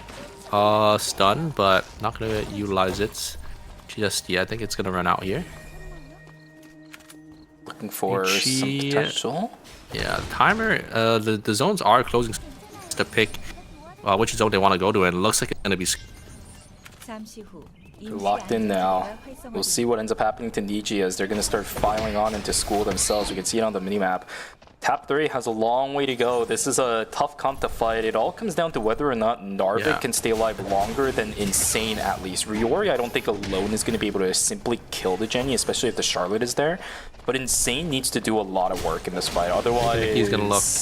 Because Nikki needs to have like the stun prep. So there you go. The stun is prep. Maybe they can look for an ultimate in. I think they're looking. Stun is probably going to run out. So they're going to need to get another stun prep. They're just going to walk into the fire. Get it back up, and I think Team Tangle Lobby, they know they know they have to respect this Nikki once they have the parry prep. But it looks like actually Team Nietzsche is gonna come back down, so we're gonna have a third party angle on our hands here. There is the ultimate coming in for the Rio. The stun isn't gonna go through. Third party is here. There's the ultimate, and Nietzsche's actually just gonna turn their sights onto Team Tangle Dobby, and I think it's gonna be Team Tab gonna be able to reap all the rewards here. Team Nietzsche, look at their timers. Look at their timers. They're sitting down on 10 seconds here. I don't think they're going to be able to catch Team Tangle Dobby. Is just going to run away. Going to be forced back in, as I think all 3 kills are just going to go to the side of Team Tab 3, and Team Tab 3 will just be the ones to come on top. A little unfortunate for Team Tangle Dobby, as Team Nietzsche just coming in from behind to just ruin their plan. I don't know what Team Nietzsche was doing there. They're playing Ring Around the Rosie when they have little time, and they should know that they have the least amount of time. They ran through the entire length of forest to get to beach. They realize Rump Rebels is not a team that can fight, but you invested way too much getting into the zone. You Ring Around the Rosie cannot be the name of the game. You can't play that, especially if you're that low on timer and you understand what the situation's looking like. Either way, that's just how Team Niji falls. 2 additional kills. Well, I guess it was 1 technically because they managed to pick up the Rio at least from Tingle Dobby. Tap 3 just gets a free zone thanks to that. And with the blood sample picked up and online, that's going to be the High Noon. It's going to be High Noon. Yep. Yeah. It's going to be the weapon over to Narvik here. So Narvik going to be really strong and definitely need that damage on this Jenny to, kill the Sua and the Laura both. Really strong drain tanks that you kind of have to get through. So this Jenny is all going to come down to this Jenny kite back and peel well and to sort of live in this fight. Here we go. Thin corridors. Reign of the Vampire Queen from Wackle is what we're going to have to keep track of. But we saw this before, right? Rump Rebels fighting it up against Tap 3. We're seeing group stages once again. Pushed away is going to be Rump Rebels. This is exactly how this team composition wants to fight it. Timer advantage in favor. Still, I think, for the most part, on the side of Rump Rebels. Although Sebi is kind of running low. Looking for a second-pronged attack. But it just pushes away the members of Team Tap 3. Who is going to pull the trigger and what is going to seal the deal? Did they learn the lesson from earlier? Bear taking down to 2/3 of their HP. Juma looking for a little bit more. Reign of the Vampire Queen is invested, but immediately answered with the Divine Intervention. And Sebi keeping himself alive for a little bit longer, but it's just not going to work. Again, it's the Divine Intervention. The Divine Intervention, yeah. They couldn't learn their lesson. Ultimate. Yep. The ultimate is coming out. The Charlotte ultimate is coming out so strong for the side of Team Tap 3. I think, the Charlotte just completely countering the Bianca because once the Bianca all comes, the Charlotte all comes, and no damage will be applied to your team. So yeah, very nicely played from the side of Team Tap 3 as they do end up taking game number 2. Yeah, I think as Team Rump Rebels, if you're going to fight up against Tap 3, you have to fight the fight on your own terms, but you're pushed away, you're in a tight corridor, and for some reason, their Nikki does half of your Bianca's HP with a single combo. That is not how the fight can begin. The Reign of the Vampire Queen was a little bit forced. I think the Twilight Heist was also invested. Remember how I said earlier that you need to spread out your ultimates a little bit if you're fighting up against Team Tap 3 as Rump Rebels? Yeah. Well, they were forced to use everything at the beginning because they were so behind in the fight when it started. And it's, again, easily answered by the Divine Intervention. Everything on the side of Rump Rebels is so easily detectable. It's so obvious. Divine Intervention comes through. They have the heal, the healing wind, and then just the Charlotte heal is just way too much, I think, for the side of Team Rump Rebels to really deal with. So, yeah, Tap 3 just going to come out on top, and very nicely played by all 3 of the members of their team. It's the reason why I also, by the way, earlier in game number 1, I emphasized the fact that Team Rump Rebels was able to win a team fight up against Tap 3 up in, I think it was Fire Station, Police Station. It's not a common thing that happens between these two. It's the pure team RPS kind of situation. It's just rock beats scissors, right? And yeah. Rump Rebels' composition is the scissors, and Team Tap 3's is just the rock. It's innately what ends up happening, and then occasionally you have the strength in scissor that somehow, I guess, cuts through rock. Very rarely does that ever happen. In situations like this, where you're kind of either sitting on equal grounds or with the Jenny picking up the blood sample, now the rock is harder. That scissor's never cutting through it. Yeah, it's really hard, I would say, for that team, just because the Charlotte has that Charlotte ultimate to block on a lot of damage, and then the play dead as well, right? The play dead come through, so you actually have to kill Jenny twice. Yep, 3 times actually, if you count the Divine Intervention. If you count the Divine Intervention and the heals from Charlotte, I guess you could say 3 times, but that is really hard, I would say, for that team. And then you have the Nikki as well to sort of stop the Bianca ultimate. And just the Nikki just dealing like a lot of damage as well, because they are on that Nikki. Exactly. Rump Rebels' composition is much more about disrupting the fight at the start and taking an advantage off of that. Well, if you have to kill a certain character 3 times over and she's constantly shooting ammos at you, well, yeah, I don't think that's going to work out in your favor. Either way, though, I think Tap 3 is playing immaculately today. As I said earlier, once again, Divine Intervention utilization has been at full capacity today for that team. The Divine Intervention and Force just now was perfectly in line. All of them sitting on top of each other. There is no world where they're going to miss out on that invincibility timer. I love watching Tap 3 today. I love watching them during the group stages, but they're playing even better in the knockout stages. I agree.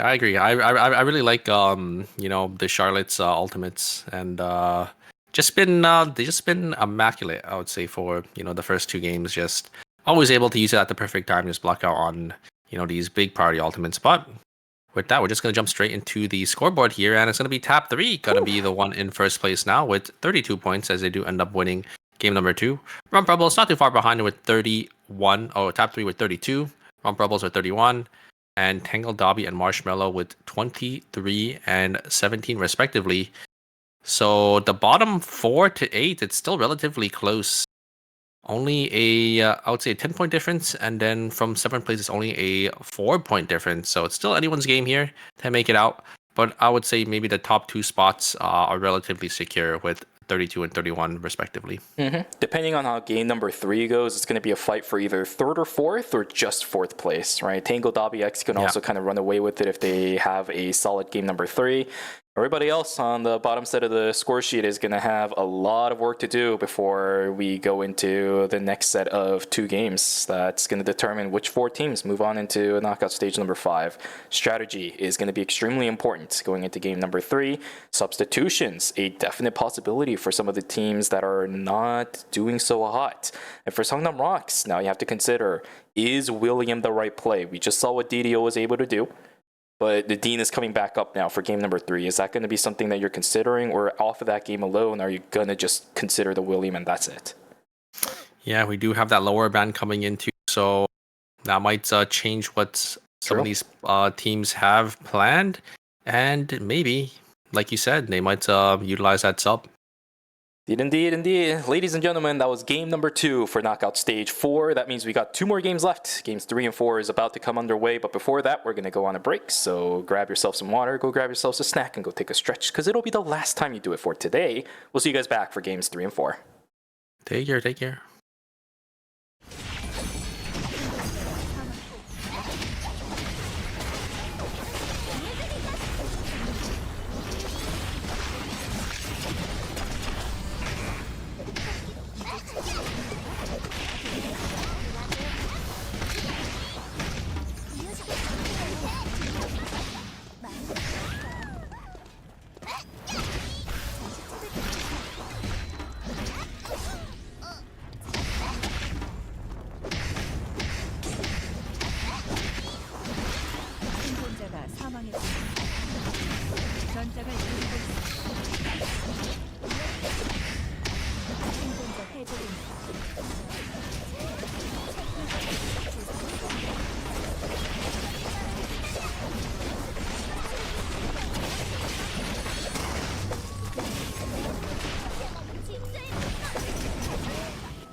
전장을 누비고 있습니다. 생존자가 사망했습니다. 누군가가 연쇄 처치 중입니다.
어디 재미있는 일 없을까요?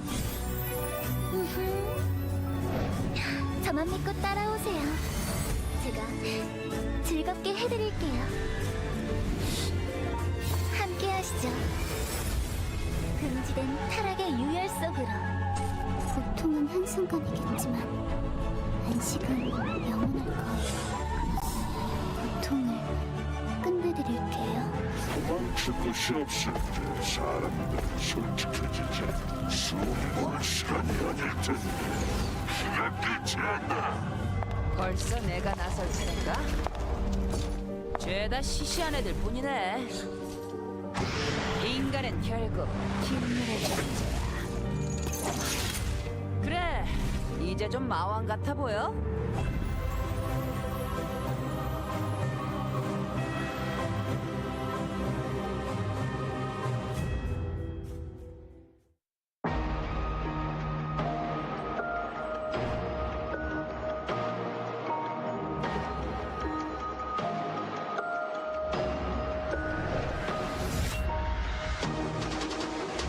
내 소속? 그런 걸 알아서 뭐하게.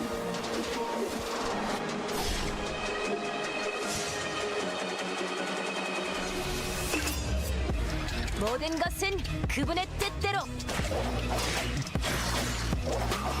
빛보다 빠르게.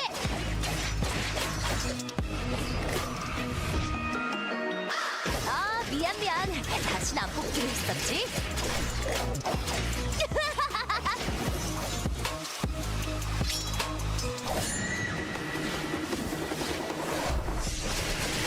눈에는 눈, 이에는 이. 아, 그건 부족한데?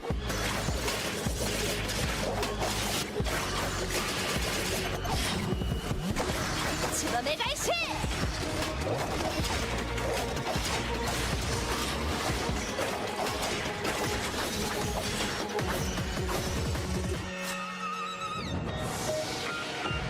기억할 수 있다면 모든 것을 기억해 주십시오. 내 눈이 저지른 일들을, 내 손이 저지른 일들을.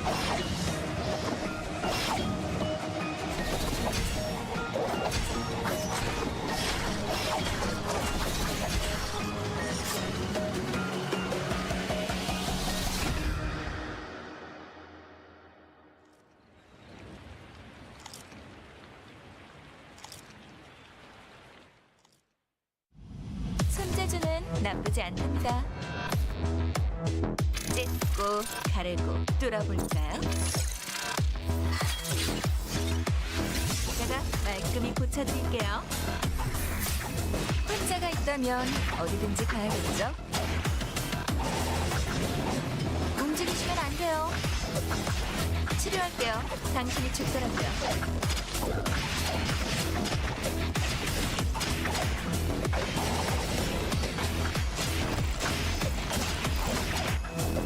맥박이 안 잡히네요. 부르셨나요? 병들어 죽는 것보단 나았겠죠. 전 최선을 다했어요.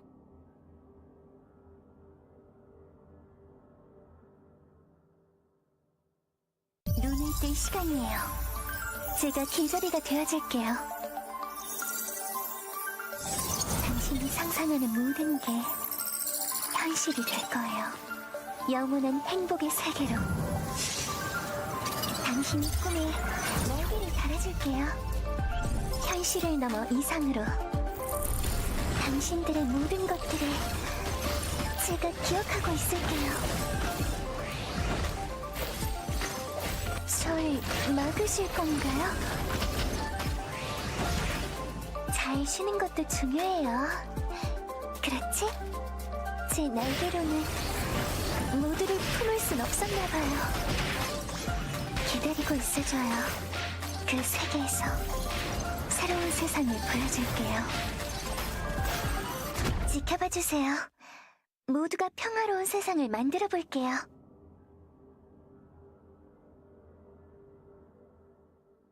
준비 완료. 초콜릿은 좋아. 당분은 열량을 보충하고 카페인은 집중력을 높여주지. 그리고 테오브르민이라는 성분이 있는데 이런, 너무 떠들었네. 당 보충을 할 만한 게 있으면 좋겠어. 초콜릿 가지고 있나? 선물 하나 주지. 재료 수집도 기본 중 기본이지. 플레이팅 했으면 좋겠어. 여기라면 찾을 수 있겠어. 초콜릿. 초콜릿과 어울릴까? 좋아. 많은 도움이 되겠는데. 오늘의 주식은 초콜릿 토스트와 핫초코입니다. 이 정도면 만족스러워.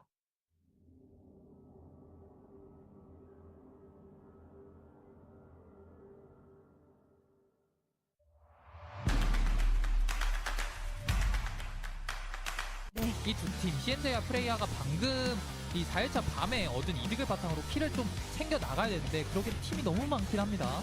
자, 방금 혈액팩. 자, 그리고 이쪽 엘레나가 들어가는데요. 자, 본대 쪽. 2대1로 갈려있죠. 아비게일 이거 살아가는데. 아비게일은 핑퐁을 잘해줬고요. 엔데나는 그대로 다운됐습니다. 그렇죠. 이거 치바메가 얼지 않았었기 때문에 그대로 엘레나를 계속해서 때릴 수 있는 타이밍이 나와서 바로 자, 그랬는데 살리기요. 바로 살리기. 그렇죠. 자, 그런데 또 다시 죽었기 때문에 복사가 이거. 돼가는 그림이고요. 자, 그러면 카츠 다시 들어가나요? 엘레나 다시 섬격으로 들어가서 자, 이사나가. 오히려 역으로 두 이사나가 번째 이사나. 기회를. 자, 한번 얼어서 일단 빈결 풀타임 될 때까지는 아. 얼지 않지만 이렇게까지 마무리가 되고. 그리고 루니가 있기 때문에 다시 한번 살려서. 다시 한번 재교전. 세 번째 교전. 재교전. 난 세 번 살면 그만이야.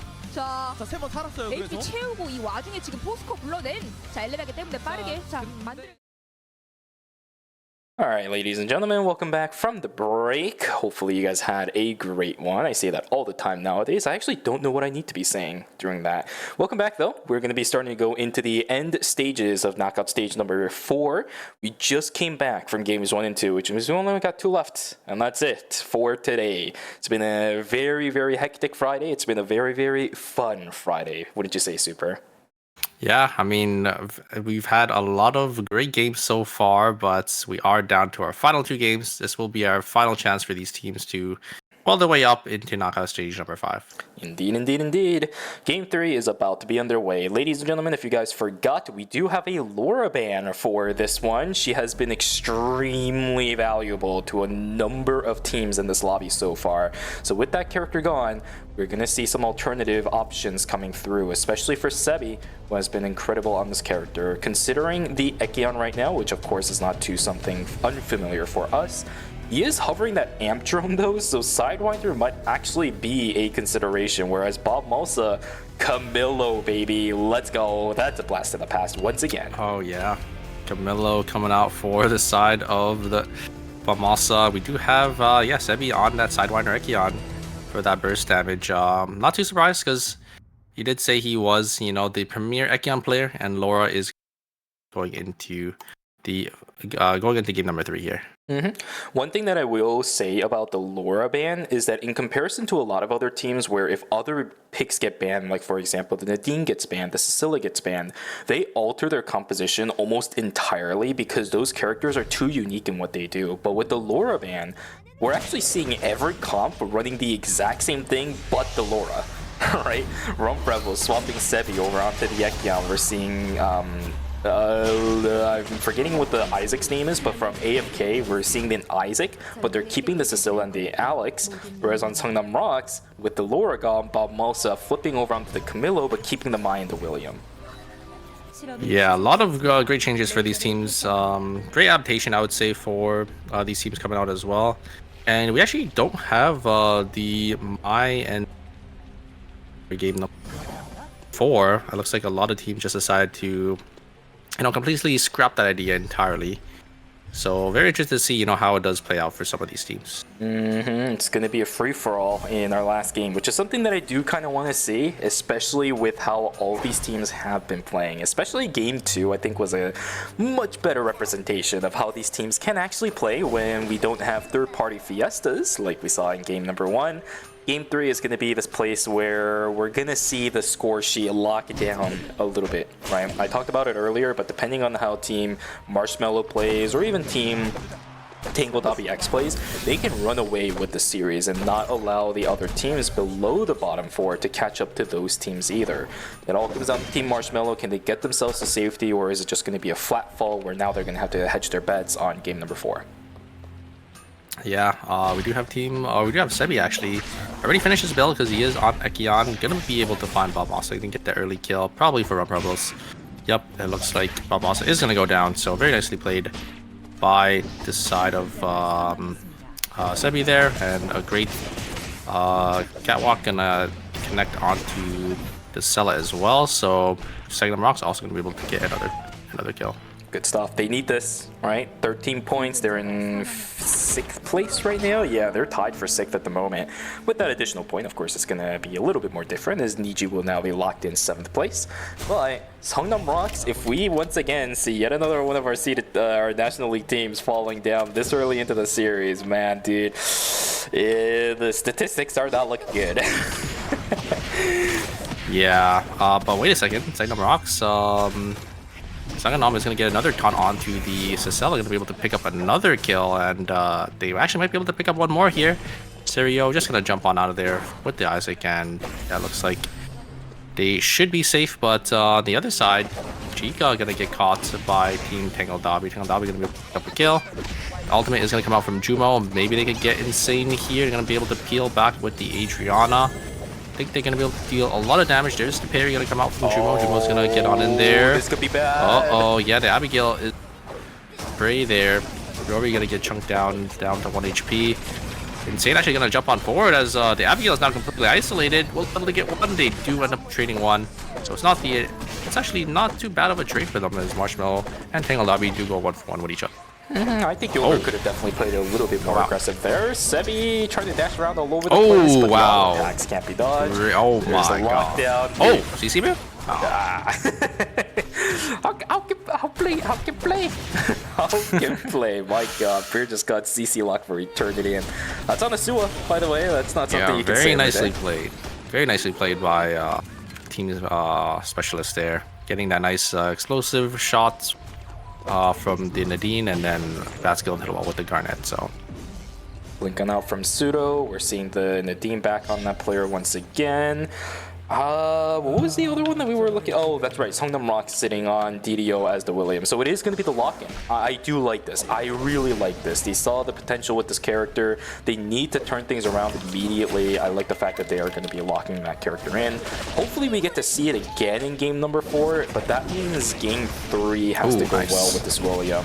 Tangled LBX looking for a pick, a couple players off on Team Ike. Down goes to Cecilia, which means Chica and Yogurt is going to have to back away, especially with the 5 Omens already invested. Unless Yogurt, wow. Execution bonus does keep Insane alive, just barely though.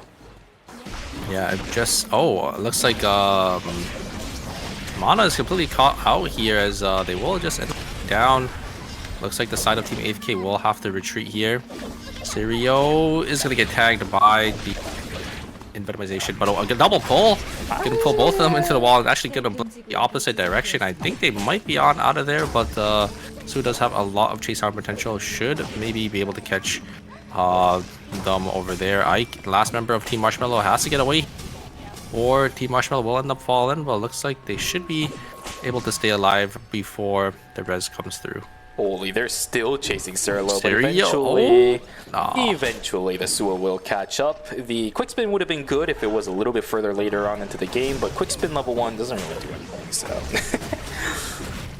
Yeah, like getting hit by the pork chop and gonna get pulled in through the bubble, and that's gonna be it. Team Specialist gonna get another kill, and they get a nice little treat there from the Wolf. Gonna be a meteorite gonna be passed on over to that Adriana. Good stuff. This is the things that Team Specialist needs. Nightmare Nails online, early access to cooldown reduction and the healing reduction on that character. Narvik trying to do something cool. 1 point will, at least not. Never mind. Pop the play dead. Emma trying to get things done. Divine Intervention does go through, but a lot of the time is being invested. Oh my god, the outer ring of the Fenty is going to tag Narvik down.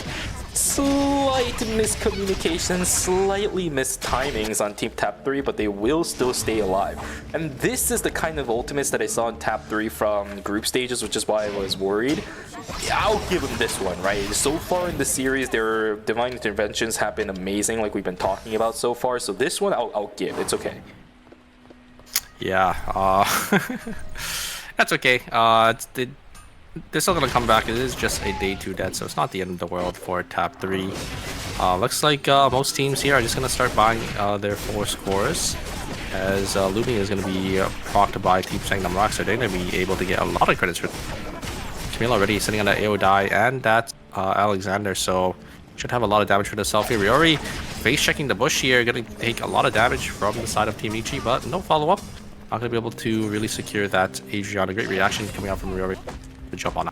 Team Able Nietzsche's to getting desperate. jump on out of there. Team Nietzsche And is they getting need some desperate. points. Yep, this is a completely different look than what we saw Team Nietzsche look like in games 1 and 2. Hyde is actually proactively looking for some of these suture opportunities, whereas before they were waiting on initiations and trying to capitalize on an easier suture that way. Look, at one point, doing the exact same things too, dashing into a fight, potentially looking for these outer ring Fenties that they can then capitalize on right afterwards. Yeah, Team Nietzsche is starting to get desperate. They're tagging things. This is what I want to see. Here we go. Completely isolated. I'm surprised the Adriana just didn't end up following them to the red zone. Oh, wow, what a great taunt from No Die. Gonna be able to buffer it and follow the Fiora after the parry goes through. Very nicely played by Team Tangle Dobby. I think they want to look for more here. They do know that Team Nietzsche is going here. The Emma is going to jump on out of there, but now they don't have any escape. Good polymorph. It's not going to be enough, as this pack is going to fall there, as yeah, Team Nietzsche going to be down 2 members. Now Team Nietzsche is giving me some Marshmallow vibes right now, man. These guys are looking for kills no matter what the situation is looking like. And that one was not it, right? Especially 1 point dashing further in. It's nighttime. He doesn't have information inside of that corner.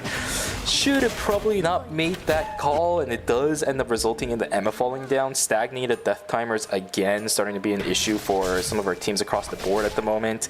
Nietzsche, they're gonna have to bounce back from that extremely fast. They don't have too much time to play with. It's game number 3, and they're down in 7th place at the moment, trying to recover a little bit here and there.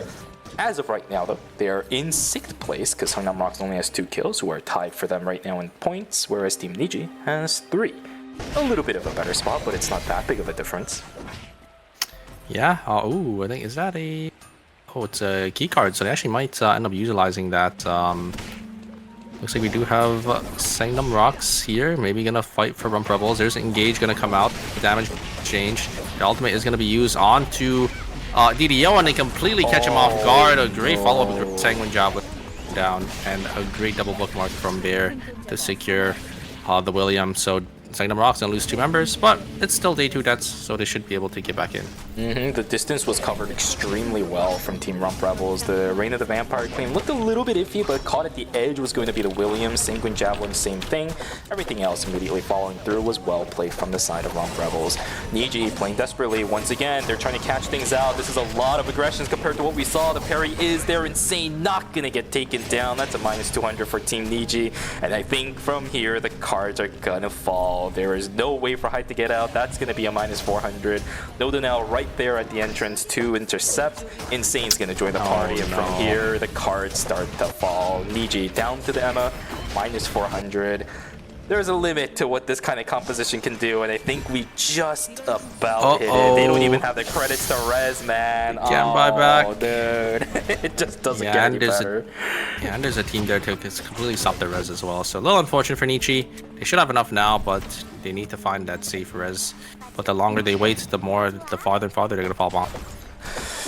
It's not good, because we saw exactly how they want to play. If it's like Team Marshmallow, well, you got to stay caught up in order to find opportunities like this. Kathy is a big source of damage on this composition. If she starts to fall behind, I don't know what you can really do. Lispect, as well as 1 point, has a long way to go before this game can be considered theirs.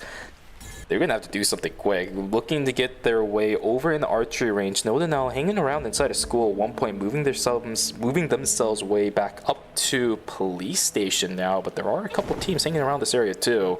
Sogunum can find this res if they aren't careful with it. At one point, not doing it. Oh. Yeah, they do get the res here, but now they're all on no credits, so they definitely have to be a little safe here. Uh-oh. Straight to hands of Team Tangled Dobby, but the Nadine is a little too far away, so fight just yet. Juma gonna get the parry here. They do have the ultimate. Still gonna be able to use. There's the ultimate coming out from Charlotte. Not gonna really do much for the side of Team Top 3 as looks like they're just gonna full disengage. The Divine Intervention not really doing much this time around, but looks like actually Team Marshmallow is actually gonna look to engage. Great parry coming out for Jumo. Gonna block, dodge out on that damage. Ooh, a great pull though coming out from Sella. Are they able to follow up on that? There is the acceptance speech gonna be invested as well as Team Top 3. Great peel back. They're just gonna slowly walk away and use a lot of their key abilities, but they're gonna be able to get on at it. This is crucial for Team Marshmallow, though. I think that's a really good baseline of what they're able to do up against Team Top 3. Not that much invested to pop the play dead and the Divine Intervention, right? I think it was just the 5 Omens and the free at last. That's technically not that much, although this is weird. One of them That's gets a caught. stun. One leaves. Serlo is just completely caught out now wide in the open. Wait a He's second. going to get taken down. No, but Bob Malsa's Malsa a little caught. bit split apart. Ooh, okay, good exposure shot. Not going to land on anything. Luckily, Bob Malsa not going to get caught out by that. But I think the Alex hyperlooped out the Isaac. Yeah, Oh, man. I think the TPing was a little split there, and Yep. immediately they paid a price for it. The Sella not even with them as well. Looks like Team Specialist is just gonna use the VLS, gonna be able to jump on in onto Hospital here. Team Rebels, it looks like they want a fight this here. is They a use the fiesta rate of that. Vandals. They try going on, blinking away from Sebi. Very nicely played, as they do end up killing too. But now it's gonna be a Garnet and a Adriana versus a Sue. It's gonna be a little hard for them to get through this the sustain and the damage coming out for her, but it looks like she's just gonna back on out of there. So it looks like they're just gonna get the res off in Hospital. The Garnet gonna try looking for something, but not gonna be able to find anything. But yeah, very nicely played by the Nadine. I don't know if you saw the movement that the Nadine had, but dodging out on the Sanguine Javelin, just sidestepping it after monkey wiring out of the Radiant Vampire Queen, and then blinking away from Sebi's engage and the Envenomization damage. So yeah, very nicely played from them. I also think it was a little bit of a misplay on Sebi because he was at a really awkward number for his VF, where if he dashed, he'd be stuck on like 97. But his Q was already on cooldown when the fight already began and the Reign of the Vampire Queen landed, so timing was slightly off. He could have probably dashed one more time off on a chicken, but he didn't opt to do that for positioning purposes, and it definitely cost him the fight a little bit there. It gave enough space for Insane to get the additional They don't know. They don't know. location. I don't think they're gonna check. Sebi's not gonna check. Oh, but they walk away. They But walk AFK's away. so smart, man. Now they have no They're clue. just sitting there. Yeah, now because they didn't check if they do end up walking down. But it looks like Drum Rebel is just gonna walk up into Hospital here. Maybe take the fight into Specialist once again. I think they do have the items to work with. I think it's probably a fight in their favor if they do end up playing it well. Nadine is their priority target here, but another team, Team Nietzsche's in the area. Don't think Team Rump Rebels know. They're gonna full send it here. Vampire Queen gonna be invested? Not yet. Bear just walking up. Gonna actually use their Don Quixote forward. Get some damage with the bookmark, and actually gonna blink on forward as again as well. There's Great Vampire Queen gonna be invested. Here comes a third party from behind. It looks like the Garnet is going to be able to kill the Bianca and Rump Rebels. They're out. They're out for the count. They just pushed way too far forward and immediately paid the price for it. Nadine, maybe they could get one of the kills. Gonna get the Kathy? No. Team Nietzsche gonna be coming out to reap all the rewards. They have enough credits? They should have enough credits to get everyone back up. Okay. I don't even know where to start with that one, if I'm gonna be real with you. Rump Rebels, considering how they've been playing so far today, that really feels uncharacteristic. It's like, it almost feels like they just swapped out players right then for some reason. The decision making was terrible because Sebi should have called it, right? He saw the players coming down. He saw the players from Niji, but Bear blinks in to get an Odyssey. I don't know about that one. Oh my god, where the hell did Mana go? Down goes one. Team AFK looking for a fight potentially. The damage output is good actually. Lispec's gonna get taken down, but Surlo a little bit too low. GTL trying to deny at least the res from coming back. Surlo trying to heal back up by himself, but no, the suture! Oh, wait. The suture is there, double agent. Res potentially going through, but the third party's coming in, man. No. Oh, no. And it seems Specialists gonna be the ones this time to reap all the rewards. Gonna be able to get the nice third party onto them. Right back at you is what they will say, and they do get all the credits as well. So, ooh, the Fiora is actually sitting in the very back there, but they don't recognize. TP is gonna be made from top 3. Gonna be TPing into hospital. I think this was from Omega, from the Gamma, yeah. Gamma, yeah, from the keycard. And usually, yeah, it's safe to TP in onto the yellow zones. This time around, there's a lot of teams nearby. This now puts a really awkward position for the Fiora. She's gonna wait it out until the Hyperloop actually starts to come in. But it's day 5 now. You can't res your teammates anymore. Aside from Lumi, where even is he? I don't see it here. It's starting to come up from the bottom side. You can see it inside Forest right now. I see. Point moving down, but there's a team waiting for they're you. Sitting in the bush. This should be the Fiora falling down. Parry isn't gonna save you. That is Wait a second, what team's here? That's a lot invested. 5 He doesn't have ult. He doesn't have ult. Okay, signature fireball is down. 5 There's is a still Camilo. going. Camilo's got it. Oh my god, the damage on the Chica is insane. Yogurt has to back away, and that right there, ladies and gentlemen, is the flank of the sentry from Bob Malsa. Perfectly played. Terribly unfortunate for Team Marshmallow as they tried to get the pick onto the Fiora, but she stayed alive too long. Ike and Yogurt still alive. Ike they get missed. the Lumi. Missed Are they the gonna ball. get the Lumi? They're gonna get the res, but what can you it's get? not gonna matter. I think the Sella is gonna fall. Chica maybe gonna look to turn here with the 5 omens. Not gonna be enough as DDO is here. Oh wait, so I'm not actually gonna go forward. Hits a quick on both members. I think the Abigail's gonna fall as well. Wow. What is going on? I mean, that right there is pretty much the epitome of Team Marshmallow, right? They tried to fight it back with a 2v3 from Chica and Yogurt. This is exactly what they do. No matter what the situation is, they're gonna try to fight. It did cost them in the end, but realistically speaking, what other options that they really have? That sucks, man. The initial play with us missing from the Sicilla definitely cost them the fight, especially with the time not being bought up against the Mai. That is devastating. Specialist gonna be down to about 5 seconds. Gonna TP on in here. Segnum Rocks. They hear the hear the noise pings. They want to take the fight here. They Quick Line as well. They're definitely favored. Their Mai was a little too far back, so they're not gonna full engage just yet. I think they do want to probably get their buy-in as well. Blood on that Camilo. Probably gonna go over to the. I'm gonna guess the William for the weapon. Does William already have the chaser? I don't think he needs it. A lot of times, yeah, Nosferatu.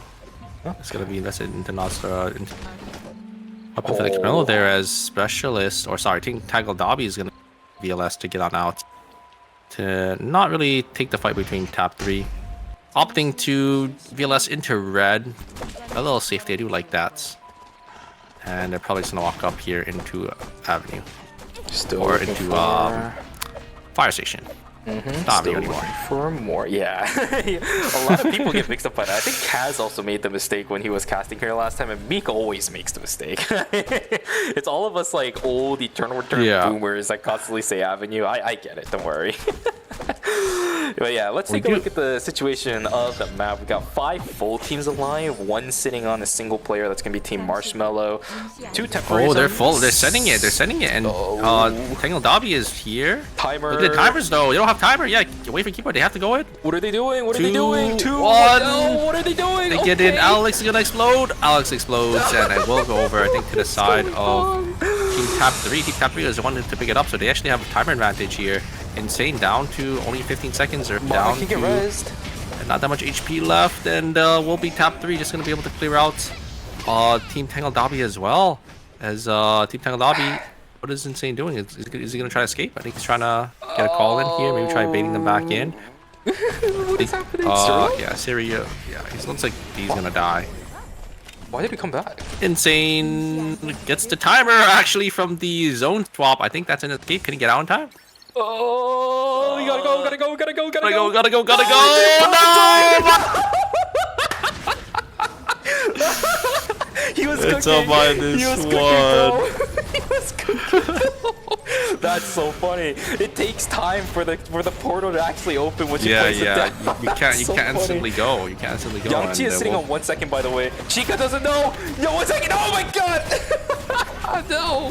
What is happening, dude? What is going on in this game? Songnam Rocks is gonna be able to pull it out. They're gonna win the temp zone inside of Fire Station. Yang Chi sitting on 1. Chica was sitting on 3. She had no clue that the Garnet was sitting on 1 second. Actually gets a revenge. I think it was a love shot between the two. So at least that's 1 kill going in favor of Team Marshmallow. What has been the past couple minutes of this game? Yeah, it's gonna come down to Team Tap 3 and Team Sangnam Rocks. Team Sangnam Rocks, they're well positioned here. They have a lot more than Team Tap 3. Charlotte only sitting on those 2 gold items for themselves. Here comes Engage from Sangnam. Gonna get in there, gonna use that Quake, but gonna slowly back away there. There's Alden actually gonna come out. Gonna hit DDO, but a great exclusive. Gonna push DDO back. The damage coming off of DDO is gonna be enough. They are gonna get the Jenny from Play Dead. I think Balmasa mistimed the Q3 there as it doesn't actually hit Narvik coming out of the Play Dead, and Narvik is just gonna be pelting bullets down back into Sangnam Rocks. I think Narvik is going to be able to clutch up for their team. Very nicely played by Tap 3. Yeah, I think a slight mistiming from Balmasa there. Just not hitting that that Q3 onto the Play Dead from the Jenny coming out. Yeah, it would have actually bought enough time, I think, even for the Mai to get a taunt off. But yeah, Vuelta 3 timed a little bit wrong from Bob Malsa. Maybe they didn't know the timing. Maybe they just had to use it inside of the fight. Either way, well played to Tap 3, and that's going to be game number 3 going in their favor. This should lock in their position going into game 4. Yeah, Tap 3 should be guaranteed.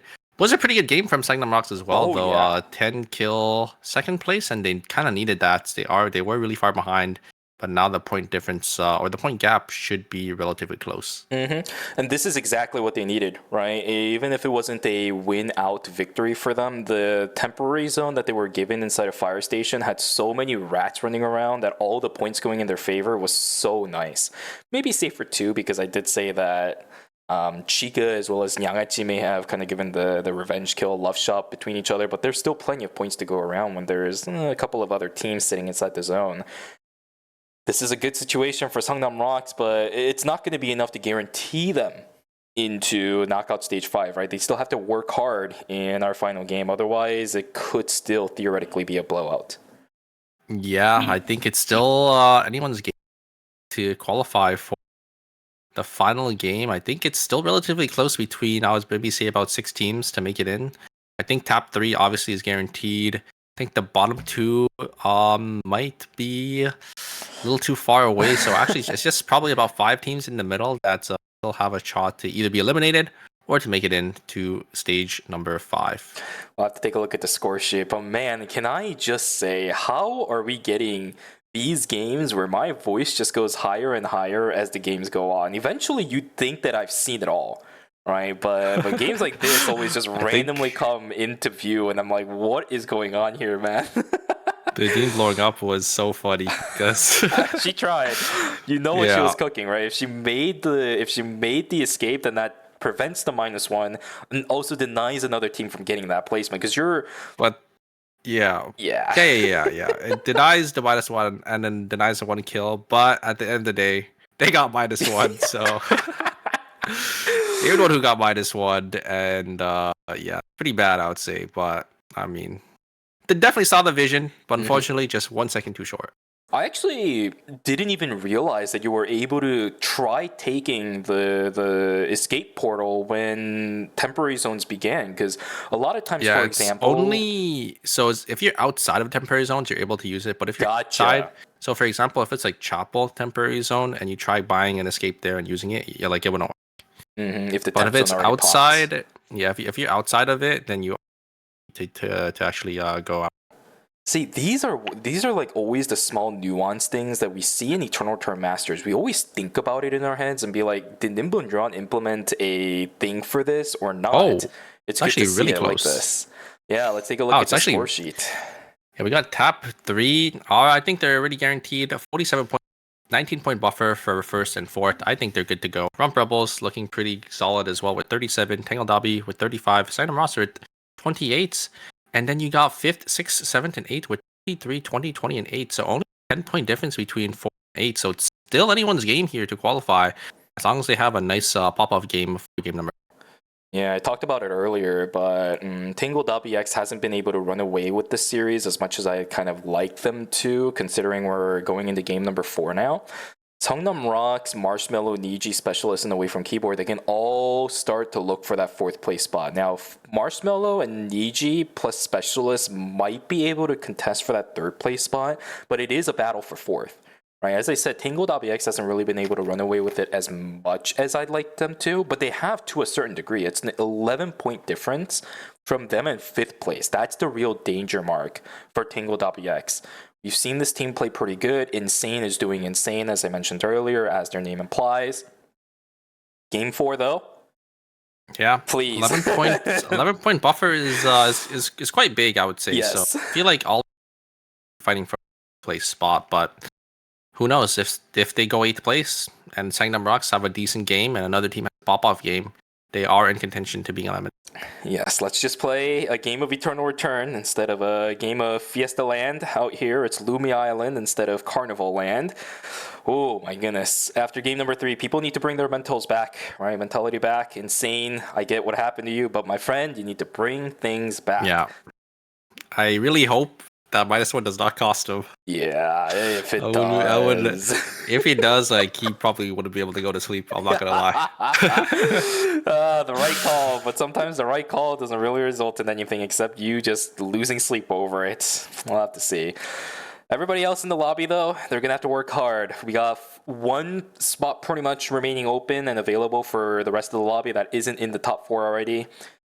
It's going to be rough. It's going to be rough. Sungnam Rocks has to work really hard to make sure that their spot is going to be kept. Aside from that, unfortunately, Away from Keyboard, we had a beautiful game number 1, but games 2 and 3 have been a little bit of a falter.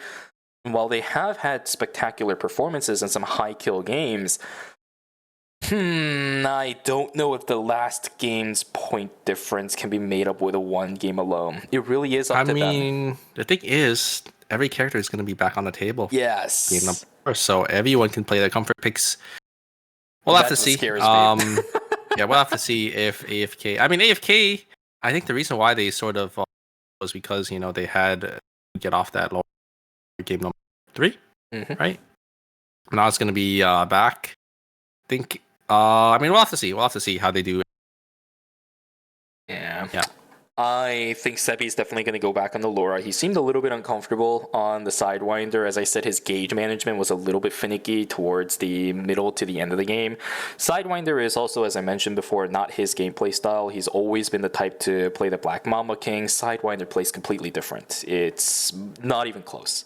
Right, and once you get used to the Black Mamba King's VF generation, because you do get a couple extra VF for using skills on that specific weapon compared to all the other ones, Sidewinder becomes really, really funky to use. I think that's one of the reasons why the numbers were really awkward. I kind of explained it earlier, where if he dashed in, he would have been stuck on 97, 98 with some cooldowns.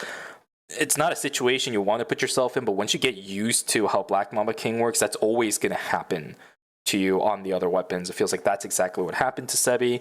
And now that Laura is back on the table, he should theoretically be going back to that pick because he's been doing amazing on Laura. Yeah, we're gonna have to see because we are just gonna jump straight into game number 4. Shuvi, what picks are we gonna see here?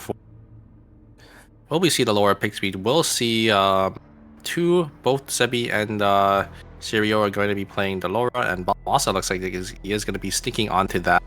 William and DDO going to be sticking onto the... Or sorry, DDO is going to be sticking onto William. There you go. And Balmasa is going to be sticking onto that Camillo, so actually not... Or that Laura. Yeah, this is a team that usually doesn't adapt a lot. Seongnam Rocks has been one of the notorious teams that always just kind of keeps their main composition. But I love the fact that they are adapting, right? Every single time we've seen a change coming through from Seongnam Rocks, they've actually improved. Even better than before. First, the William comes out, he plays extremely well. We bring the William into the next game. Laura gets banned for game number 3, so we swap over to Camillo. They did pretty good with the Camillo, and we're going to play it again. This is the kind of adaptation that we do need to see from teams that slowly start to struggle, which we have seen Seongnam Rocks dealing with. So I love the fact that we are seeing this change and the fact that they are sticking that Camillo in. Everybody else in the lobby, though, this is what we would normally expect. It's things that we've seen before, nothing too surprising for us. Yeah, they're just playing their main team comp. Looks like everyone's sticking with their game plan, which is what you usually see for you. So, not too surprising, but yeah, I'm kind of excited. This is the final game, so this is the last chance out of stage 4. Yeah, I will say, I don't know why it's happening all of a sudden, but you're kind of cutting out here and there. Yeah, so your audio is fine now, but you're cutting out here and there. So yeah, maybe we can get that sorted out in just a moment. But here we go, ladies and gentlemen, the final game. Little tap might help with that as well. Yeah. We'll see. Ladies and gentlemen, final game of Knockout Stage 4 is underway. The final game of the day as well, right? It's been a pretty solid day so far. We've had a lot of fun watching both Knockout Stage 3 and 4. We're going to start moving on into the next set of stages starting tomorrow.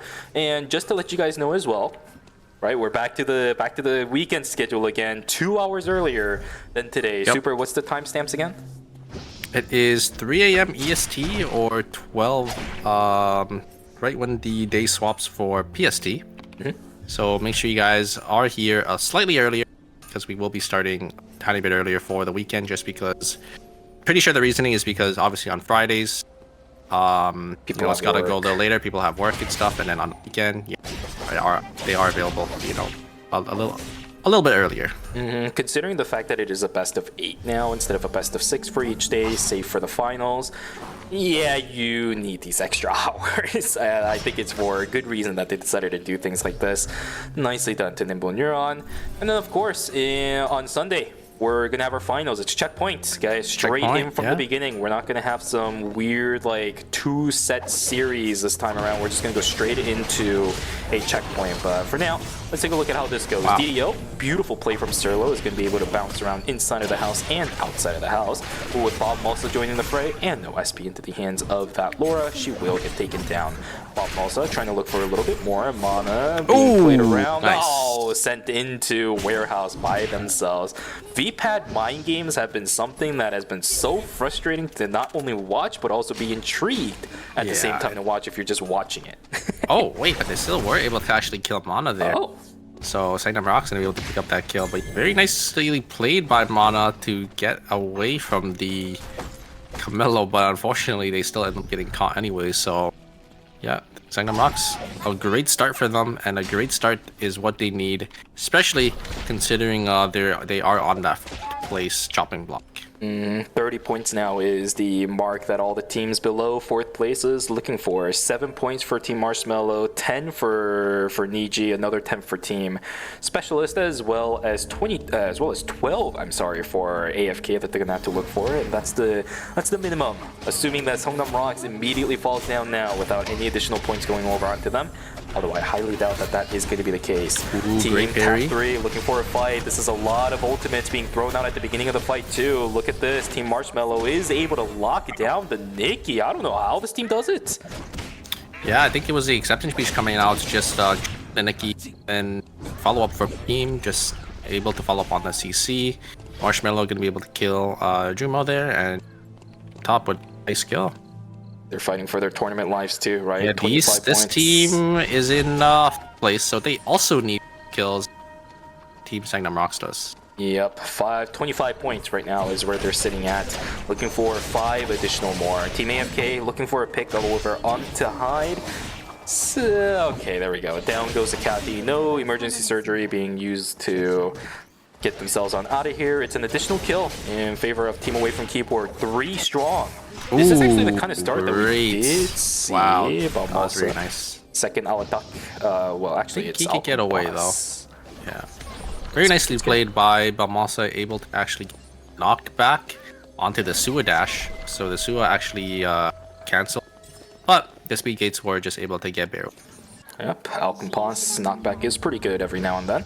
Sometimes, actually, this is one of the things that I have noticed with a lot of Camillos that opt to use the Diamond Shard. They proc it really early by using double Alcompos. So, yeah, that's one of the easier ways to proc the Diamond Shard early on into the fight if you don't have your third Vuelta set up. Otherwise, yeah, that's your only other option. Hyde's gonna get found out. We'll take a little bit of damage from that little blast plant. That's gonna chunk out. Oh my god, the damage coming out from Riori is just way too much. The Emma is really chunked out to half HP. A good parry to try to block on some of the damage from the Adriana, but the Cathy's just gonna jump on straight to Insane. Insane is actually gonna fall here. The Cathy, or sorry, the Adriana fell as well. The Riori also going down, so it's all up to Nun'll Die here to live, or Tangled Dobby is going to be out for the count. Yeah, okay, this is a really weird prospect, but killing a Mai as triple mages, especially after all the ults are gone, is not exactly the best thing in the world, or the easiest thing to do. Can they live? Can he The live? self-reses are going. The self-reses are going right now. There's one tag. Yeah, Riori's gonna come back. That could have been terrible for I'm surprised they weren't able to get him there. I think the Cathy. I'm surprised the Cathy didn't join in with the chase. He just sat on the side there. And yeah, they actually don't end up wiping. So Tangled Dobby, the tournament lives are secured, or they definitely should be breathing a sigh of relief because yeah, they are definitely in contention to be getting eliminated. Balm also unfortunately going to fall down. Songnam Mox, despite their strong early start in day number 1, will struggle at the beginning of day number 2, which is okay. 20-second death timer. Not a bad thing that a Camillo has to deal with, especially at this stage in the game. He still has a ton of scaling that he can do later down the road. But if DDO starts to fall, that's where it becomes a little bit finicky. Signature Fireball has been invested and school control will go in favor of Team Marshmallow. We do see the Alpha spawning inside of that area, so that could be a really big value going into a team like Marshmallow where they do have a genuine. So looking for either the Altair or the racing helmet. Both of them have very, very good value for that character. And if you look at the bottom side and you see the items being invested, a lot of 4 scores seems already credits to buy them pretty early. Actually, it's not too early because the next objective is spawning very early, so this is about the time we'll see the 4 score buy-ins being called in here. Looks like we do have Lumi being procced from the side of Team Nietzsche here, but Team Rump Rebels are here and they're here to contest. The Cathy is still having the 4 score on their body here, so they need to make sure they don't die. They're able to craft it away. Looks like it will be the Revenant. I think that was the Revenant going to be invested for that Cathy. It is the classic dual sword Cathy first item, right? The rush for Revenant has been a tale as old as time ever since I think it was season 5 started. So, yeah, nothing too surprising there. Team AFK looking to fight up against Team Specialist, but that's a great buffer on that fire escape. Will be able to get themselves on out, and that's the blink from the Alex Gone too. That's actually a pretty heavy investment considering the fact that a lot of combinations from Alex needs him to getting close. If he needs to get out, that blink is crucial for him to do so. The fight on the right side though, Bears is going to immediately get taken out. Rump Rebels getting taken down. Good damage coming out.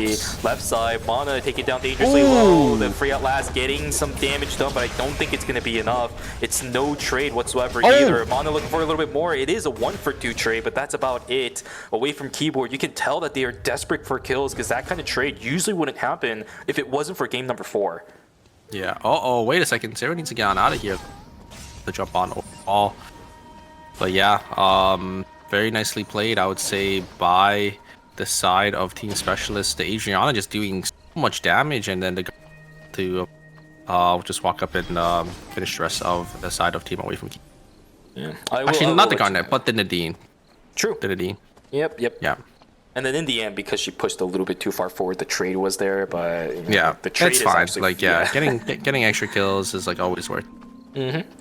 Away from keyboard, still in a little bit of trouble. Nodinel is a bit isolated away from his team. Yeah, There's he's plenty dead. of damage on this team. The Wait, exclusive it's is not going to save you. And now all of a Oh, sudden, no, you're they're able back to by turn damage though. dealers. Whoa, the Oh my damage God. is good. Oh, the exclusive is even better. It's day 2. GTL, this is not how you can fall. There's the sandstorm bringing him up onto the top side, but there's another team. Oh, the cocktail party. DDO, he has an angle. No. Oh no! Away from keyboard, that is how they fall. That'll be it for Away from Keyboard's run. It was a great attempt. GTL with some incredible plays today, but that will be it, ladies and gentlemen. Away from Keyboard is now eliminated from phase number 1. That is so sad. They had a nice start. They had 5 kills, but yeah, is going to be it.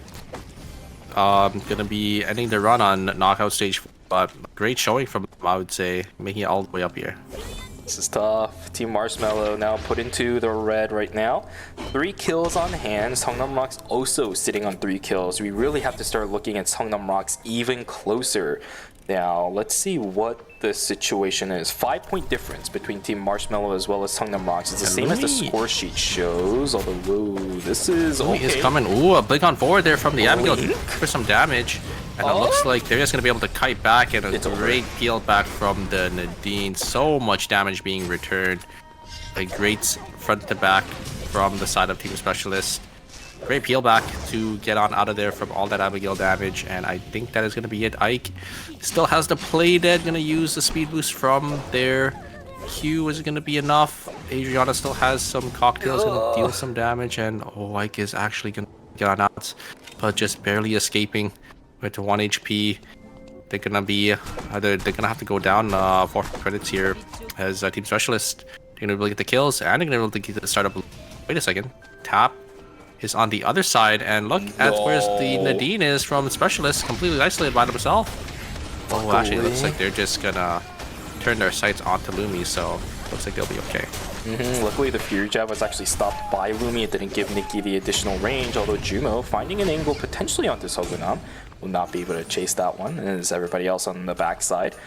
William is strong, 3 kills. Blazing Dress also just upgraded with David. This is a very, very strong team. Look at the items too. Taser got activated and online for Sogunam. Sebi getting caught out by completely himself. isolated. Yeah, where the heck is the rest of his teammates? Minus 200 for that team. He will be brought back immediately. 39 points. Actually, that's a pretty good place for Team Rump Rebels to be. Yeah, Rump Rebels I think should be in the clear, but looks like they're gonna take the fight maybe into the side of Team Nietzsche. Team Nietzsche, they kind of need these kills for them. Sebi's just gonna jump on forward, but they're just gonna completely retreat there. Uh-oh, looks like the side of Marshmallow go down, and I think that's gonna be it. Yep. For Marshmallow as well, they were sitting in 5th place and they just didn't get enough kills. Unfortunately, yes, you're right. Marshmallow, we will not be able to see them again in phase number 1, which means our potential Tank Abigail is no longer, unfortunately, for those guys in the chat who have been pretty interested in that one. A flare gun gonna be dropped from the side of, I think, yeah, Team Niji. They're gonna... Are they guys, just pick leaving that it? up. Hello? Hello? That is a heavy investment dropping that. They got a loop card out of it, but yeah, you're gonna want to pick that up. Oh, no, they're leaving it there. Really? Wow, you're opting to leave that. I get that your location is going to be announced to the rest of the map, but for a team like Niji, they want that. They really And I do. think they kind of need blood item. We just don't want to, so they're just gonna leave the flare gun down there. I'm kind of surprised as well because they could gas station or maybe pushing these other teams away. And it looks like it's gonna be picked up from Rump Rebels. They're gonna be the ones to actually put the blood calling down in police station. It looks like it's gonna be dropped right over there. Team, it's kind of surprising now because Team Anichi now they want to contest once the flare gun has been called. This is an awkward position to be. Good damage coming out from 1 point. Bear can heal that back up. We got about 15 seconds to go until that red box is gonna be brought back.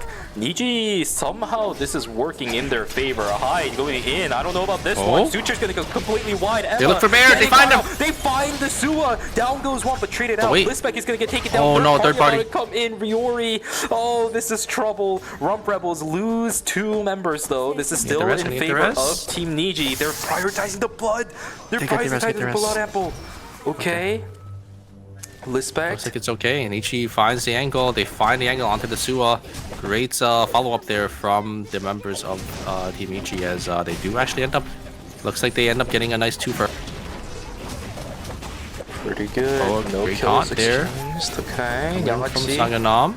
Just full stacks I of the really pain. like how Rox is playing this safe. They want to down of the side of Team Specialists are invested as here comes the ultimate here coming in from DDO. A lot of damage is being traded. Bomb also is actually it's not going to be enough. Team Sangnam Rox I think is going to fall here. I think that's going to be it. Oh no, the follow-throughs are here. Hokunam's on cooldown. That's it. 3 kills and 3 points for Team Songnam Rocks. Actually, it's technically 4 if you count the additional placement point. They are on 32. Ooh, I don't think it's going to be enough. Specialists right now, they're on 8 kills. Michi as well on 6 kills. They have both teams on 20 points. They definitely have enough to contest Sangnam Rocks for their spot. Is this really how Songnam Rocks is going to fall? Team Niji duking it out now up against Team Rump Rebels. Oh, down goes the Emma. It's not going to be traded out. 1 point's going to get taken down too. Hyde needs to somehow solo this, but he is a lone caddy. This character is not meant to do some extended fight damage. Hyde up against Sebi. I think that's going to be it. Yep, that'll be it. I think that should be Team out of Niji's there. dreams gone. Slice step with an angle. Suture is good, but the dash is slice steps. Oh, Hyde! No! Oh, he kills him. Buckle, but there it is. BF dispersion no. is gonna be enough, just enough damage to get that down. I think this time their targeting just wasn't there. They just weren't all on the same board. So Nichi is gonna fall in 5th place. I think that's gonna be it for Team Nichi as Team Specialists already outscore them.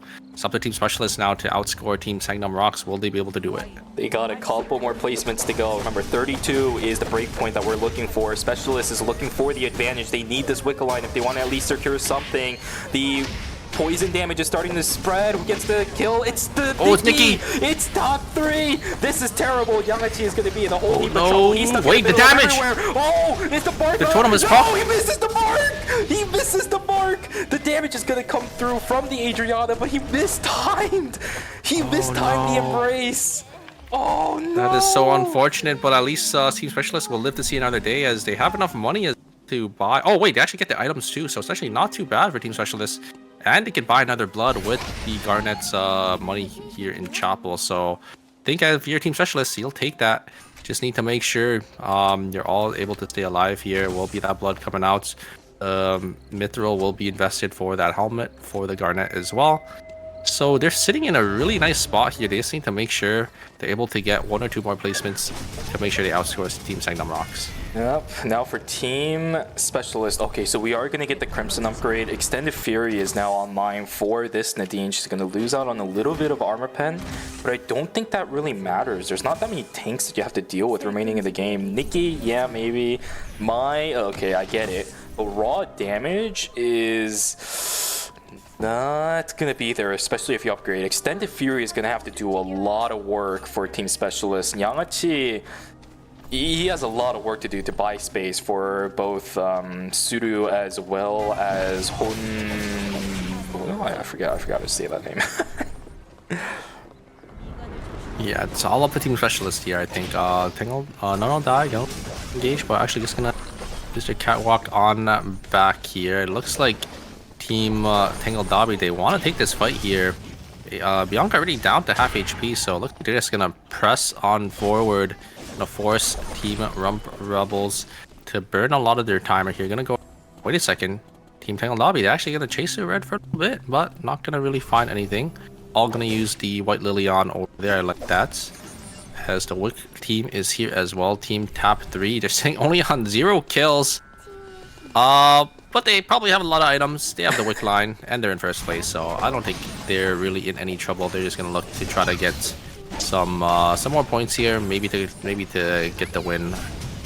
to boost their morale. Oh gosh, Tango WX, they're stuck in the corner. Oh, walked Insane. A little Okay. bit far forward. Alright, okay. Ooh, Okay, the that's a ultimate bait. already invested for Charlotte. I think they definitely want to take the fight now. Riori, maybe gonna try to look for some damage. A lot of damage actually Ooh. onto the side of Jumo, but great heals from Charlotte. Gonna get Jumo back up. Oh my god, into these a lot of angles. HP. Riori is gonna go on in, and Narvik tries to turn, but Riori actually Wait, timer? Insane. Gonna jump on forward, but it's actually not gonna be able to kill. They're actually not gonna be able to kill Narvik. And I think that's going to be it. A great double stun coming out from Jumo, and the execution bonus is going to be way too much. There is the ultimate coming out once again. Actually came off cooldown, but a third party is here. Team Rump Rebels going to be able to secure Tangle Dobby, and I think that might be it. I think Team Specialist might be in now.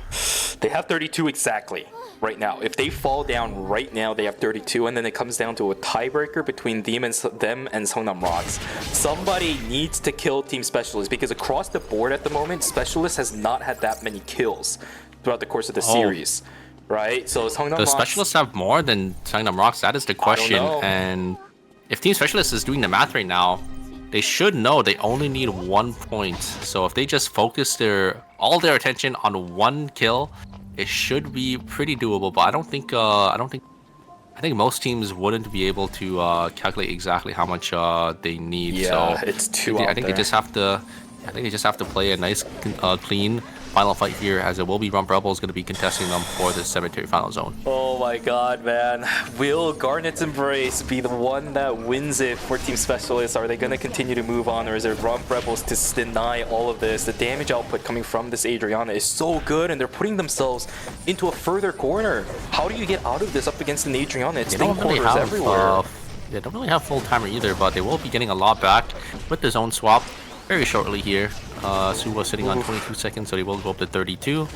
But obviously, I think Team Specialist should have the full 40, so do have some time to work with. And the zone control is on the side of Team Specialist, so you have to play into the Adriana and that Nadine. Might be a little hard, but It's gonna be I hard. think Sebi right? can maybe find an angle here. Ooh, wow! Look at the damage coming out. They're already weird, down to it's 1 weird. HP, and Sebi finds an there angle it is. onto the Adriana, down to 1 HP, and the Garnet finds the Suwa.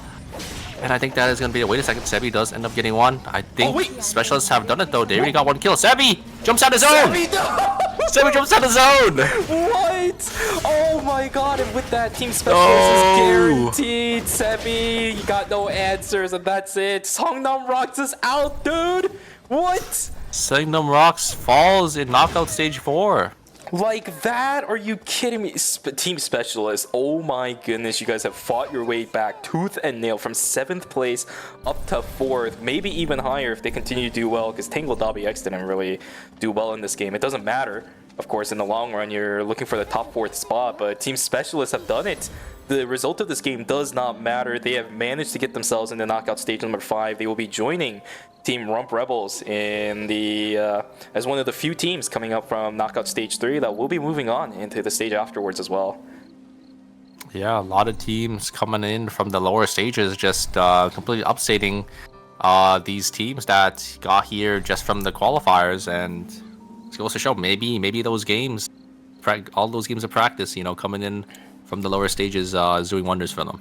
Yep, statistics, my friends. Statistically speaking, these National League teams, what is happening right now, man? I have absolutely no clue. And Songnam Rocks both out for the 4th day here. Yeah, and DHCNJ too, right? I talked about it before we started, but yeah, National League teams are falling left and right with this new format. Wow, Nimbo Neuron has to be patting themselves on the back, man. This is an incredible format where we're seeing some up-and-comers just demolish our well-renowned teams that have, quite frankly, for a lot of them, institutions built around the team too.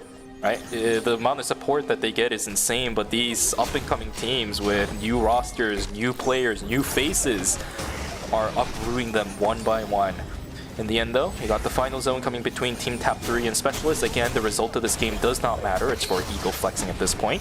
Good damage output from both of the teams, although the Monkey Wire invested from Sudo, which is the reason why Specialists is going to slowly push their way on back.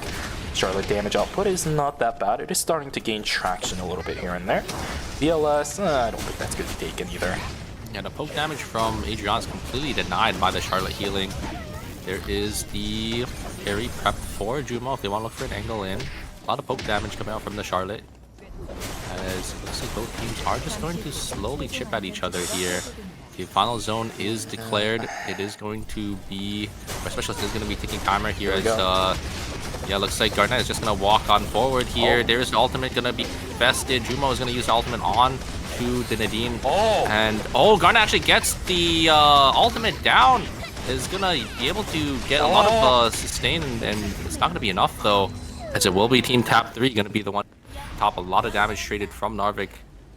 Great try from the Garnet. Garnet actually did end up executing the Charlotte out of all characters, but just not enough. Second game one for Team Top 3. I appreciate what Team Specialist did there, though. I was actually going to say that eventually you're going to have to push it, right? Because Adriana Poke is never going to be able to outstand the healing capabilities of a Charlotte in the later stages of the game.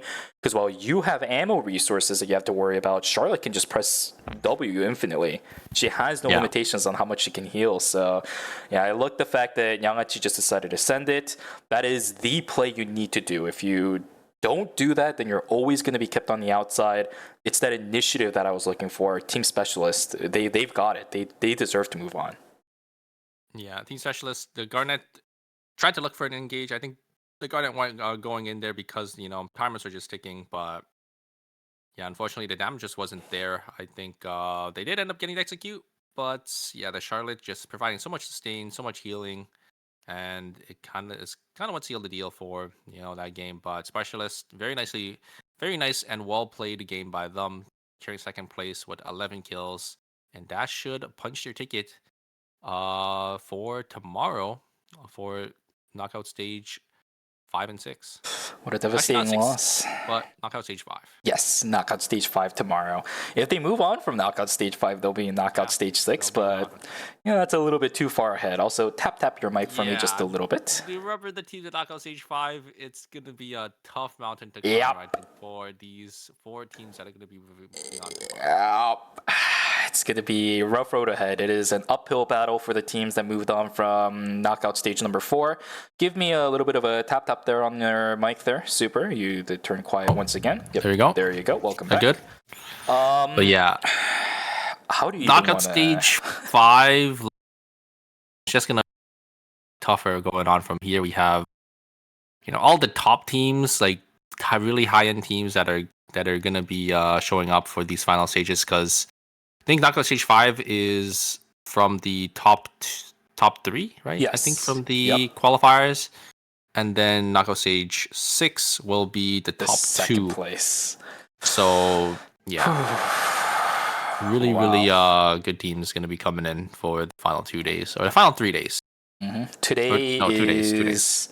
Today's the hard cutoff. Starting from today, it's not even a talk about second chances. You are in it for the long haul. If you don't do well, honestly, starting from knockout stage number 5, if you miss one game, you might be screwed. That's just how intensive it's going to be starting from now on. So teams need to really lock in. For the ones that are continuing to move forward today, let today be a good experience. You need to polish up on things that you are messing up on, especially Team Specialist. The fact that they got a miracle run in game number 4 is all good and things, but if they want their run to continue past stage number 5, they need to brush up on a lot of things. I saw a lot of not macro mistakes necessarily, but micro mistakes between the team. It doesn't seem like they're playing together as a team. It's just Yangachi going in and everyone else praying that she can stay alive long enough to get the damage in. That's not going to fly in knockout stage 5. Absolutely not. Yeah, it's definitely going to be a lot harder, especially since, Garnet is a character that... She's a punching bag. That's it. Yeah, she's a punching bag. She's pretty easy to play around. But I think Team Specialists have been just playing really well. So as long as they continue to play, how they're playing, they can maybe catch, some of these teams by surprise. But yeah, the problem is like Garnet is really easy to kite around, and she is pretty tanky. She has her damage reduction on her W, has that sustain. But example, like if one of these teams maybe play like a Celine, and they just, use their blast wave to push the Garnet on forward. The team, she's going to be pretty isolated from the rest of her team. It's going to be really hard their team to help. Yeah, a lot of times when Garnet is really effective is when she's allowed to get the initial dash in for the root, right? If you can't get that, then she is just walking around. You can't really. A lot of times too, by the way, when Garnet matches up against another frontliner, is that hey, as a Garnet, I am going to out sustain you. That is the name of the game. Yeah, most of the that time. is her one of her strengths, but.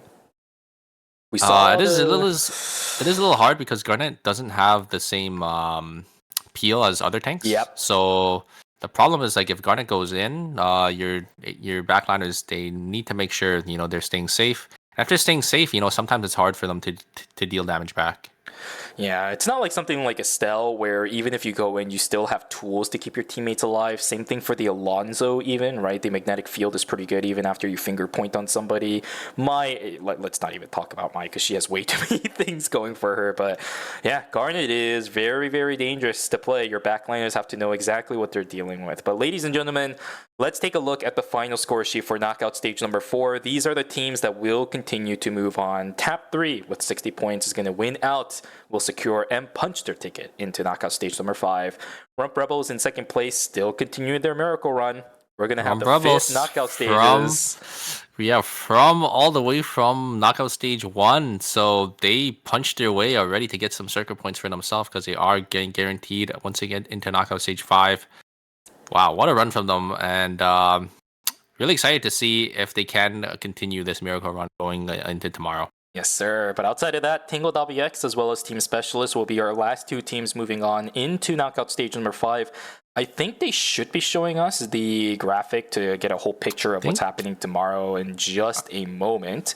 But outside of that, Songnam Rocks, bro.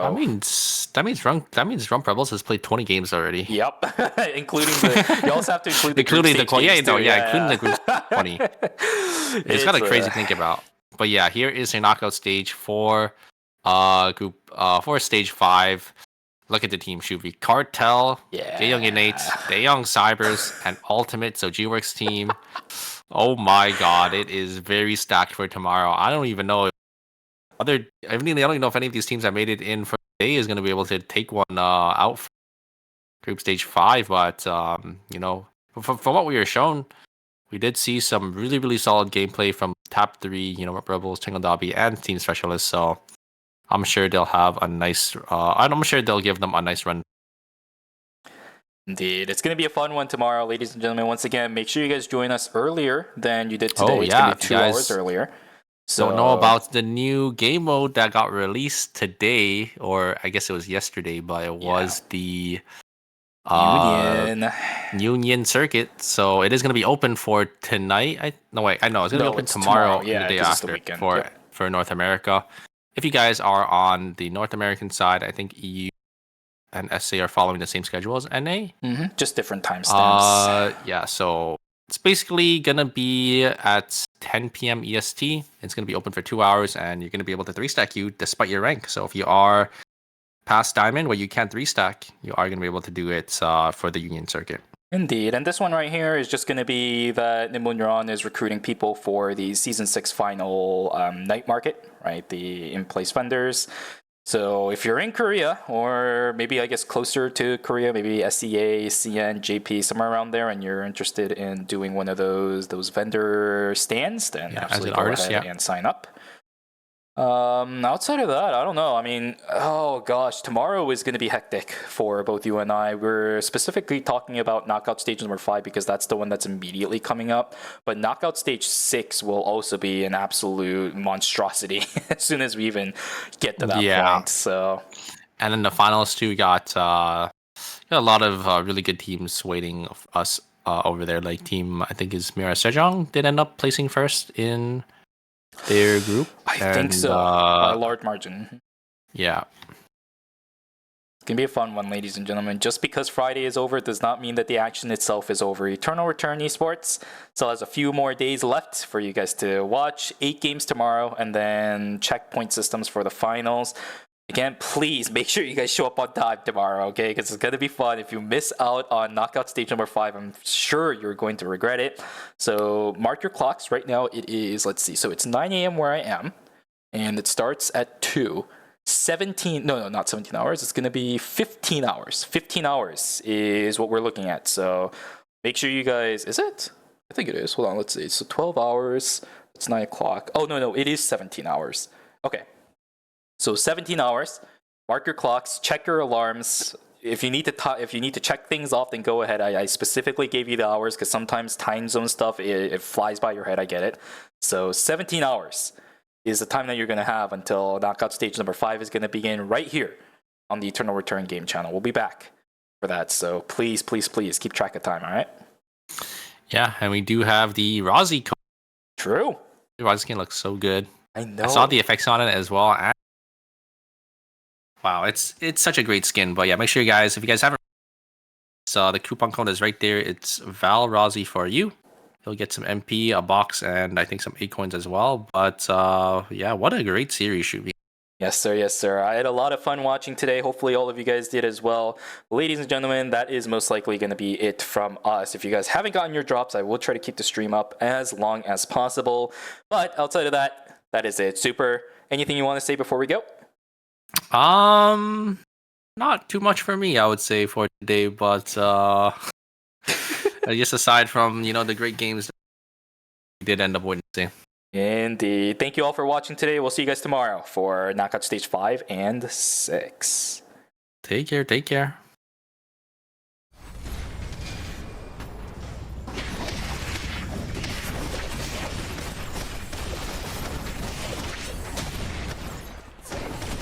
생존자가 사망했습니다. 잠시 후 최종 안전지대가 해제됩니다. 체크메이트.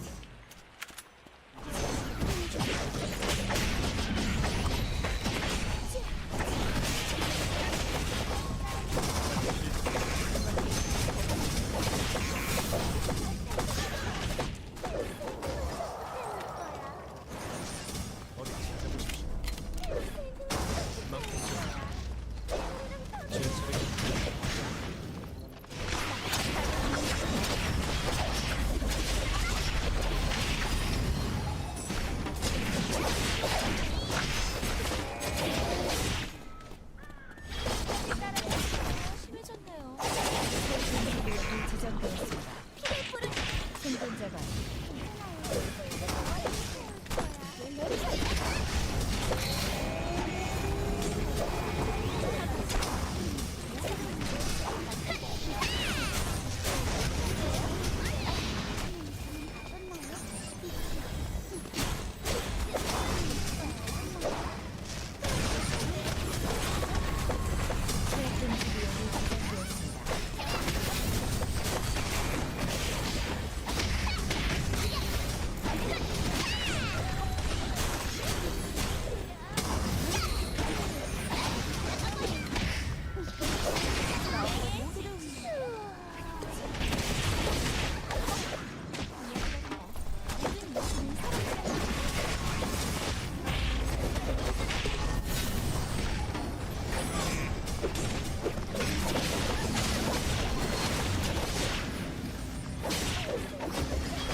임시 안전지대를 활성화합니다.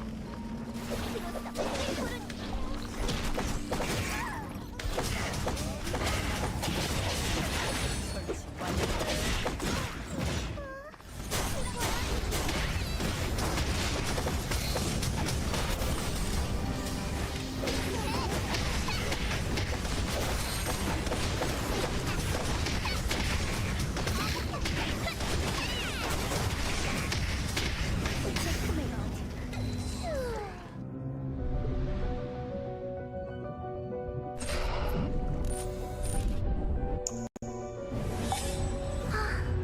어디 재미있는 일 없을까요? 저만 믿고 따라오세요. 제가 즐겁게 해드릴게요. 함께 하시죠. 금지된 타락의 유혈 속으로. 고통은 한순간이겠지만 안식은 영원할 거예요. 고통을 끝내드릴게요. 도망칠 곳이 없을 때 사람들은 솔직해지자. 숨을 시간이 아닐 텐데. 시간 끝이 않나. 벌써 내가 나설 차례인가? 죄다 시시한 애들 뿐이네.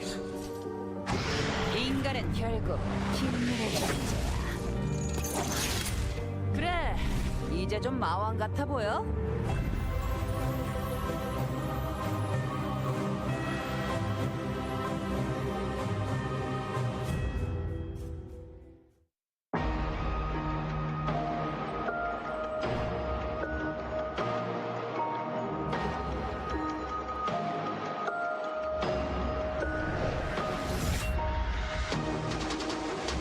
내 소속? 그런 걸 알아서 뭐하게.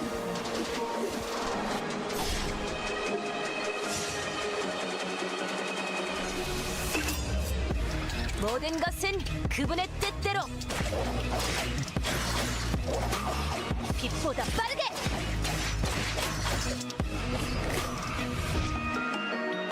아, 미안. 다신 안 뽑기로 했었지?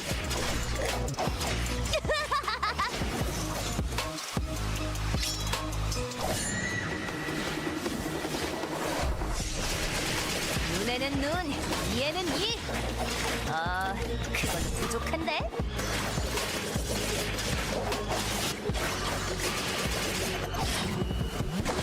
집어내 갈시!